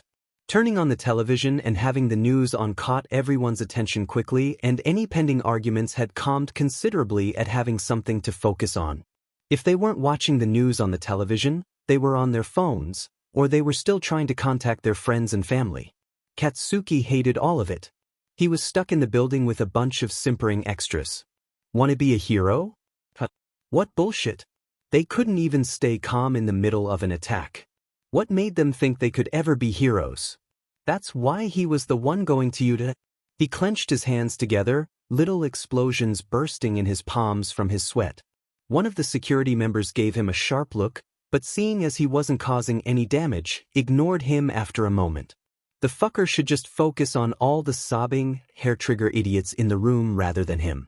Yeah, he was kind of spooked, but at least he wasn't crying his DMN eyes out like a FING baby.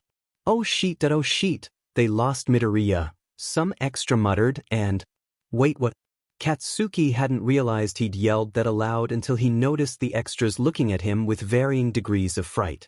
When exactly had he gotten to his feet?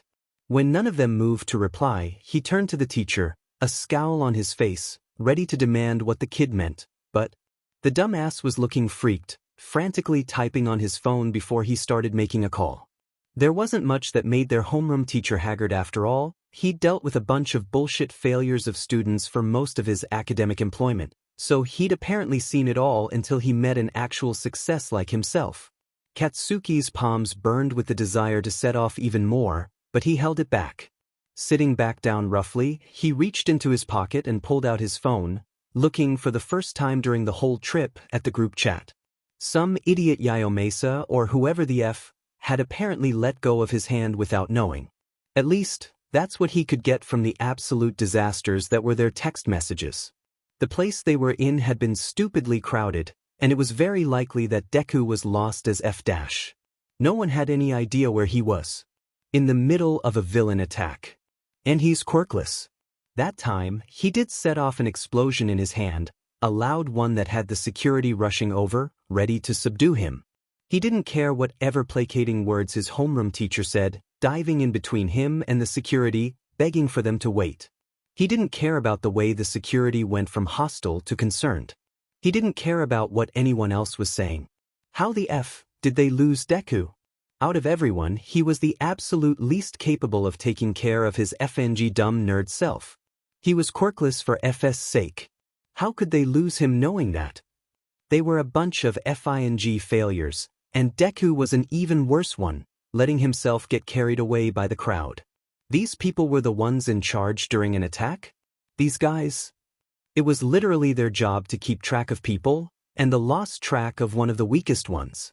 Who gave AF about Deku dying? If the idiot wanted to kill himself, fine, but it shouldn't be a possibility under FING police supervision. Damn it. Damn it. Why couldn't he do anything more than sit there, surrounded by a bunch of half-buttes who couldn't clean up their own sheet? They appear to be backing the gray man into hold up. Oh, alright, thank you Ueda-sen. Reporting. This just in. We have sightings of the seasonal hero, Clementine, in the area.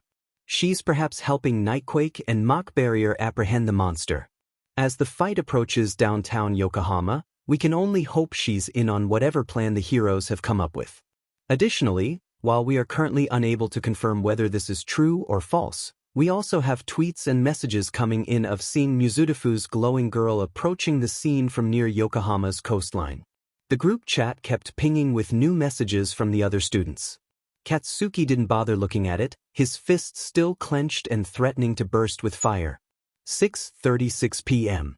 Izuku hid as much as he could in the areas around Yokohama Imark Place, a large corporate building that surely housed quite a few people.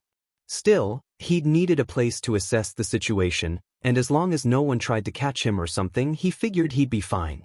His magic blocked out his appearance, after all, so they could take all the pictures they wanted if they saw him, honestly. He was too focused to be all that worried about it. It didn't mean he wasn't aware of where he was, of course.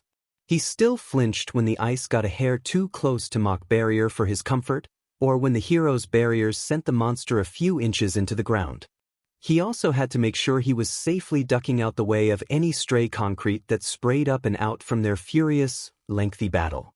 Upon the news that Clementine was in the area, Izuku had a vague idea of what the heroes were trying to do and, honestly, it reminded him why they were heroes in the first place. It was a pretty genius idea if they had the mechanics of the Gray Man's magic correct. Even where he hid, he could feel the humid, coastal air becoming more arid as an effect of Clementine's quirk. She was likely situated on top of some close-by building so the higher the altitude, the more effective and spatial. Izuku had an idea. While he wasn't good with long-range attacks yet, he could possibly do one with the weapon he had in his bag. So that the heroes wouldn't have to deal with the Gray Man any longer, he would use his long-range attack to finish the Gray Man off. He had to do it when all parties least expected it so he could make a quick getaway while also stabilizing the creature. But he had to wait for the right time. So far, the Gray Man was in the process of doing something similar to fleeing, but every time it tried to run away, Nightquake was in its way, long strands of metal-strong hair twisting and curling to subdue the monster.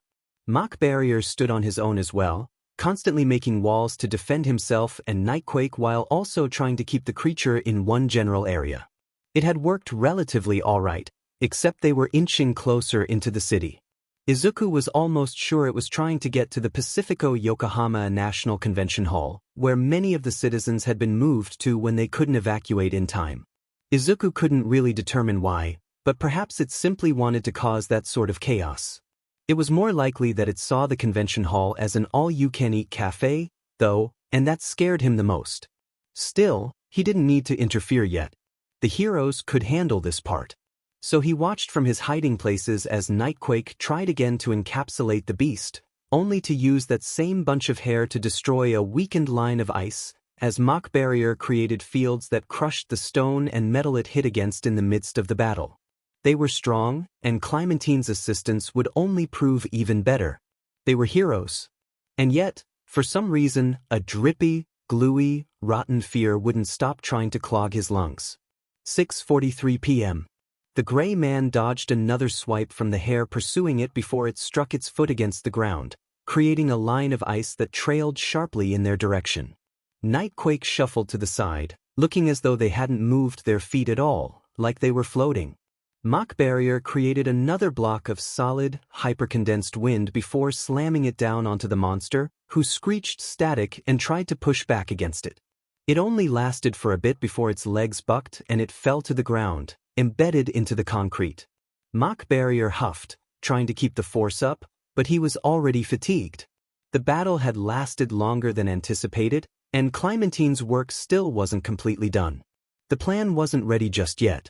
After a few minutes, his barrier dissipated before he wanted it to, and the Gray Man staggered quickly to its feet before the hair nearing it could wrap around it. "Stayeth vigilant, friend of mine. The beast grows weary coequal as we doth," Nightquake muttered, their hair pulling in, closer to their body. Mock Barrier huffed heavily, wiping his brow with the back of his hand. "Yeah, gotcha nighty. It's almost time, right? Rest now, buildeth thy energy. Thy barrier shall beest very important.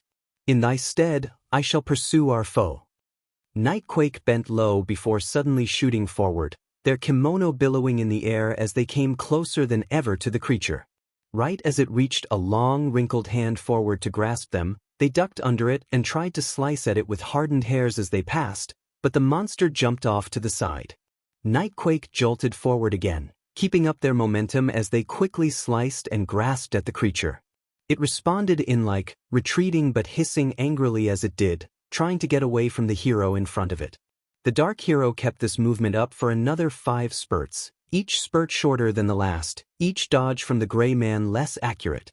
Finally, as the hair reached for it once more, the Gray Man was finally faster than the hero, grasping the strands in its own hand as it let out a hissing stream of static. It tugged harshly at the hair, but Nightquake showed no sign of budging, pulling in the opposite direction. The Gray Man refused to let go, and they tugged against each other until the creature stood solidly on its 4 legs, twisting its decrepit upper body. Nightquake's fatigue hit, the pain from their scalps suddenly too much to bear. They yelled, losing their footing as they reached up, holding the roots of the hair that was tangled among the gray man's fingers, their body flung into the air. The gray man twisted its torso sharply, making the hero fly in an arch until they were slammed into a nearby, thankfully mostly empty, parking lot off to the side of the long road. "Nightquake!" Mock Barrier called out, but the words stuttered in his throat when the gray man turned its face towards him. It hissed lowly, raising its front left foot before slamming it down onto the ground in his direction. But ice failed to form. Only snowy frost shot out from the impact, barely a few centimeters toward him. Almost like it was confused, it tried again, only to get the same result: a small jet of snowy frost that wasn't even 3 feet long. Suddenly, an eerie laugh echoed from the nearby parking lot, Nightquake staggering to their feet, their hair still caught in the creature's grasp, though the rest of it flowed hauntingly. The kimono was coloring slightly red at the shoulder, but they paid that no mind, their grinning mask facing the creature. "Aye, thy hour of reckoning hast arrived." The hair in the monster's grasp suddenly convulsed and stretched, taking in the monster's forearm. The gray man screeched, pulling back against Nightquake's quirk, even grabbing it with its other hand, only for the flurry of hair to overtake it as well. Hissing, it began trying to pull away with all 4 of its bottom limbs, only for its backside to hit solid air. Mock Barrier forced himself not to mind the pain lacing up and down his arms as he made a solid barrier behind the creature, making it larger even as it did its work, trying to curve the barrier around the gray man, almost like a cylinder. Nightquake stepped closer from their position in the parking lot. More hair flowing from their mane to join the other strands that confined the creature, its thrashing contained by the growing, incomplete cylinder of solid air formed around it. The gray man hissed and clawed and screeched, stamping its feet as it created a bunch of snowy frost below its body, but eventually, even its legs were being confined in the forming ball of hair, its limbs forced to bend as it lost its balance. Eventually, the creature was wrapped completely in hair, even as it still hissed static from behind the tightly corded strands. In retaliation, Nightquake tightened their hair, the ball shrinking with a crackling sound. "That yon should stuff tea." Mock Barrier released his quirk with a gasp, throbbing hands holding onto his knees to keep himself up, his head sweating bullets. Still, even in his fatigue, he managed a wry laugh. "H, how the heck do you even keep that up?" Nightquake turned to their comrade, the mask slightly obscured by the still floating hair. "Keepeth what up?" He felt sweat run down his temple for a completely different reason. Nothing. "I'm so sorry, guys," a light, airy voice called from above.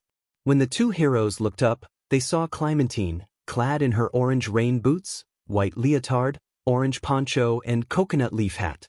She floated down from on top of a nearby, several-story building, her waist encased in a big, round ball of water, her quirk letting the large amount of liquid float on air. She still didn't let the water touch the ground though, deciding to hop out of the floating blob before she touched ground, landing facing vertically in the 4-lane street to greet them. She blinked big, apologetic eyes at the 2. "I was trying to get all the moisture in the air to return to the coast, but this is a coastal city, so there was way too much to get done all at once. I decided it was best to just get this specific area's water and make a ball out of it, but the air got pretty dry for you guys, too, huh? I'm so sorry." Nightquake turned to her, raising a placating hand. "Prithee apologize not, Clementine. Hadst t not been for thy quirk, the battle would hast been moo perilous."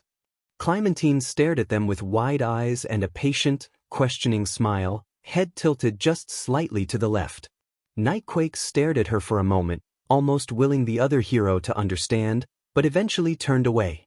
"That if you hadn't used your quirk, we would have been worse off. There it is." Nightquake's usual way of speaking. Mock Barrier cheered, though he didn't have enough energy to raise his hands into the air. "Go kicketh the bucket." "Did you even need to?" Izuku sagged behind the pillar he was using to hide, breathing a heavy sigh of relief. The heroes had done great against the gray man, and their plan, while it didn't work completely the way they wanted, was a success in the end. Honestly, he was pretty surprised. Usually, Mach Barrier could make a lot of minor barriers in the course of 50 minutes, but the force needed to stand up to the pure strength of the Gray Man had to put him up to his Mach 3 barriers, which he could only keep doing constantly for about 20 minutes. They were over his limit, but he'd pushed through it. Nightquake had done an amazing job too. Even though they reached their fatigue point, which was usually when their hair stopped growing, they kept it up long enough to even ball the Gray Man up. He was sure their scalp was probably bleeding, as it sometimes did when they overextended their quirk, but they always seemed fine later on. And Clementine's revamped idea had been perfect for the situation. They'd have to be careful whilst moving the Gray Man too. He jolted, remembering suddenly. He actually needed to go ahead and destroy it. There was absolutely no way that the Gray Man would stay fatigued for long, if it was at all. Unless Clementine kept the air around it dry, or they found a way to keep it perfectly immobile, it would latch onto some of that and start trying to make ice again. With how tired Nightquake was probably getting, he knew the immobility probably wouldn't last. So, reaching back, he called for his weapon of choice, and the ribbons came out, forming a pink and yellow bow. Kneeling down, Izuku tried to remember what he saw in the YouTube video and what he did during his practice. He also had to predict where to hit on the ball of hair that would most effectively hit the creature inside. He breathed deeply, pushing down the inky feeling in his lungs, and got into position, summoning an arrow. Then, at what he saw, the ink in his lungs completely filled them and chilled his very soul. No.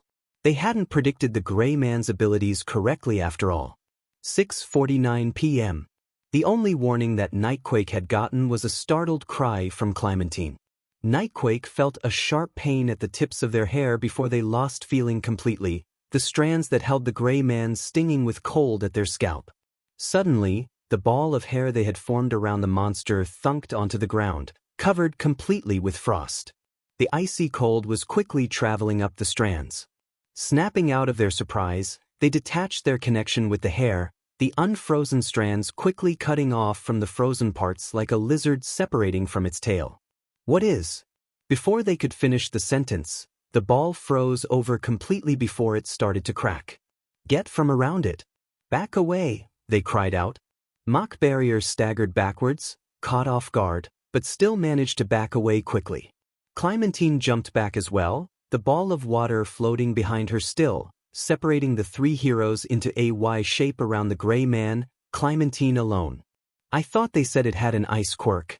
With water? Mach Barrier yelled, forming a wall of solid air that he was trying to squeeze around the crackling ball of hair. Clementine's eyes widened with horror. No, could this be a dry ice effect? A mere second later, the ball of hair burst, sending shards of frozen hair at the heroes. Nightquake drew further back, cursing as they raised clumps of their unfrozen hair to protect themselves. When the iced shards touched it, they started feeling the beginnings of frostbite on their personally made barrier, and they quickly detached the hair that touched the shard as well. Mach Barrier lost control over the air they had formed around the creature, deciding instead to go on defense. Luckily, he made a wall thick enough that the shards bounced off of it, but the concrete that the shards touched started to frost over, just like how it looked whenever the Gray Man initially walked around.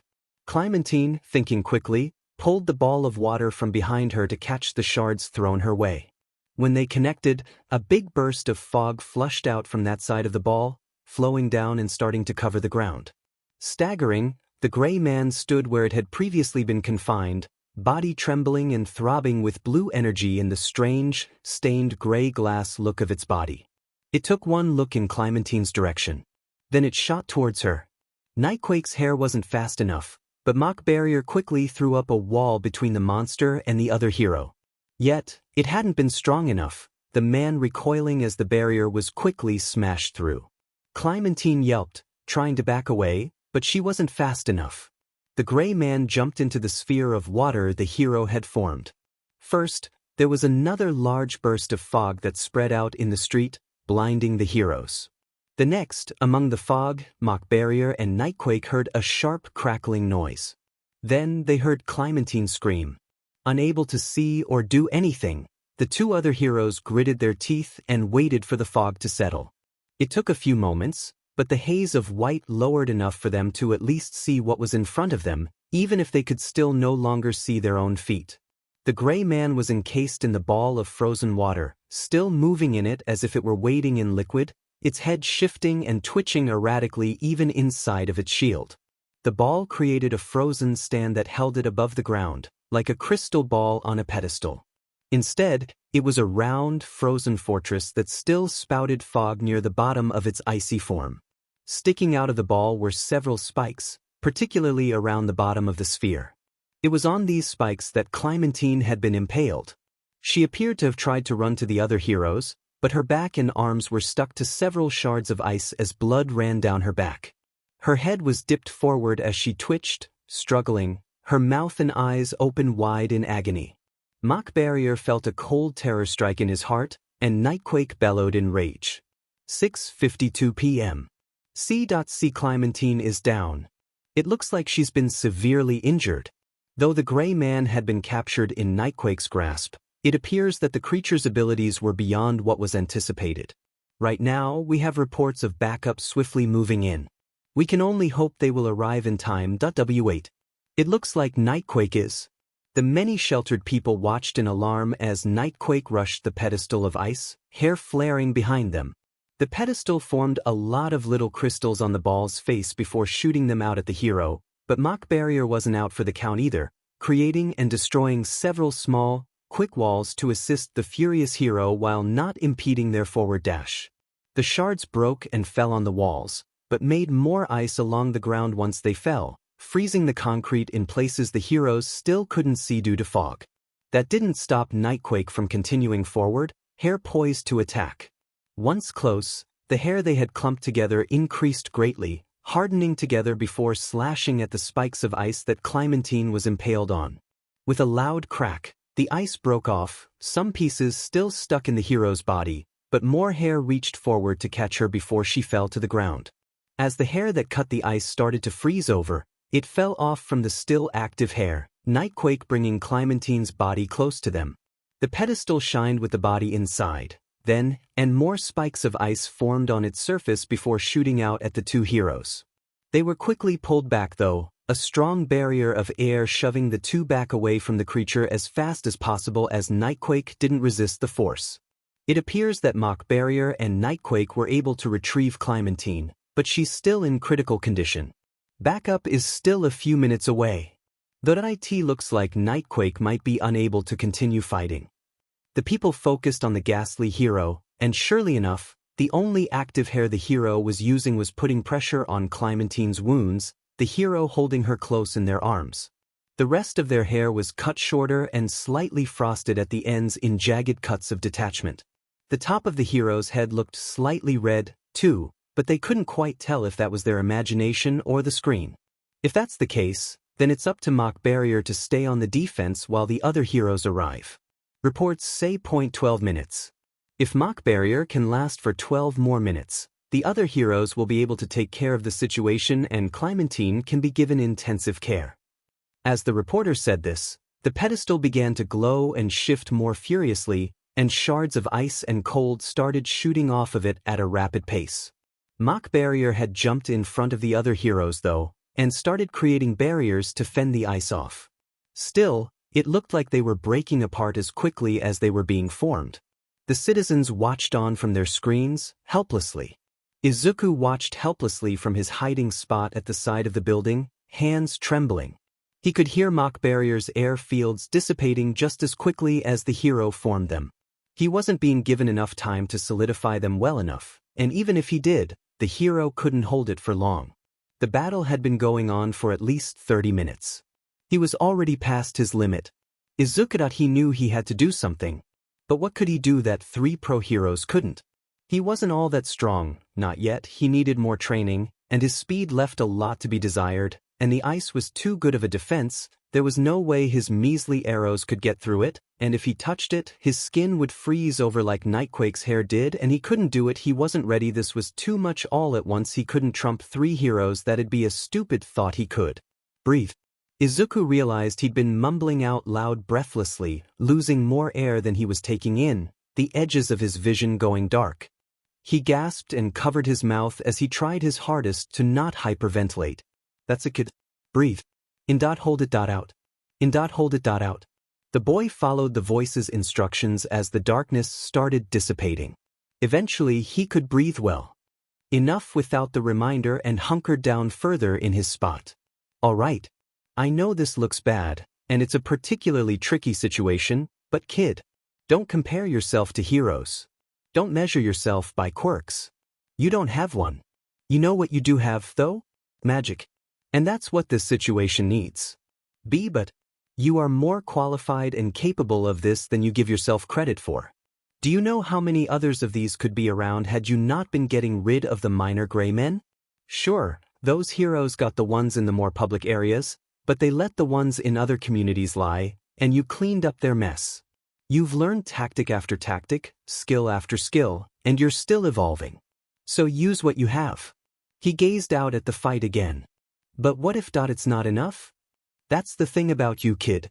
I know you know how to make it enough. He kept watching with wavering eyes, but the shaking in his limbs had finally started to calm. Oh, okay. All right.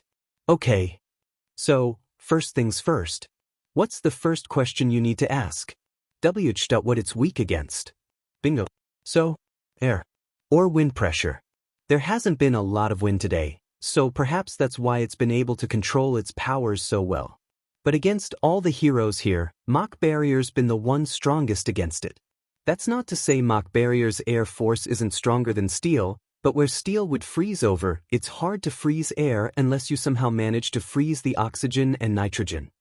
As he said this, Izuku surveyed the surrounding area, trying to plan. Had it been in a closed area, that would have been more of a threat, which is probably why it had so much power inside of the car bed. They gave it a closed-off space full of both air moisture and free-to-freeze molecules, but of course, there was no way of knowing that would happen with the information they had. Either way, the control of air pressure is the best defense against it, and maybe the best offense. Right. Can you do that? I don't think so. Really? Izuku could hear the invisible eyebrow raise and thought harder about it. Then he remembered something particularly important about his powers. Actually, maybe I can. Still, it has a firm barrier of ice now, but maybe that helps. If I can pierce it somehow, but I don't want to touch it directly, I just need to be fast enough, but I'm not really the fastest runner, and I probably wouldn't be able to outrun the ice if it tried to but maybe I don't need to outrun it, I just need to hit it at a weak point. If there isn't one, I need to make one. Handyman? For some reason, he could hear the voice start to grin. How many arrows do I have? 6. Izuku nodded, summoning his bow. After a few more seconds of planning his route, he summoned an arrow and pointed it at his first target. That'll have to do. 6:55 p.m. Mach Barrier's arms were at their limits, and he could no longer feel his fingers. He had already beyond overextended the use of his quirk, but he couldn't very well give up. Behind him, Nightquake looked for a way to escape, but each time they tried, the BSTRD of a monster would aim for them and Clementine. Poor Clementine, who was still bleeding out in her friend's arms. There just was no way past the creature blocking their way back. So, despite knowing his limits, he pushed on, forming barrier after barrier, even if they dissipated right after. The ground before him was covered in broken shards of ice that chilled the entire street. His feet could feel the cold through his boots, but he couldn't move or stop. He had to push on. By that time, he could barely get a barrier to stay for more than 5 seconds, but it was just long enough to keep defending himself and his friends. The creature pulsed in its shield, the static hissing louder, like it was taunting him. He gritted his teeth. You think you can just kill me? Well, I'm not going down without a fight. You're just going to have to keep playing with me for the next 9 minutes, a-hole. He grinned wide, furious, even as the globe of ice started to give off more fog and ice crystals formed on it in varying sizes. Plus ultra. Suddenly, there was a flash of yellow somewhere behind the globe as well as a sharp thok sound. The inside of the globe lit up yellow, sparking with the energy, and the gray man made a sound that distinctly, even as static, sounded like pain. He almost didn't notice the glowing yellow figure that ran from the sidewalk near the corporate building toward him out of the pure shock of hearing that sort of noise leave its face. Quickly, though, he blinked out of it from the surprised noise behind him as well as the call from the person who had run up to him. "Emok BB barrier, sir." When he looked down, there was some glowing kid in a pink dress staring up at him with strange, starry eyes. For some reason, he couldn't quite read what their face looked like, but they seemed to be concerned for him. What the hell? Teach, there's no time to explain, the kid said quickly, voice somehow unidentifiable. Please tell me. How long do you think it'll take for you to recover enough to make the thickest barrier you can right now? What? Please. He looked up at the sound of crackling ice. The creature looked dare he say it injured. Its body now had the slightest inklings of yellow polluting its skin in crack-shaped figures along what could be called its flesh. The icy sound was from the large amount of shards forming along the globe, rotating around it like the rings of Saturn. Sheet, a minute. What the hell are you doing out here? Get to safe. Before he could finish the sentence, the creature let out a loud screech of static, the shards roving behind the globe before they slid over it, down the pedestal of ice, and toward the group almost too quickly for him to react. Cursing under his breath, he reached his hands up and tried his hardest, calling for his tired muscles to push out enough energy to form another barrier. But the ice was coming too quickly, he wouldn't be able to make it in time. The kid, who had been a bit to the side of him, stood in front of him, their body positioned in some sort of martial art pose. What was it? Kickboxing? Karate? Butai? He let his hands down to reach for the kid and pull them back, but the ice was nearly at them when they kicked just at the right time for the top of their foot to hit the ice. He had expected a lot of things to happen at that moment. He'd expected the kid's foot to freeze over as they became a human icicle out of stupid vigilantism. He'd expected the ice to overtake him next, for him to black out before he could see what would happen to his friends. At most, he'd expected the top chunk of the ice the kid kicked to break off before the rest did its job. He hadn't expected the ice, including the shards on the ground, to be blown back. A sharp gust of wind blew back against the overwhelming cold. The ice that had immediately touched their feet was shattered into tiny shards, while the pieces on the ground were blown back and, like projectiles, embedded themselves into the concrete, walls, and glass around and behind the creature. The kid's leg was still poised in the air, sparking with whatever sort of quirk they had. His jaw dropped without shame. "That'll do. When I call out to you, please form the barrier. In the meantime, have fended off," the kid said, turning to him with scared yet eager eyes. "Oh, okay?" "You cool." "Oh, okay." They stuck a trembling thumb up in the air. He stuck one up back as well as he could with the lack of feeling in his hands. Then they turned back, somehow summoning an arrow that sparked and glowed with the same energy that had been surrounding their leg, before shooting it at the icy globe. That one, too, struck, this time on the lower part of the globe, like the kid's aim had been off. Still, with a loud thunk, a stream of yellow energy spilled into the globe and sparked on the ice, making the gray man screech yet again. "I'll run around it to draw its attention. You please see if you can get away, Nightquake?" As the kid said this, they ran off to the side, and just as they said, they attracted the gray man's attention like a laser pointer to a cat. It made sense too. For some reason, whatever quirk the kid had did a lot more damage than three heroes combined. Its skin covered even more with jagged yellow lines, like it was actually being shocked by electricity. It summoned more ice, but it was no longer even looking in their direction. He felt like he was having a fever dream. Like he had to already be dead and be hallucinating or something. Turning back, he tried to see if Nightquake was seeing the same thing he was. He couldn't very well tell what their facial expression was, but judging from the lack of response and the way they looked up at him as well, he figured that, yes, they were seeing the same thing. Yes, a kid, girl? Boy? Non-binary? He really couldn't tell for some reason. Seemed like a girl, but anyway, a kid in a pink dress who was shivering in their own shoes 1 minute and kicking ice to pieces the next, was, in fact, saving their lives. He gave Nightquake a quick nod, and the hero nodded back. Not wasting any more time, they stood, holding Clementine as still as they could in their arms, and ran away toward the direction the police and backup heroes would be arriving, forced to try to pass the gray man yet again. As he expected, the creature turned back toward Nightquake and let out something of an enraged stream of static, forming ice to attack them and their cargo. Before he could even think of creating a barrier to block it, another thok sounded, and more yellow energy struck the creature inside of the ice. "Over here, stupid!" the kid's voice called as they circled the monster, diverting attention from the two heroes. Livid, the gray man quickly made some half-formed icicles on the body of the globe before shooting them at the kid. The kid threw the bow into the air, making it dissipate in a bundle of yellow ribbons, as more trailed from their backpack to surround their wrists. The new ribbons formed gloves on their hands, and they posted up in some martial arts stance.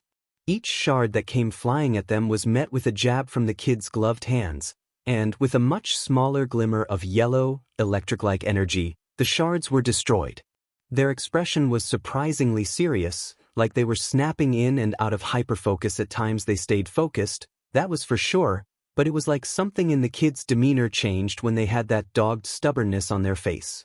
Something about the gleaming stars in the kid's eyes filled him with determination. He grinned, feeling some spark of nerves back in his fingers. "Hey kid!" They jolted, startled, before turning to him as they dodged another shard of ice. He hunkered low, fingers splayed as much as he could get them to. He could feel the wind at his fingertips again. "I'm ready when you are. Let's blow this fucker into the shadow realm." Their eyes widened at him before a matching grin spread on their face as well. "Why, sir." "Thank you." In a quick flurry of ribbons, the kid had the bow and arrow again, and ran towards him. He could feel his quirk call the wind as it started to harden once again before him. The short, 2-minute break had done only a little bit of a wonder for his stamina, but it was enough. He could at least make a Mach 2 barrier for 3 seconds. He hoped that was all the kid needed. They never actually said what they needed the barrier for. Once they were nearly at him, they turned back for a split second, letting a by-faith arrow loose, and by some string of luck, it landed right at the forehead of the creature's icy dome. The gray man's body shook with the energy this time, the static sounding near tortured by the kid's quirk. But he hoped it was suffering. With one last grunt of effort, he finished the barrier that the kid needed, the nearly invisible wall gleaming before him. When the kid jumped, he suddenly realized what they wanted him to make it for. Curving their body midair, the kid landed feet first onto the wall, the skirt of their dress fluttering with the air. The next, he felt his barrier break with the force the kid kicked off with, a surprising boom sound coming from the kid's feet as his own body blown back as he lost balance. He fell right onto his butt and back, groaning, before he heard a very loud Siri from near the globe. Wanting to see what happened, he struggled and sat up, breathing heavily. The kid had his feet settled on the arrow they'd shot into the ice last minute, but it had embedded deeper into the ice with that kick, impaling the creature's head. It wasn't screeching out streams of white noise anymore, the static that made its face a purely yellow slate of color, the blue color to its body gone. The smile on his face widened as he watched the yellow fade, though it did twitch as the kid lost their footing, gasping as they fell onto their back. Seconds later, all of the ice and water around them started to defrost, the source of the issue gone. The big globe of water had been cracked by the kid's kick, and he could see water starting to leak from it. "Hey kid, you might wanna eek." He snorted, the suddenly soaked kid rolling out of the way of the rest of the freezing water. They quickly stood up as they surveyed themselves, groaning as they started trying to get some of the liquid out of their clothes. He watched, amused, until snorting devolved into a loud laughter.